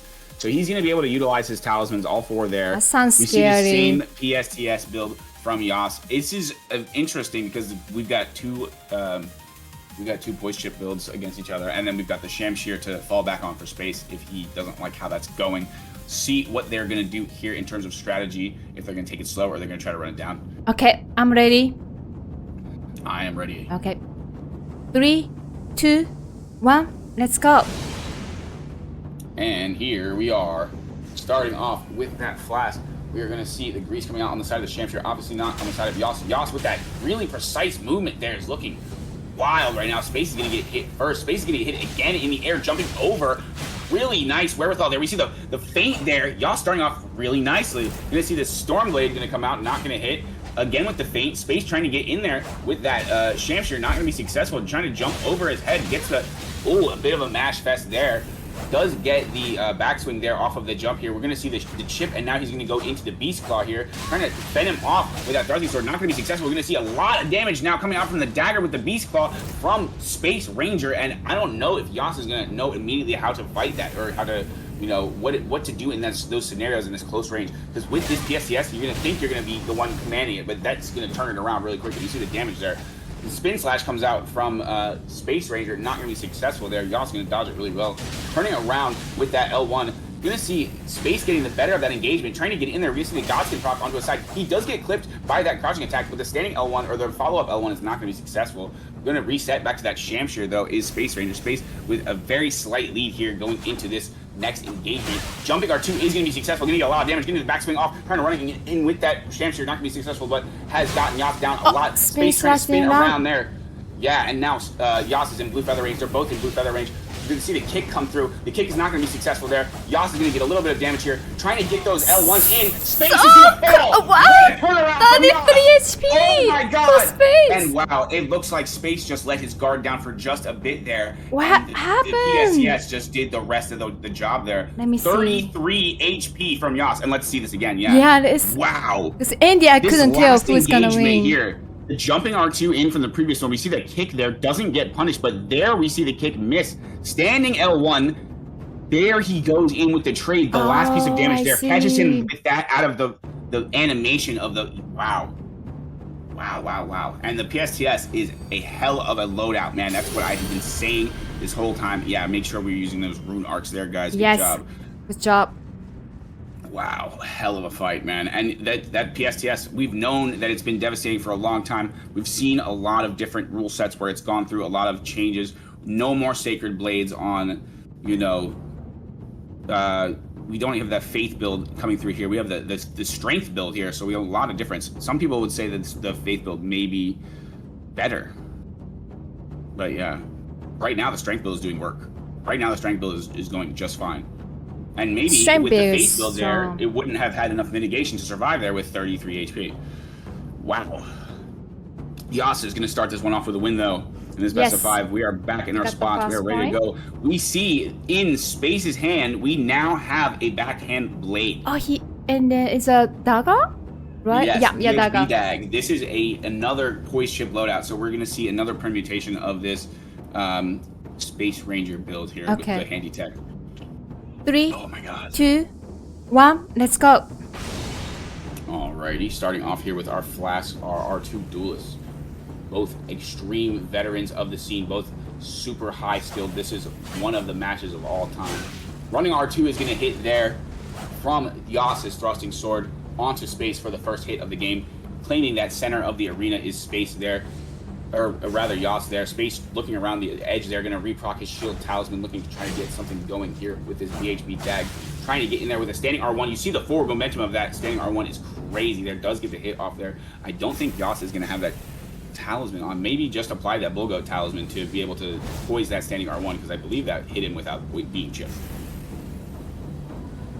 There we go, the spin slash. And the spin slash is going to be really, really strong there because it actually hits early with that weapon with the backwards moveset of it. Space is going to jump out to a bit of a lead here by 400 damage. Going to go for the anti-air with that R1.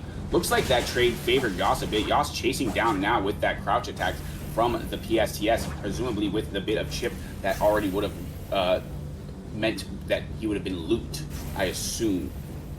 Looking to get back in there, though. Not going to be successful. Going to get strafed by that move from the running R2, and Space is going to get in and out there successfully. Trying to get another hit there. Does it. Gets the chip. Trying to get back in with that. They're going to trade there. Space is going to get a Godskin proc. Space is going to be in a really good spot right now. He's playing this really well. He start adjusting, huh? Yeah, and you see him pulling out that backhand blade again. And I'm not really sure what the gears are turning in his head right now, but I don't know what they're saying because I'm just not smart enough to put it together right now. This guy is a genius, dude. He's kicked there by Yas, though. Yas is going to get a ton of damage off. We're going to see... Oh, trying to get the rest of that... Oh, Yas get hits again by the feet. Oh, Yas in the corner. Yas is trying to get out of there. Crouch attack is not going to be successful, and we're going to see Space take that one. Space is now tied up Yas in this best of 5. There. Wow. Yeah, you just love to see the way that Space outthinks the enemy and just makes crazy adjustments and throws people off. But Yas's technical skill there really just so beautiful throughout this tournament so far. What a matchup, man. Just blessed to be here to see these two great duelists going at it. Same. In what is so late into the life of the game, to see such great, veterans still here, still playing this well is just, it's amazing. It's incredible. Whew, man. So that was a Beast Claw the Space was using at the end. So Space was using the Beast Claw after the chip of the... So I think when he gets the chip, he's going to air towards the Beast Claw, but at the start of the engagement, right now, he's using the BHB. I'm not sure if by having one of those, he makes it possible that he's looping the other thing, you know what I'm saying? Like by having too much poise from one, he'd make the other loadout so either one of them is going to be breaking properly or something. I'm not sure, but this is like pretty big brain here. Okay, looks like they're ready. 3. All right, let's get into it. 2, 1-1 here. 1, let's go. Oh yeah, I'm sorry. I'm gonna put the score right away. Yeah, I remember. I mark on the paper, but I forgot to update. Here you go. Thank you. Yeah, I have a pad with me as well that I always keep when me too. Thank you. You're amazing, Caster. I appreciate you. Going to be switching to that BHB. We see the handy tech coming through, but Yas is going to do a lot of damage there. Yas is now on the receiving end of getting those hits We're going to see a bit of a mash off there. Not really sure who's coming out of that one. I think it's Space there, a bit ahead by about 200. Yas is going to get some more damage there from that Beast Claw. And now Space is in a good position here, 1-1 in this series. Down by about 700 is Yas. What can he do? Jumping in is not going to be successful. He is going to get a bit punished. BHB dealing out a lot of damage there, but that PSTS has been pretty devastating so far. Space making his way out of that engagement very, very quickly because of that. Gets the spin slash there onto Yas. Yas is getting very low. Stormblade not going to come through. Running R1 is going to be really, really difficult to escape when you're real low, but Yas trying to apply some more pressure. Not going to be enough HP, but does a huge amount of damage in that interaction. And just by being super far ahead in that HP, Space is able to secure that one, but Yas really just standing his ground there at the end. If he had been able to avoid a couple more hits of damage on the way out of engagements there, I think Yas would have had enough HP to make a turnaround there. But you see that spin slash there comes into play. that was on the corner. I said, it's faster, and you see the Stormblade doesn't hit there. The Stormblade not hitting there was actually extremely important to the fight. You see going into that last engagement, 1,300 damage on the side of Space, or 1,300 health on the side of Space, and he's managed to get out of there with only 500. So it really was a lot of damage that Yas was able to deal in a short time with that PSTS. It's a very explosive loadout, but Space was able to win that one through longevity. Anyway, let's get into it here. Yeah, Space got much point. Let's see. Bios can come back. 3, 2, 1. Let's go. You see both sides with those Bullgoat Talismans, both sides drinking their flask here. You're going to see the greased backhand blade here has been really, really strong in dealing damage very quickly so far from Space. Honestly, just in general, the way that he handles these light weapons, he's able to maximize how quickly he can deal this damage with his dagger. Gets the R1 in. You're going to see the trade here. It's going to favor Yas a bit. Yas is going to be able to reproc, I believe, but trying to get into that corner is going to keep that pressure up from the talisman swap attempt. Gets the spin slash. A lot of damage here from Space. Space rolling a bit there errantly, but he's going to be swapping to that Beast Claw there now that he understands the poise situation. Going to get that hit there in on the dagger, and we're going to see a break and getting out there. Very, very good point chipping there from Space. Space getting some hits there, though. But Yas doing a lot of damage. It was and a lot. We got a Godskin proc. Yas is now actually ahead in this fight. We do see the Beast Claw coming through. Nice, from similar Space Ranger. HP. He gets another swap back there, getting the BHB back in. Spin slash is going to be successful there. Doesn't have 123. Now we're going to see a lot of damage from Yas onto that side, and he is very, very low here. About 900 HP below Space here. Going to try to get those talismans up is Yas. Going to successfully get that blue feather up by putting the HP talisman on. Going to get a couple of hits off on the Space, and making big ground here is Yas. Yas trying to turn this one around. Space getting a couple more hits in there. They're getting some trades in, trying to choose those engagements really carefully. Going to get a lot of damage. That Space in the corner. Not going to be able to finish with the last HP so similar. L1 in. Yas one hit. Yas going to fall. Space is going to take this one. GG. Wow. Well played for both players. Man. Wow, that was such a nice set, man. It was great play by both guys. Very heady, very much thinking going on, but also very much technical play going on. We see in the wall there, though, using that wall really, really well is Yas, and just the positioning of Crystal Lake is super important here. I love fighting on Crystal Lake. I think it's the best. But yeah, we're going to see Yas fall down into the losers to fight Gavril. Yeah, and Space is going to advance to final stage, I believe. Let me check. Space is going to advance. Did you go Spice? Spice Ranger. This is Dune now. Welcome to Dune. Where we have Teichman and Tasty are going to move on to the final stage of the NA though, right? Okay, I'm just watching the challenge, okay? Let me switch the scene, okay? Go ahead, go ahead. So, Yas Gabriel is gonna do loser bracket at the bronze stream. Congratulations, Space. Move to the final stage, and then who else is moving to... Doesn't update here, huh? I don't know what's going on here. I was hoping they maybe they don't update until everything's is done. You have to report the stuff, yeah. Okay. Alluvial, that picture you just sent me is incredible. I love this pic. So Owen, at this moment, we don't have any fight to stream for winner bracket yet. Just yet. We have to wait for loser bracket. Yas and Gabriel. Stream that one. Yeah, let's put the why not? wrong. And we can just chill for a second. Yeah. Finally show up. So Space vs Taikman for winner final. And the loser semifinal is gonna be Tasty Orange and the Gabriel. So we usually stream loser fight. Okay, first, we got right? space in the world yes, now. Hell yeah. Yes. Oh wait, we All right, well, I forgot the. I'm confused the order. Which one I need to do first? It's gonna be space and then tasty match. I just checked the one that you sent me. Yeah, and then you do It's the 13 and 14, so it's from top down, and then we go the opposite way. We go bottom up from 15, 16, and 17 obviously is the last one. So we would see Space versus Teichmann now, and then Tasty versus Gabriel. Whoever wins there, if we get the round reset, I guess is the question, or no? Okay, so basically Space versus Teichmann in winners final. Then we do Tasty Orange versus Garvel in losers semifinal. And then whoever wins that goes to fight whoever lost the space match, right? And whoever wins that Oh, Okay, right, so right, it's right. gets to go back switcheroo. up and Okay. fight space. So or space whoever wins first. that. We need to stream here first, right? Yes. Yes. Alright. And they're in world now. We have space and Teichmann in world, I believe now. Okay, I'll let you guys do your thing. Thank you, Amy, Yeah. as always. Thank you so and much. also thanks for just the work in the format. Appreciate you. Yeah, I wish I should have wrote up something so people could understand this. No, it's okay. We did it out of order because of the duelists, so that threw us off. So. Yeah, okay, well, good luck.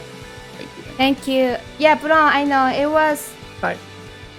because I expand the bracket and I didn't change the text.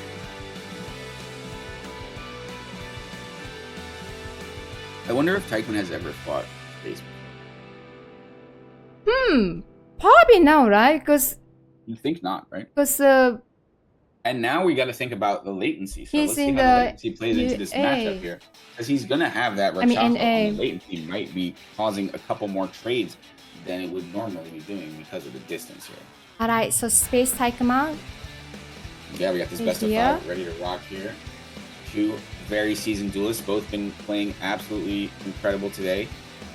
We've got the Dex Poison Hand from Teichmann here. Maybe Oh, this he is a call to the changed? latency. He could just pull the Oh. Rakshasa at any time. Obviously, yo, Canuck, what's up, man? Hope you're doing well. Space has the Strength Talisman on his double handicap BHB off law build. We've got the absolute nightmare of DLC weapons here from Space. Yeah, Space. That's gonna be That's evil build. Evil. Yeah, that's so funny. Evil. We both said at Okay. the same time. Yeah, it is crazy. All right, let's get into Let's this. get best of it. five Yeah, here, because though. I don't want to get This too group delayed. stage.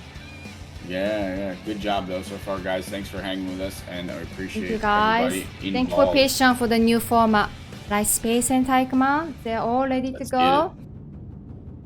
We're ready to go 3, here between these two 2, duelists in this best of 1. five. Let's go. In the group stage, we have now entered.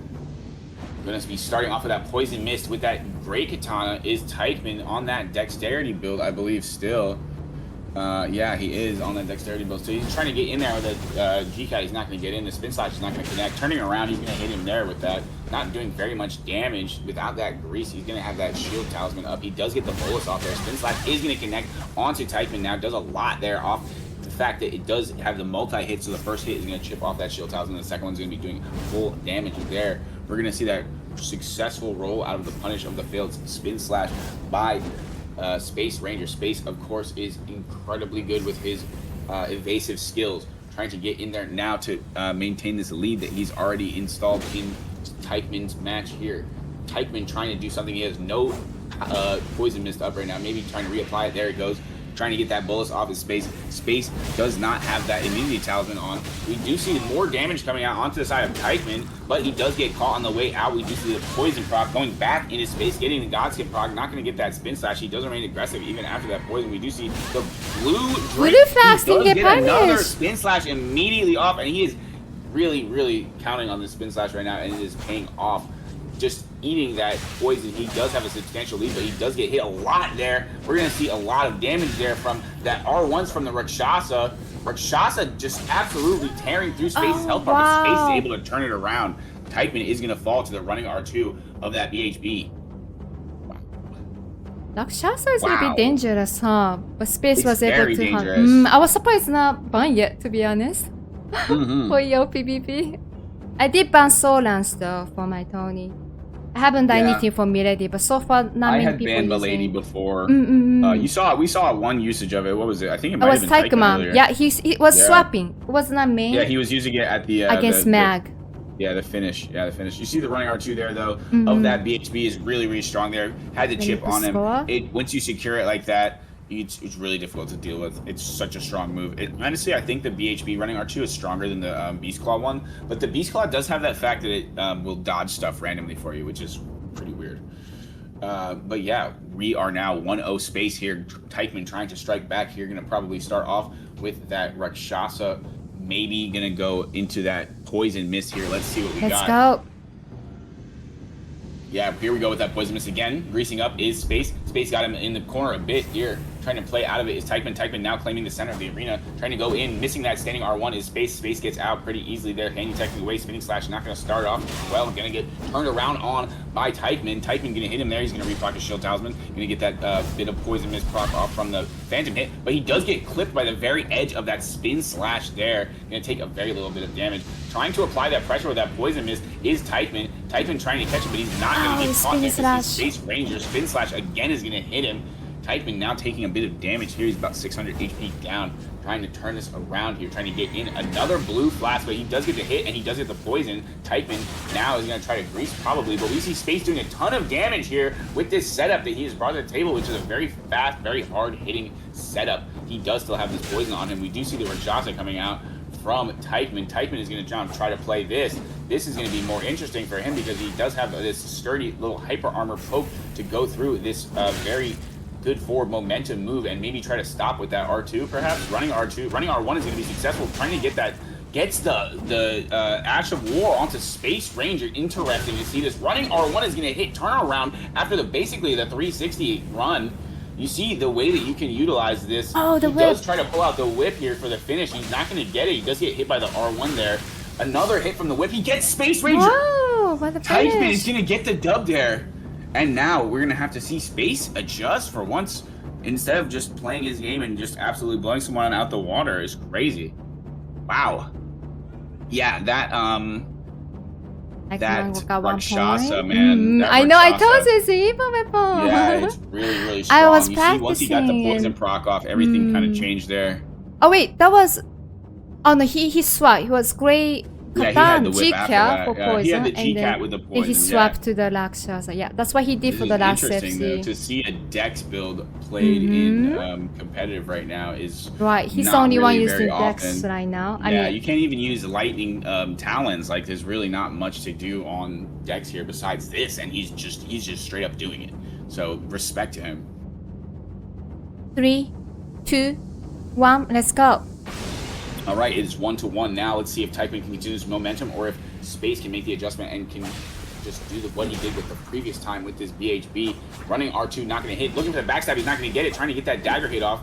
Maybe could have got some chip there. Turn around, R1 is going to hit. See, the crouch attack or the rolling attack from that BHB one-handed is still good. Running R2 is going to hit there. Gets the chip again. Now he's going to have him looped. Maybe he's going to go in with this running R2 again. Maybe he's going to try to punish here if he tries to running R1 in with that aggression. He does get the hit there, Teichmann. Teichmann is not going to get the second hit there, but he does get the Phantom proc off. Looking for that backstab again. He does have the poison onto Space Ranger. Turning around, gets another poke. He does have that poison exaltation talisman, so he's going to be doing a bit more damage there. Running R2, chasing him down, getting a bit of chip. He does have Rakshasa ready to go now. He's in a better position to fight Space. Space is poisoned. Poison is going to be the only difference between this Hellbore and what. Oh, and now Spin Teichmann slash is going to long. be really, really low. There's going to be the bolus punish, trying to get in there. Not going to be successful. Not going to get enough momentum off of that bolus punish, unfortunately, and that's going to be a really big health bar deficit of these guys. Spin slash is going to hit now. A lot of damage. Gets the Godskin proc. Space Ranger is really, really good position to win this one. He's up by 1,500, maybe 1,400 HP right now. Running R1, not going to hit. Another roll, and you see this is why you don't often see the Rakshasa in these really high-level matchups here, is because it becomes very predictable, especially to somebody with the evasive maneuvers, as Space does, perfectly spacing that and getting the punish on it, but he does get hit by this Ash of War. Does get a lot of damage out there in that engagement. He's still going. He's still and the breathe. Wow, too. insane. I know. That is crazy. I was struggling the And now other Space is real day. low. Spin slash. Oh, the spin Wow. slash come from nowhere. Wow, Space still gonna win though. Still gonna win. True. After all that, yeah. And now he's spamming that L2. He got the second score. Hell of a fight, man. Hell of a fight. I really can't believe that he continued it that many times. 3. You could. Oh my god, that was crazy. I think that was 5 times, maybe, that he did. How many times did he pop it there? That was crazy. Lag LT Right, is on actually this lat as crazy well, on yeah. latency. And this is what I'm talking about It's with cross the difference region. between the fights on the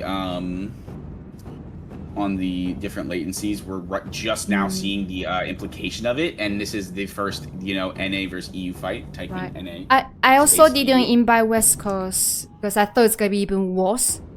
Devin, Takuma is from Central. Sit back in your rocking chair and just sit this one out, buddy. Okay. Alright, looks like they're ready. Both Galuna. Space off to a bit of a lead here now, 2-1. See if he can close this one out, or see if Typin bounces back again. 3, 2, 1, let's go.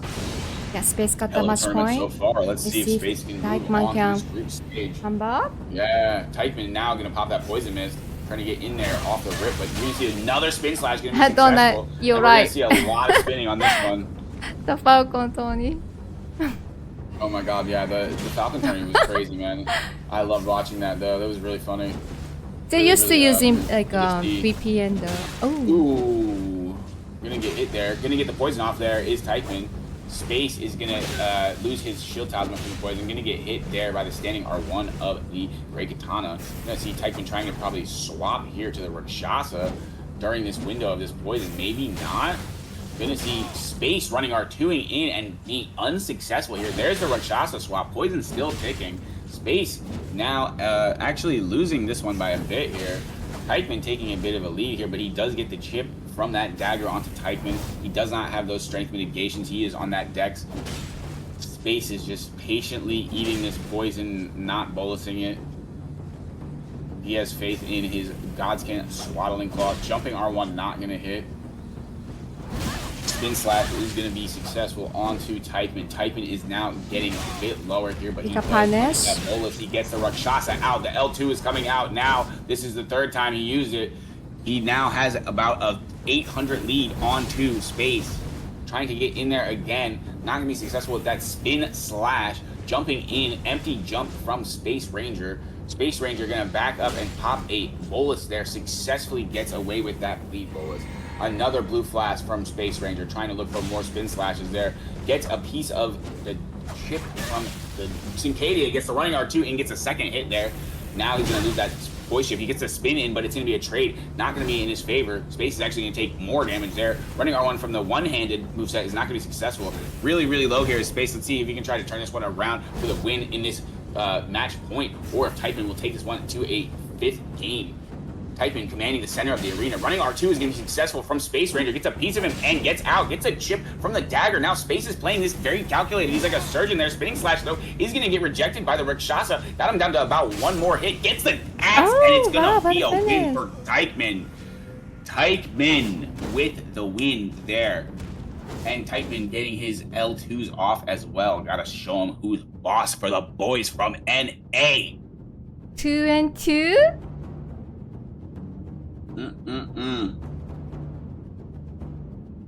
And now Space Ranger up against the wall here in the group stage from Typin. Truly a scary beast with this Rakshasa. It's dangerous weapon. That's what I was Space surprised. Ranger It's is still probably a bit exhausted from these two available. tournaments too. Right, so, he's been playing since yesterday, and then this morning, and then tonight. yeah, he's a beast, man. He's a beast. And in his country, it's probably already midnight. Alright, wow, looks yeah. like they're ready. All right, let's get down to business here in this final match. Let's Let's go. go. Both got match point, 2-2. Here in the Kai Dojo, we are going to see a double poison mist. I believe this is on the Shamshir on the side of Space Ranger. GCat still here from Typin on that Dex build. First hit is going to go the way of Space Ranger. Running R1 not going to be successful. Turning around with that GCat not going to hit. Jumping R1 not going to hit. trying to get in there with space, is going to be aggressive with this matchup with this Shamshire. He's going to have the speed advantage. He's going to have that running R1, jumping R1 as well. He's utilizing jump attacks really, really well with this Shamshire. Similar way to the we've seen 4Why Not play it in his tournaments recently. JR2 not going to hit there. Turning around R1, 2 hits there from the Shamshire is going to be good. He's going to be applying a lot of status there. JR2 is going to come in there. Another standing, or the backswing doesn't hit, but another running R1 is going to hit. You're going to see the poison proc onto Teichmann. Teichmann not really getting very much play here with it. This GCAT can't really get in, can't really avoid it, getting the aggression from space. Space going in with his BHB, not going to get in there though, but he is going to get poison proc by that GCAT running back in, but he's going to go swap to that Rakshasa. We do see the swap with, he does the bolus off successfully, and now he might go back to that poison mist. I'm not sure. Good bolus there by Space, though. It's funny, we did not see him bolus in the previous one. This time we see him bolus immediately. Wonder if he considered that to be an error on his part in the previous fights, and that's an adjustment, or if that just happened to be the correct scenario that he was in at that time. Missing the spin slash there, just trying to gain some ground, just trying to claim some space. We do see Teichmann get the poison mist off there. Running R1 is going to proc the poison. Space is now going to be ticking down. Spin slash is not going to hit. We do see the Rakshasa swap there. Standing R1 not going to catch Space. Teichmann is now in a much better spot. Teichmann is now going to hit him with that. L2 is going to get him after the jump. He's got him in the wall. Space is going to fall. Oh, that's your wall. Space is going to fall to the Rakshasa after the body block. What a play. Teichmann moving on here in this bracket. Well played, though. What an well upset. played. What a play, man. I really cannot believe this. This is crazy work. This is truly insane. Having Teichmann in my fight club the other day and now seeing Teichmann taking this tournament to this degree is absolutely insane.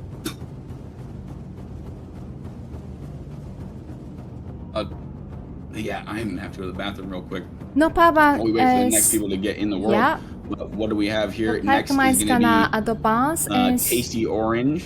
and then we're gonna have so Bearbone is not here, right? Then let me update the. No, it's Tasty and Gavril. Oh no, yeah, it's got to be somebody else. Got to update it because Bear I'm gonna probably do went it. out to his mom's birthday. But yeah, I'll be right back. But here we go with Tasty versus Gavril. This is gonna be yeah, there we go, perfect. Okay, we There got you the I think we got Halax here versus Tasty's the voodoo. thrusting sword again. Tasty with that interesting intellect thrusting sword build with the phalanx, and maybe going to be spamming those glintstone scraps again. Yeah, we see the by the way, 50 int again. Sorry. No, go ahead. Keep go going. ahead. No, I just want to say No. Tasty reset the internet, so his connection is supposed to be Right. better. So that's why he's still playing. I just Right, want did you to see, like, tell another packet everyone. process, or it was just a matter of the way It was that it unfortunate, came out? but he did fix it. So. Right. We did see a little problem earlier, but Tasty was playing really well earlier too. So I'm excited to see him back here in the group stage. Made it all the way back out. 50 intelligence here though, 40 endurance. He's got that thrusting sword. He's utilizing all 4 of his talismans. He's got his Radon hat on, very, very based. And then we've got I like Gavril it. on 56 strength. Yeah, and he switches the hat during the fight is the best part. 56 strength, 44 endurance for Gavril. We got the Halax here. Gavril just got naked real quick. I don't know how Gavril just did that. Okay, never mind. This seemed to be some kind of issue. Okay, both got enough. Okay, cool, Ready cool. to go, looks like. And yeah, we're ready to get it here in this best of 5 in the group stage. I need to tell camera to follow them. Looks like camera got this Oh, moment. it's not locked on to one of them. Yeah, take your time though. Hold on, We're good it's here, we're good here. something got.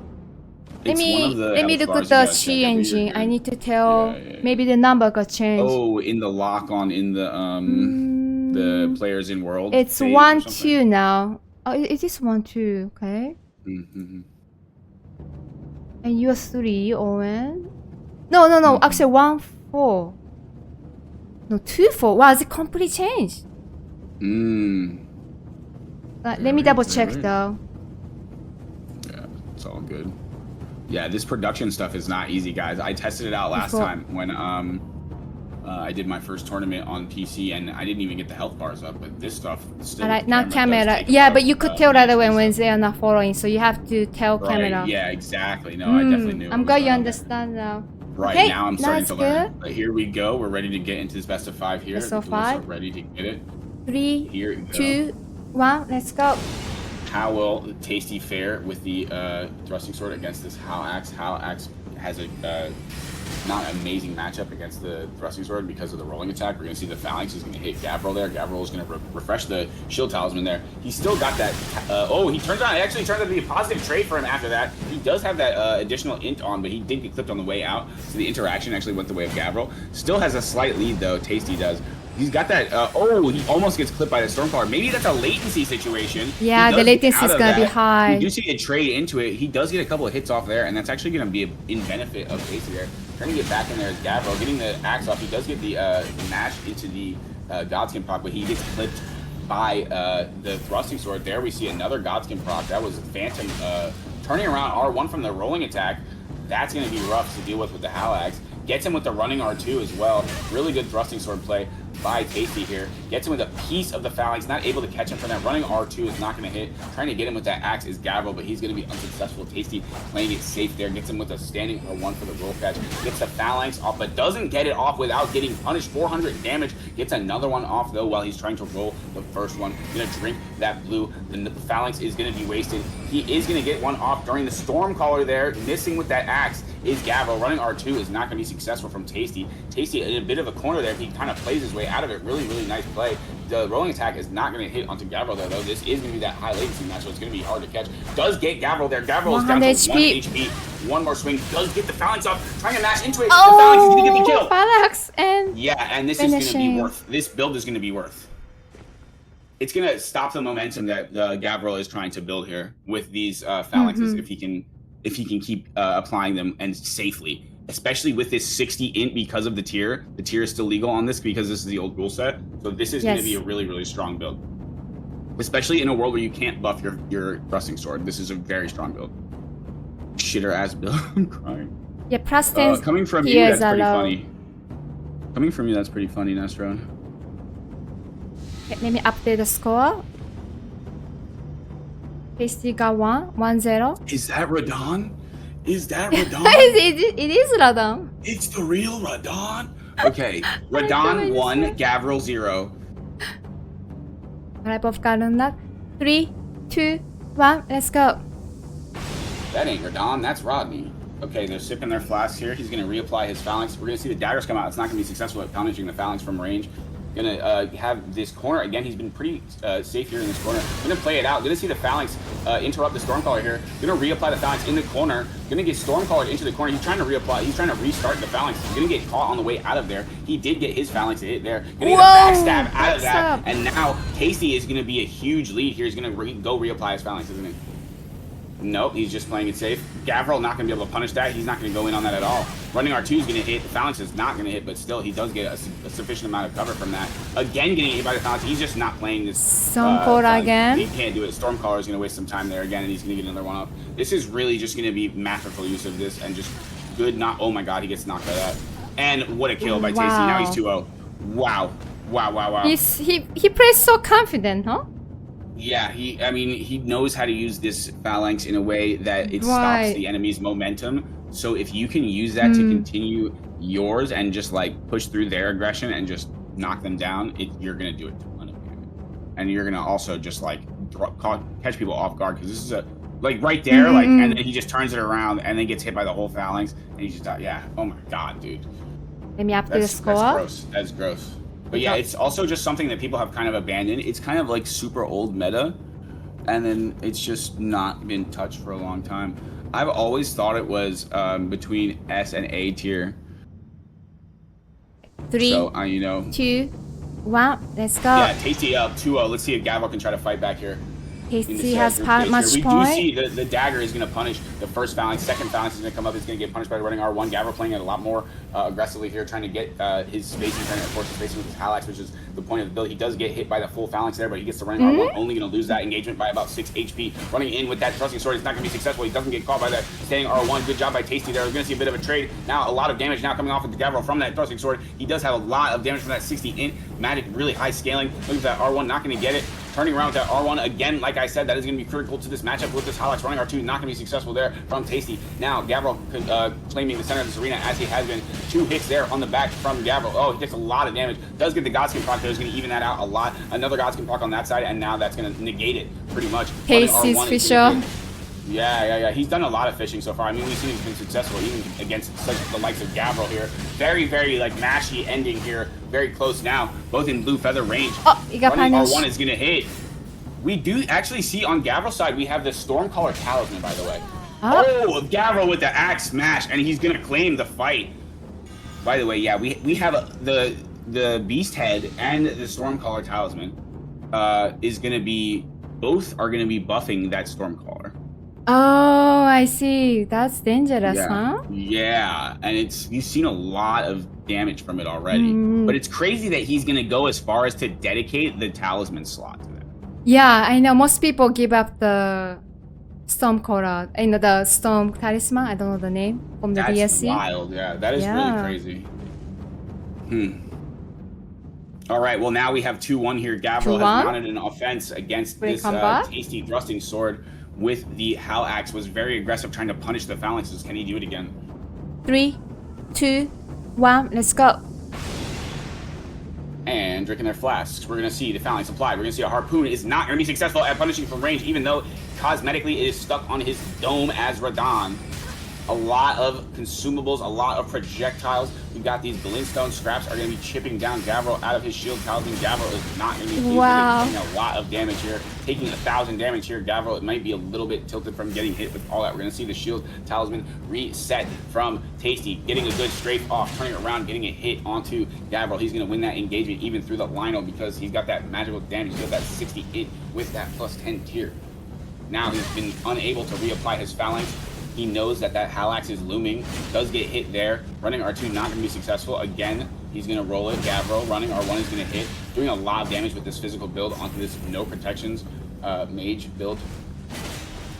Gavril evened up the score a lot there. A lot of damage off onto Gavril, though, from that thrusting sword there. We do see him finally putting that phalanx back out, but it's not going to be without punish.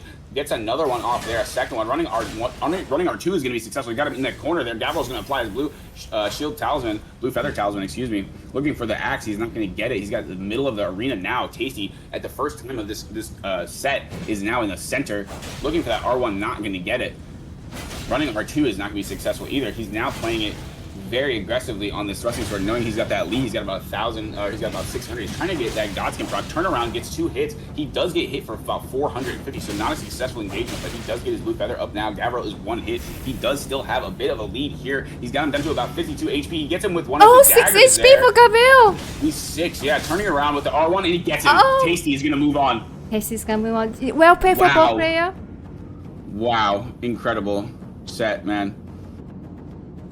So we're going to see Tasty to go against Teichmann, and we're going to see Gavril go against Space Ranger. Which means the ping is good, huh? Because they are both EU, and so that's the next match is going to be 15, so that's going to be that one. It's going to be Gavril versus Space.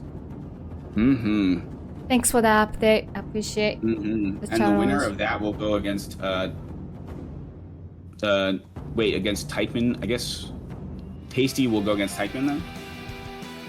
Thank you, Owen Trilson fan. I appreciate you. Also, Slam, what's up, buddy? I'm sad you're not going to join my next tournament, but...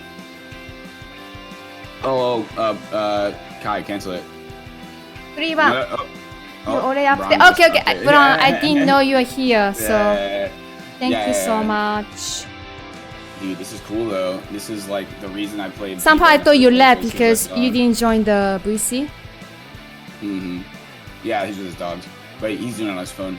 But yeah, this is the reason I started playing Kibo was because Space Ranger did it against Griff in that one tournament and fucking shit on him. It was incredible. Alright, I'm gonna update the name. This is gonna be really, really cool to see. But yeah, Space versus Tasty, man. Never seen this combination, huh? So Space and the Tasty. Okay. Alright, we're gonna see the Kiba versus the Phalanx thrusting sword here. This is gonna be really cool. Alright. Yeah, let's just take a second here before we enter this. I need to do the name finals. each time. Yeah, take your time. I'm real excited though. This is a dope matchup. This has been a Never crazy seen shot this. for Tasty Orange. So I think the choice of the Kiba is actually a really great idea because he used it against the mages before, and now he's going to use it against basically a pseudo mage to the Ash of War. So this is going to be cool. Just for the record, I'm gonna do quickly. Oh, I didn't select the orange, that's why. So space is gonna be blue. And the tasty is gonna be... Yeah, you see he's gonna be on the strength. Of the red. 50 strength. So this should be right. Okay, it is right. So I assume we're gonna see the strength tier coming out on the side of space here with the Kiba. He does have that hat, so he's going to be getting the extra strength as well. But he's got that magic talisman on. He's ready to go against this mage. Oh, and it deselected. It's something I did. Don't worry, I'm just gonna select one more time. And I also need to update the score. So this is gonna be best of 5 again. Right. Everything looks good to me. Excited, man. This is going to be amazing. This was a really good matchup last time. The Tasty fight with Gabriel was really fun to watch. So let's see what Space can do, the absolute pinnacle of the EU. Could Tasty potentially take out the #1, like my personal choice to win this? Hold on, I need to do camera because I could tell they already they got swapped. So each time you have to do a 1. This would be a major upset, So though, I 1, think. 2. And I think Space has his strategy really like fine-tuned right now for this. So I think this is going to be really hard sell for Tasty to beat Space Ranger out here. But I think this is for like whoever wins here. Alright, I'm ready. I just tell here, camera. 3rd place, right? All right, let's 3, get it. Let's get it. 2, 1, let's go. And we're going to be starting off with the flasks. Getting that phalanx up. Not going to be able to punish off rip. Oh, Instead, spinning he does get the slash spin right slash, and He away. gets him out of the roll. Running R2 is going to hit. Now going to punish that phalanx. The phalanx does still get up. Now Space is really, really poised to start wailing on him with his Kiba here. There we go. He gets a piece of him with that. Turning around R1 is going to hit again. Gets the punish. Getting the standing, not going to hit, but he does get him with the crouch attempt. Oh, the backstab on his face from Tasty. And now Tasty's trying to turn around a bit of the momentum, but he's still down by about 1,000 HP. He does get the phalanx off. He's going to get the hit there with both sides of both parts of the phalanx. He gets hit again with the one R1 there. Space does, but he's turning the momentum back around now with that Kiba here, running R2 back in, getting him with the crouch attack and that running R2. Now he's got about 700 damage onto him, trying to get back in. He doesn't have that grease up. He's too busy trying to aggress there. Gets the R1 after getting hit for about 500. Gonna stop him from his phalanx, or doesn't stop him, but he gets the punish. He does get hit by the phalanx for huge damage, and now that engagement was not in his favor. Space is real low, but so is Tasty. He's probably gonna turn around with this crouch attack from that Kiba is very, very strong. Tasty's gonna have to watch out for that. Running R2 in is not gonna be successful. Maybe the spin slash here from the Kiba. What are we going to see here? If finishing this one out on Blue Feather. Tasty is down by about 200 HP. It's going to be really, really close though still. And still this fight. one phalanx. Oh, 21 HP. Get him one hit. Tasty. Turn around with the backswing is not going to be successful. He's going to take him out of the backswing with the R1 from the thrusting sword. And the confidence here from Tasty has been crazy here to go against the GOAT like this. Jumping R1 from the... Oh, and the crouch attack for the win from Space. Very nice Kiba play, Very man. nice. Beautiful. Wow. Space Yeah, that's what I love to see, though, is that Kiba play. You see the running R2 used there to punish constantly.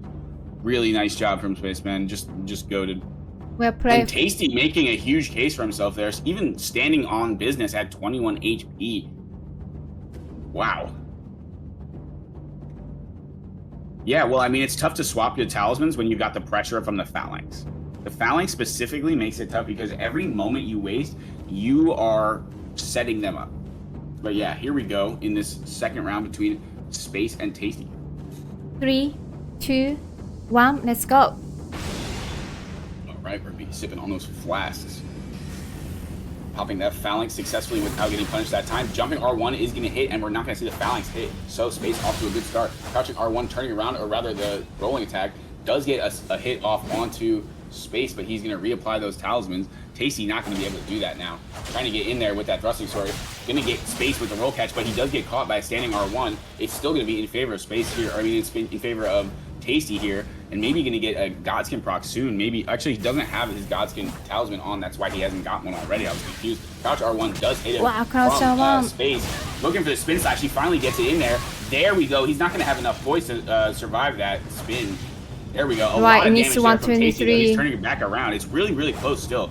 Great job by Tasty hanging here with the Space Ranger on that Kiba. Jumping into space, he's gonna get the heavy spin slash. He's gonna do a lot of damage, 550 damage, another crouch hit. He's got his blue feather on. Tasty does, I believe. Yeah, he does. He also has his Godskin on now, so he's gonna maybe potentially rack up a Godskin proc here soon. Running R2, not gonna hit. Space is gonna get strafed here by Tasty. Tasty is gonna make a case for himself here, down on 350 HP. Space not quite in blue feather range yet. Gonna get him with the standing R1. Gonna get hit by a big phalanx there and a swing. Space getting real low. Trying to apply his blue feather here. He does have his blue feather here. Turning around, trying to avoid that thrusting sword there. Does a really good job here. He's locked in. Standing R1, and he gets the finish. Nice job with the Kiba, and that jumping attack is so good from the Kiba. It was so close fight though. Yeah, both of these fights have been nail biters, man. And Space is just like that. You see with the clutch throughout this whole tournament, Space has been clutching up. But then we saw that Taikman katana was just crazy there at the end. I'll tell you, that weapon is the bomb. That was wild, yeah. That's funny. Maybe because only he was on cross farming region. everyone Maybe last you think FC. Maybe you think about only on cross region. Rather than really, Milady. really close fights. Okay, really, really close fights. 2-0. 2-0 in the favor of has Space. much point. Let's see if Tasty can come back. Right, we'll see if this makes an adjustment in terms of strategy. 3, 2, 1, let's go. And here we are drinking our flask here on match point for Space. He's going to apply that phalanx spin slash. Again, going to get him off. He's going to get hit with that first phalanx, but it's not going to do very much compared to the spin slashes that he's dishing out against this thrusting sword user, Tasty Orange, trying to get his talisman back refreshed, and he does successfully does it. Tasty cannot do that. He is down to about 2,000 HP. Running R2 is not going to be successful onto Space Ranger with this Kiba, who is dodging expertly. Running R2 onto his opponent. He is going to miss that one. We're going to see the Godskin proc for Tasty Orange, both trying to command for the center of this arena. He's not really looking to get back to get up the phalanx here. He's trying to get aggressive against this katana, and it's not really working out here. He gets hit 3 times by Space Ranger. He's taking a lot of damage here. Space Ranger is going to take a little time to reset here.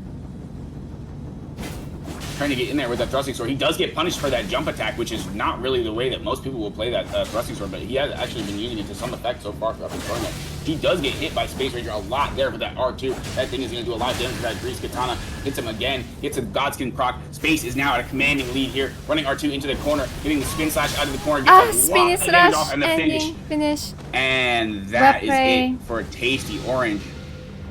Wow. Nice plays. Nice plays. Nice play for both players. I'm very impressed. And now, especially Tasty, he's time. still, you know, see the new face. So. Yeah, that was cool though. That was cool. That was really cool to see him get that far. I haven't seen him Tony for a while, build, man. Such a unique build. Alright. So Space is gonna advance. He's gonna face to winner. Right, bracket, he's gonna go against Taikman. Oh yeah, revenge, huh? Revenge. And let's see if he's gonna get that revenge match. Yeah, let's see if he can get that salty run back. Alright. Or not so salty because he knows he's the GOAT and maybe he can pull it off for EU here. I would love to see an NA win, but I'm just so grateful to be able to cast a Space Ranger tournament. Alright, so Space, please stay. Taikman is gonna join. So it's the grand final, versus winner Taikman, and then loser bracket winner Space. And it's the best of 7. If this guy, Space Ranger, is able to get the bracket reset off after winning the other tournament right now, this is going to be the most legendary performance of all time. Like, where have you ever seen this level of dedication to Elden Ring? Like, when? Where? This is insane, man. What a guy, dude. What a guy. That would be crazy, huh? Yeah, I'm so stoked off that. I'm so stoked off that. Let me put the Star Wars on because it's because this is a grand final. Alright, so I'm gonna do the name. Give me a second. I'm updating the name. So Taikman is gonna be blue this time. Taikman, please join. big thanks to everybody that's watched so far, guys. You guys are amazing. Thank you. Thanks for the All the duelists patience. today, everybody, you've been amazing. Thanks for the duelists as duels well. have been crazy good, and Kai, you've done great. Thank you so much. Thanks to you too. You're amazing I'm caster. having a great time. I'm having a great time up here. The people really I'll bring be it too. whenever I cast, so I'm just like really Wrong. glad to see great duels and stuff. I can't wait to see your Tony next Sunday. Yeah, it's I'm gonna be gonna great. It's gonna be cheer great. you. Everybody, DM me and NA PC users to sign up. Kai, you could sign up if you want. Guys being lazy lately. You can be lazy. That's cool too. Whatever. You I don't know. wanna do. Next week I might be busy, so but I will try yeah. to show up. Yeah, we'll see. Chair. I mean, hey, it's cool just to hang out, you know, too. Appreciate you. Alright, I changed the name. Alright, I need to do BO7 right away. That's very easy for me to forget. Best of 7. Yep. This is gonna be a big one right here. Yep. This is And the then first. also let's watch best ever the seen. start. Yeah, let's check it out. And we're gonna see I haven't Space been on that there. same. Oh, I think it's Yeah, it's the same. It's the same, huh? Yeah, but the name is switched. But we see Name the got poison switched. hand Yes. on the side of Teichmann to increase that poison buff damage. We're gonna see that poison exaltation for sure coming out from him. Already off the rip, we're gonna see Space Ranger with that poison resistance talisman, and I think the names are switched. I don't know. I think Space is supposed to be the one with the poison resist talisman.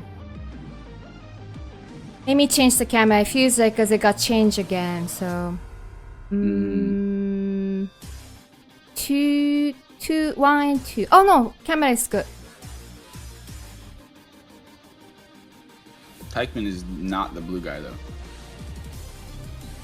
If you look at the challenge, when whoever come first is make blue. Right, I know. But I haven't you see select. I Teichmann haven't is red select. right here, I completely and agree it with you. says I haven't Space there. said. So sorry. We gotta do you again, huh? No, take your time. Take your time. I'm just like I know what you mean. Thank you so tripping much. here So I have to because I do- know Space Rangers on that heat. Right, sorry, He's got guys. That poison resist talisman. I was showing Good, though. stats Perfect. way too early. So Taikman is gonna have There we GK, of course, and the space is red now, but he's gonna have Nagaki. Thanks for All reminding right, me. we're gonna see 92 poise coming through here on the side of Teichmann, who's gonna be able Right. to resist this spin slash here. This is gonna be big for him in that interaction with that Kiba here. So Hold Teichmann on. setting Also, himself up for this success. is it's a best of 7. So whoever take 4 points. Right.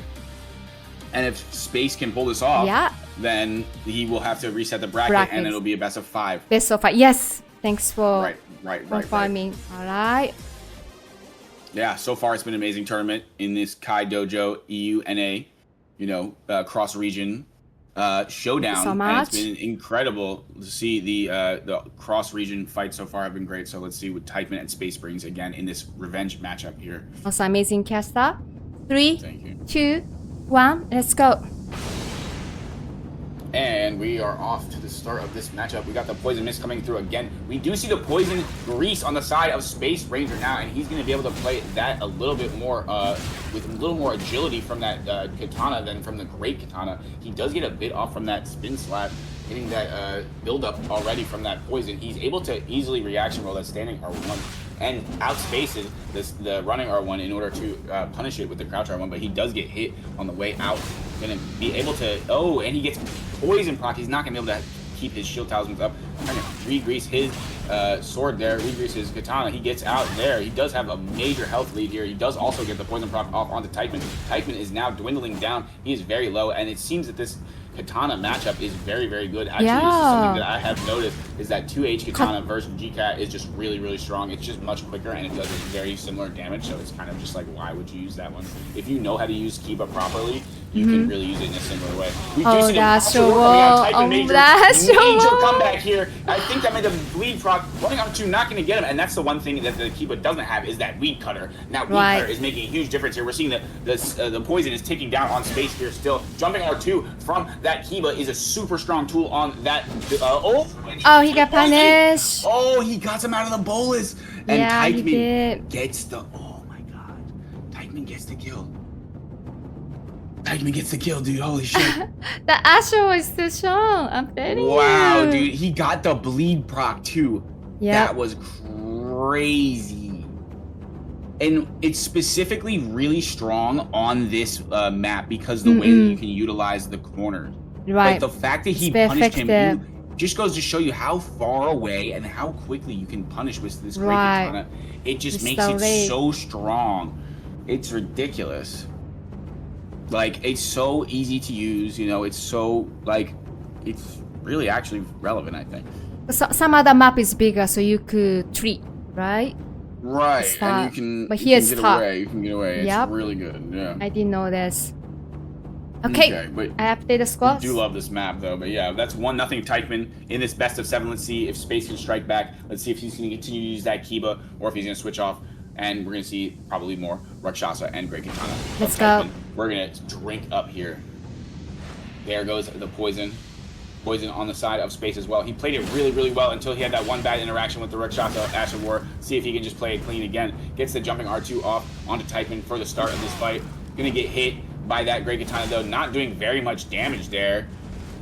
189, a paltry 189. He does get the shield proc, but he gets caught out of the roll there. Space Ranger does. He's going to get that poison proc onto him now. We're going to see Space try to reaggress, try to get that bolus proc out, and he gets punished out of his bolus again by Teichmann. Teichmann is playing this status really well right now, especially because this is a cross-region matchup. Right. You see the poison coming out from Space Ranger onto his grease. We do see the Rakshasa on the side of Teichmann now. Teichmann does get poisoned.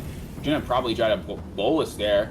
Not gonna be able to get enough space here. Running R1 in from that G-Cat, not gonna be successful. Trying to get him off balance here with a bit of blending is Teichmann. Running R1 in, not gonna work, and he does try to punish it, but it's not gonna work on. Oh, he does stop his spin slash. There's a now it's successful Lance. spin slash though. And now Space is going to get the Godskin proc there, as well as some more damage. Running R2 into the cloud. Spin slash is not going to work, but he's got a lot of aggression here. He's got a lot of room with this HP bar. Successfully dodging it, though, is Teichmann striking back here. Gets his own poison proc onto Space. Space now has about a 1,000 HP lead. Does get another hit onto Teichmann. Gets the Godskin proc. Teichmann 126 really HP. Here. Running R2. He's still dwindling down. Wow. He gets the kill. What a Space is comeback. going to strike back now, 1-1. Incredible games, man. And you see Space now much more carefully choosing his fights there, and then he's using that spin slash very aggressively when he has to instill, you know, against that Rakshasa with the poise break that you can get really quickly from it. Really, really good way to cement his aggression there. Like to basically, he's like boxing out, you know. I never see Katana versus Katana on final. Yeah. At least for me.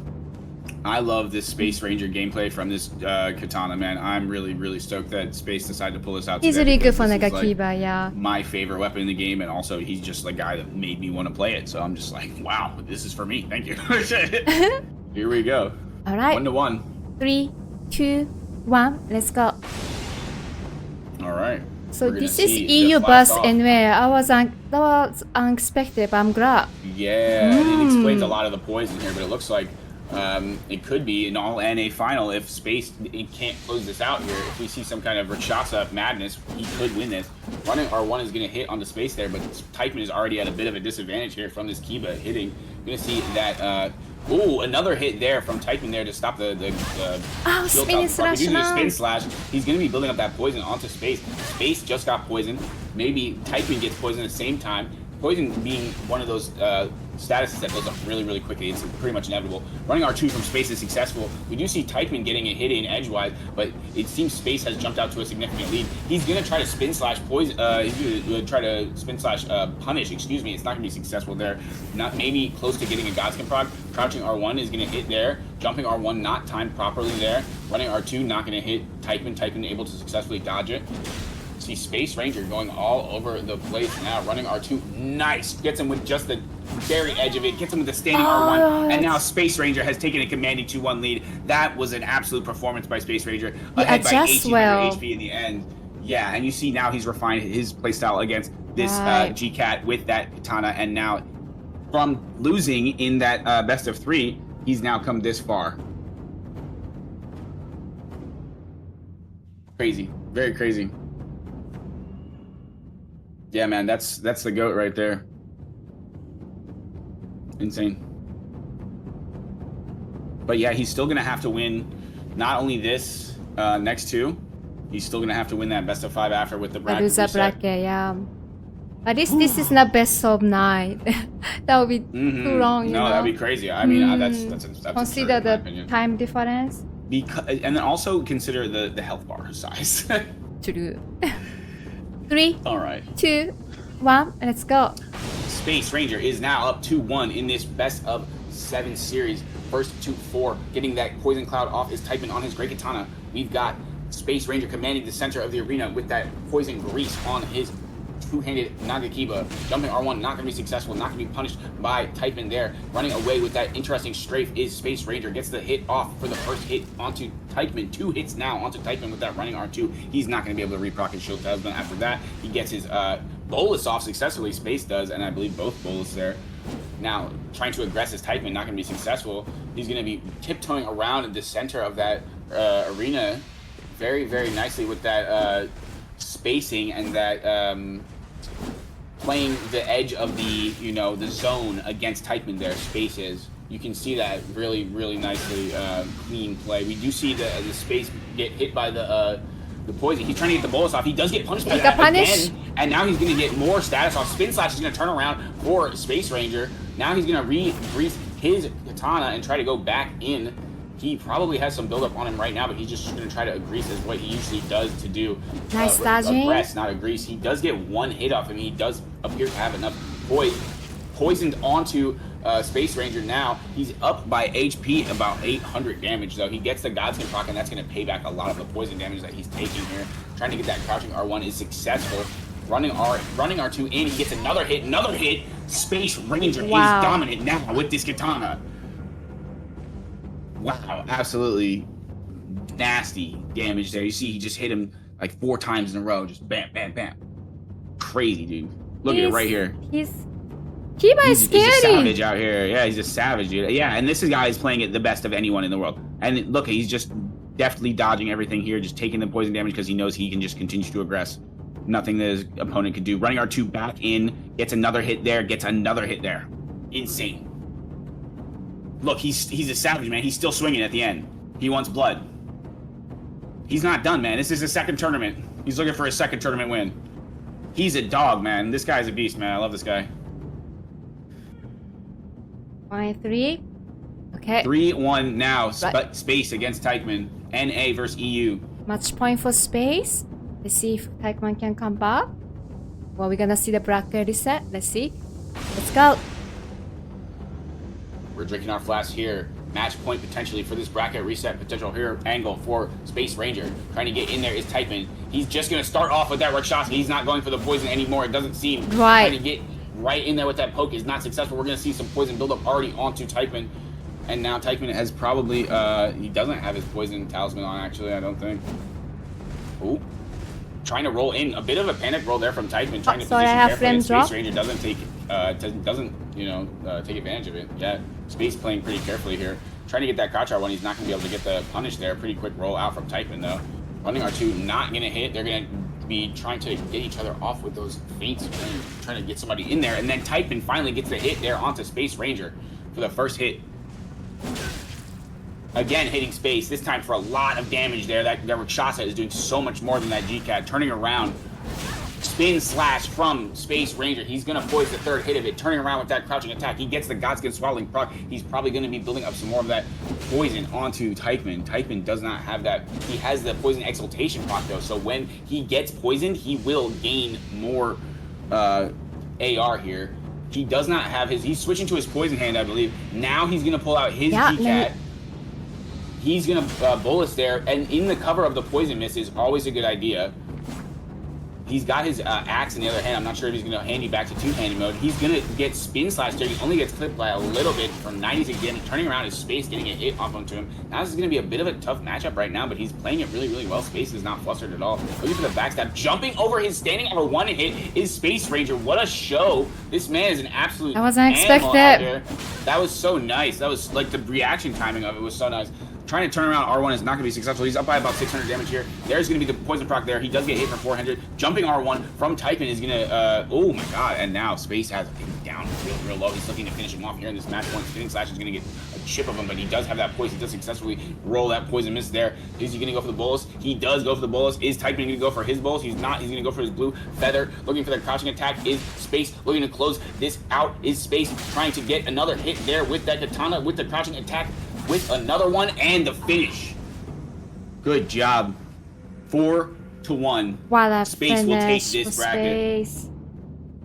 So it is bracket reset.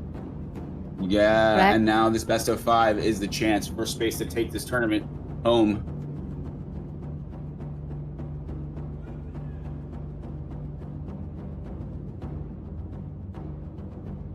Wow, man. What a show. What a show. From coming back from losing to the Rakshasa L2 there with the big interaction to just absolutely picking him apart. Is the Alright, second tourney of the day. Let me Looking do for a the second win. text quickly because now I have to do it's the first 2, 3, and gotta up the score, and also the text I need to update. Yeah, you saw the damage coming out from the Rakshasa though when he did swap to that. It does so much more than that GCAT. And I don't know if maybe that was coupled with like a exaltation proc or something, maybe with the hand, but that shit was doing a lot. If it's not, then it would be criminal with both of those.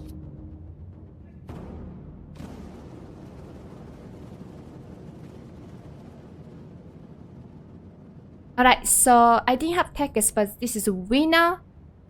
This is a bracket reset, best of 5. Hope I say the name correctly. Yeah, this is exciting stuff though, guys. Thank you for hanging with us today. This has been a hell of an experience. Absolutely incredible showing from every duelist. You guys are amazing.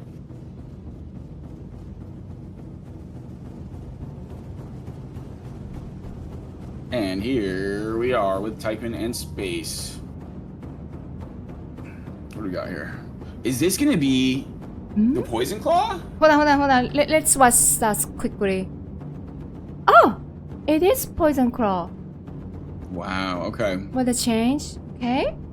Dexterity 50, still the same build. Yeah. And You then can we're gonna change. see the Oh, same- you. yep, Oh, yep, yeah, yep. okay.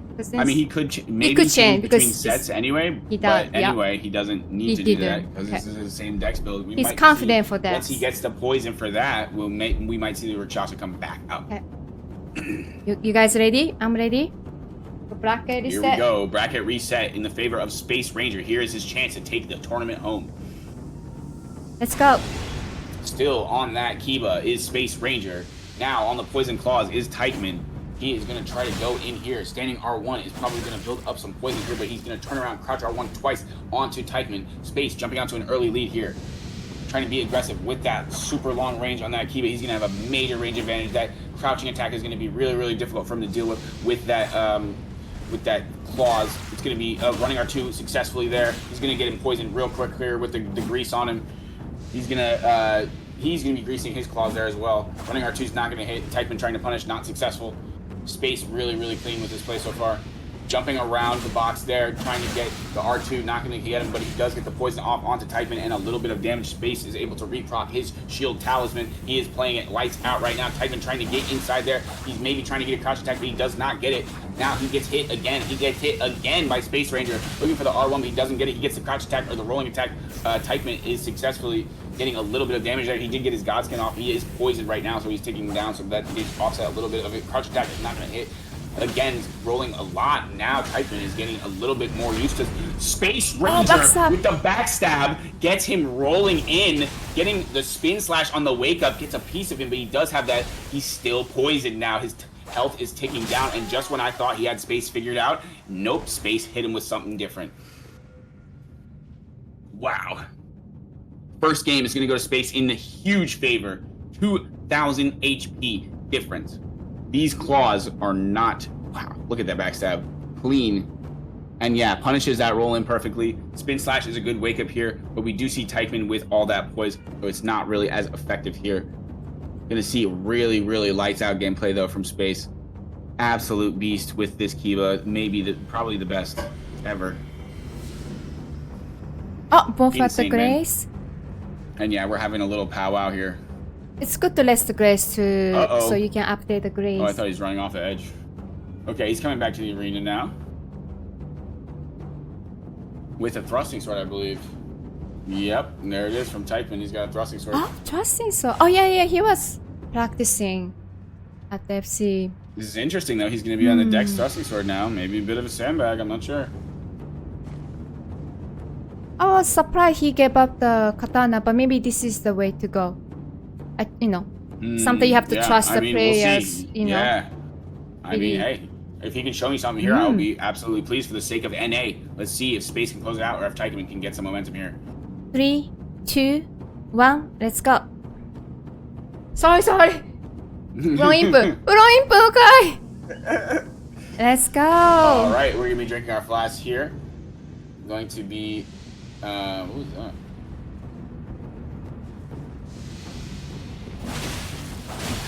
I think that was some kind of anti-status. A bit of a match there. Gonna be in the favor of Space here. Crouch attack, not going to hit. Turning around is Typeman. He does get poisoned. Running R2 in is going to be successful, though. He's got that thrusting sword. He's trying to apply a lot of aggression onto this two-hand Kiba here. Typeman does jump out to a bit of a lead here while he's poisoned. Running R2 spamming with the Godskin proc, trying to get in there against this Kiba on Space. Space is really having some trouble dealing with this aggression from him. And now we see another Godskin proc, even through this poison. We're going to see a bit of spin slashing from him, but he does have enough poise to resist it. Space is going to get hit again and again. It's just impossible to avoid from this thrusting sword now. Super aggressive from Typeman, and this is a completely different Typeman we're seeing now on this thrusting sword. R1 and trying to catch him out of the roll here. Again, we see the Space Ranger panic rolling of all people, trying to jump from corner to corner. He does have this poison still ticking on. He gets him with another hit. Really trying to get out of here is Space Ranger, and he's just staring into his face. He gets hit. Typeman takes the match. Wow. That was interesting choice on the. Yeah, he went absolutely to his face. And so we have ourselves a match, guys. We have ourselves a set. You know, that is a hell of an aggressive thrusting sword right there, and that's crazy to see the Dex thrusting sword being that powerful right there against this Kiba, but he just played it so strongly, so confidently. Tykeman is able to wrestle another match off of Space here in this best of 5. Could he maybe take the momentum back? 3, 2, 1, let's go. Will Space adjust again? Drinking their flasks. We see the poison grease again, chosen by Space. We do see 2 hits there from Space, but 2 hits as well from Typeman. Running R2 is not going to be successful, maybe stacking some of that phantom grease poison. Running R2 in, this time will hit Typeman. Jumping around is Space Ranger. He does get hit once, but for just a bit from that thrusting sword, he gets the poison off onto Typeman. He is ahead by quite a bit here. Space is trying to get there. He gets a Godskin proc, Typeman does, but he takes some collateral. He does get hit by the spin slash there, and now Typeman is dwindling down in his HP. Space is out to another large lead here. He's got that poison. He also got poison. Down. He's in the corner. Running R2 is not going to be successful. Trying to get him with that crouch R2. He's going to keep him on his toes here. He can't really try to bolus or anything. He just has to try to dodge at the mercy of this Kiba here, which he's still doing pretty well up to this point. But now the bolus is not going to get punished. It does get punished by the roll out.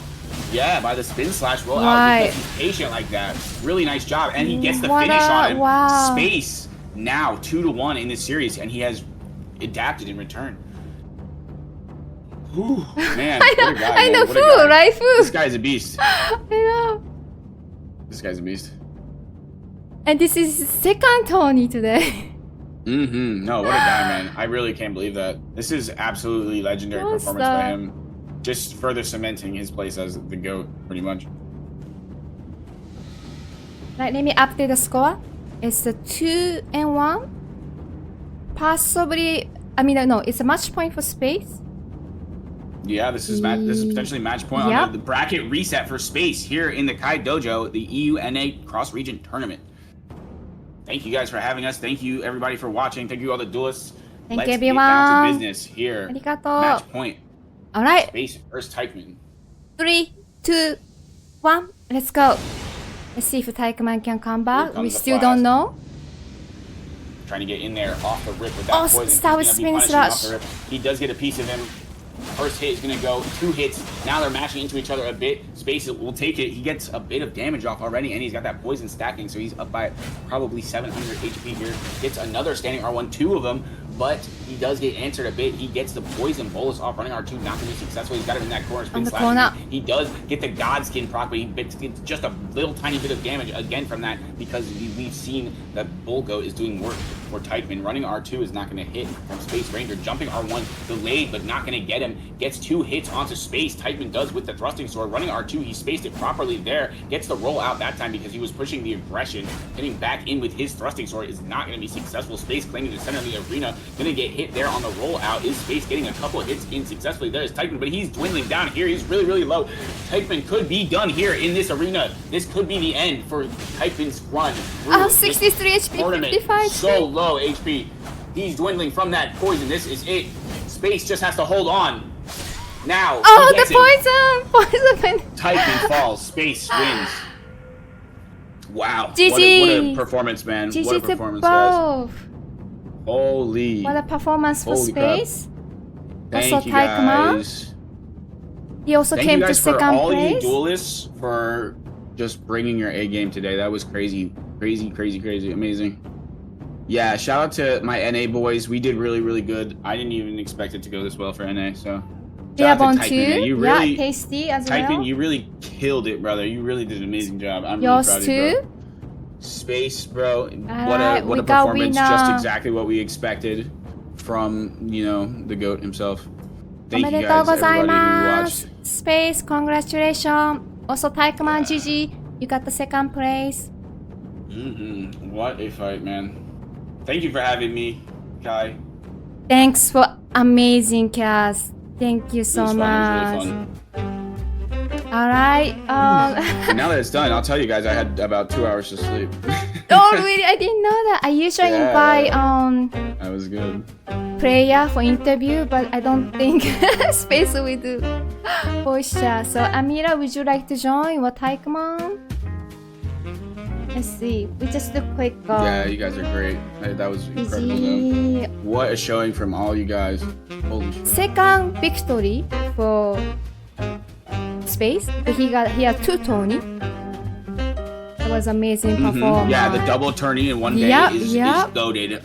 Unbelievable performance, man. And he's just here aura farming in the center of the arena. What a guy. I'm happy to see NA vs EU at the end. Yeah, that was great matchups. That was great matchups. Amy, would you like to join for interview? If so, come to Eldeni and the Teichmann same thing. Right. I mean, I think we're good. Yeah, it worked out well though at the end. Oh wait, I need to update the challenge. Hold on, let me see if Ron did that one. I just make one mistake when I expand the bracket. I didn't do. Let me end the tournament. Okay, I'm gonna show the challenge quickly. Everything went really well, even despite some confusion throughout it, and some of the contestants having some stipulations. So, good job by everybody involved to try to advise us on how to best, progress. Place for Tasty. Hell yeah! And I'm gonna go back to chat so we can hear the Owen's voice.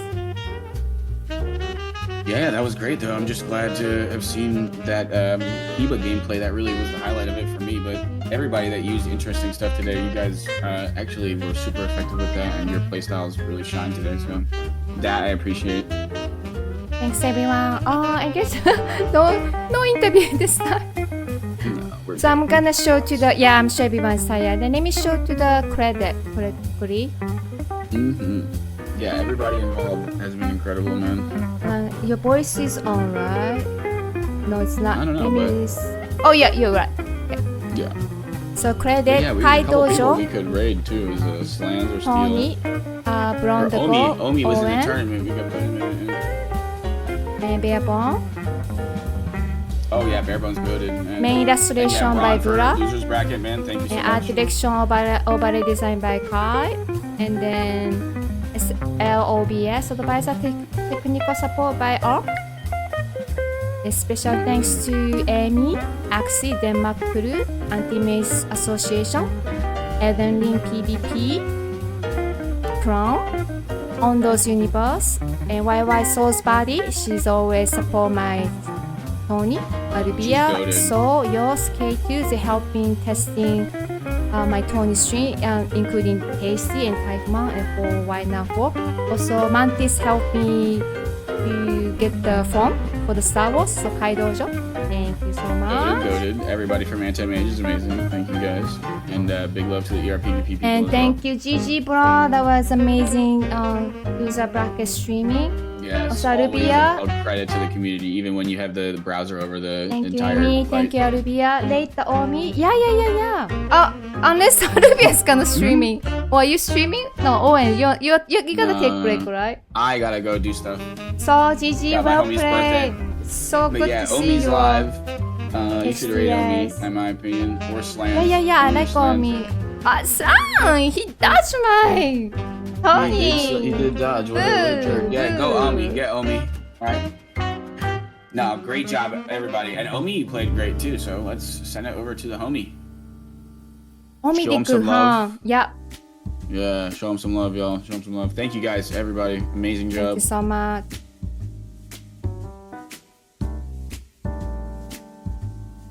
Gigi Owen, thank you so much. Looking Gigi. forward to see you, Tony. Yeah, next week, everybody sign up if you know what's good for you. Next Sunday. NA Tony, right? Legion Lock. Yeah, NA, Region Lock. Yep. Alright, I'm gonna leave now. Bye bye. Bye, guys. Thank you.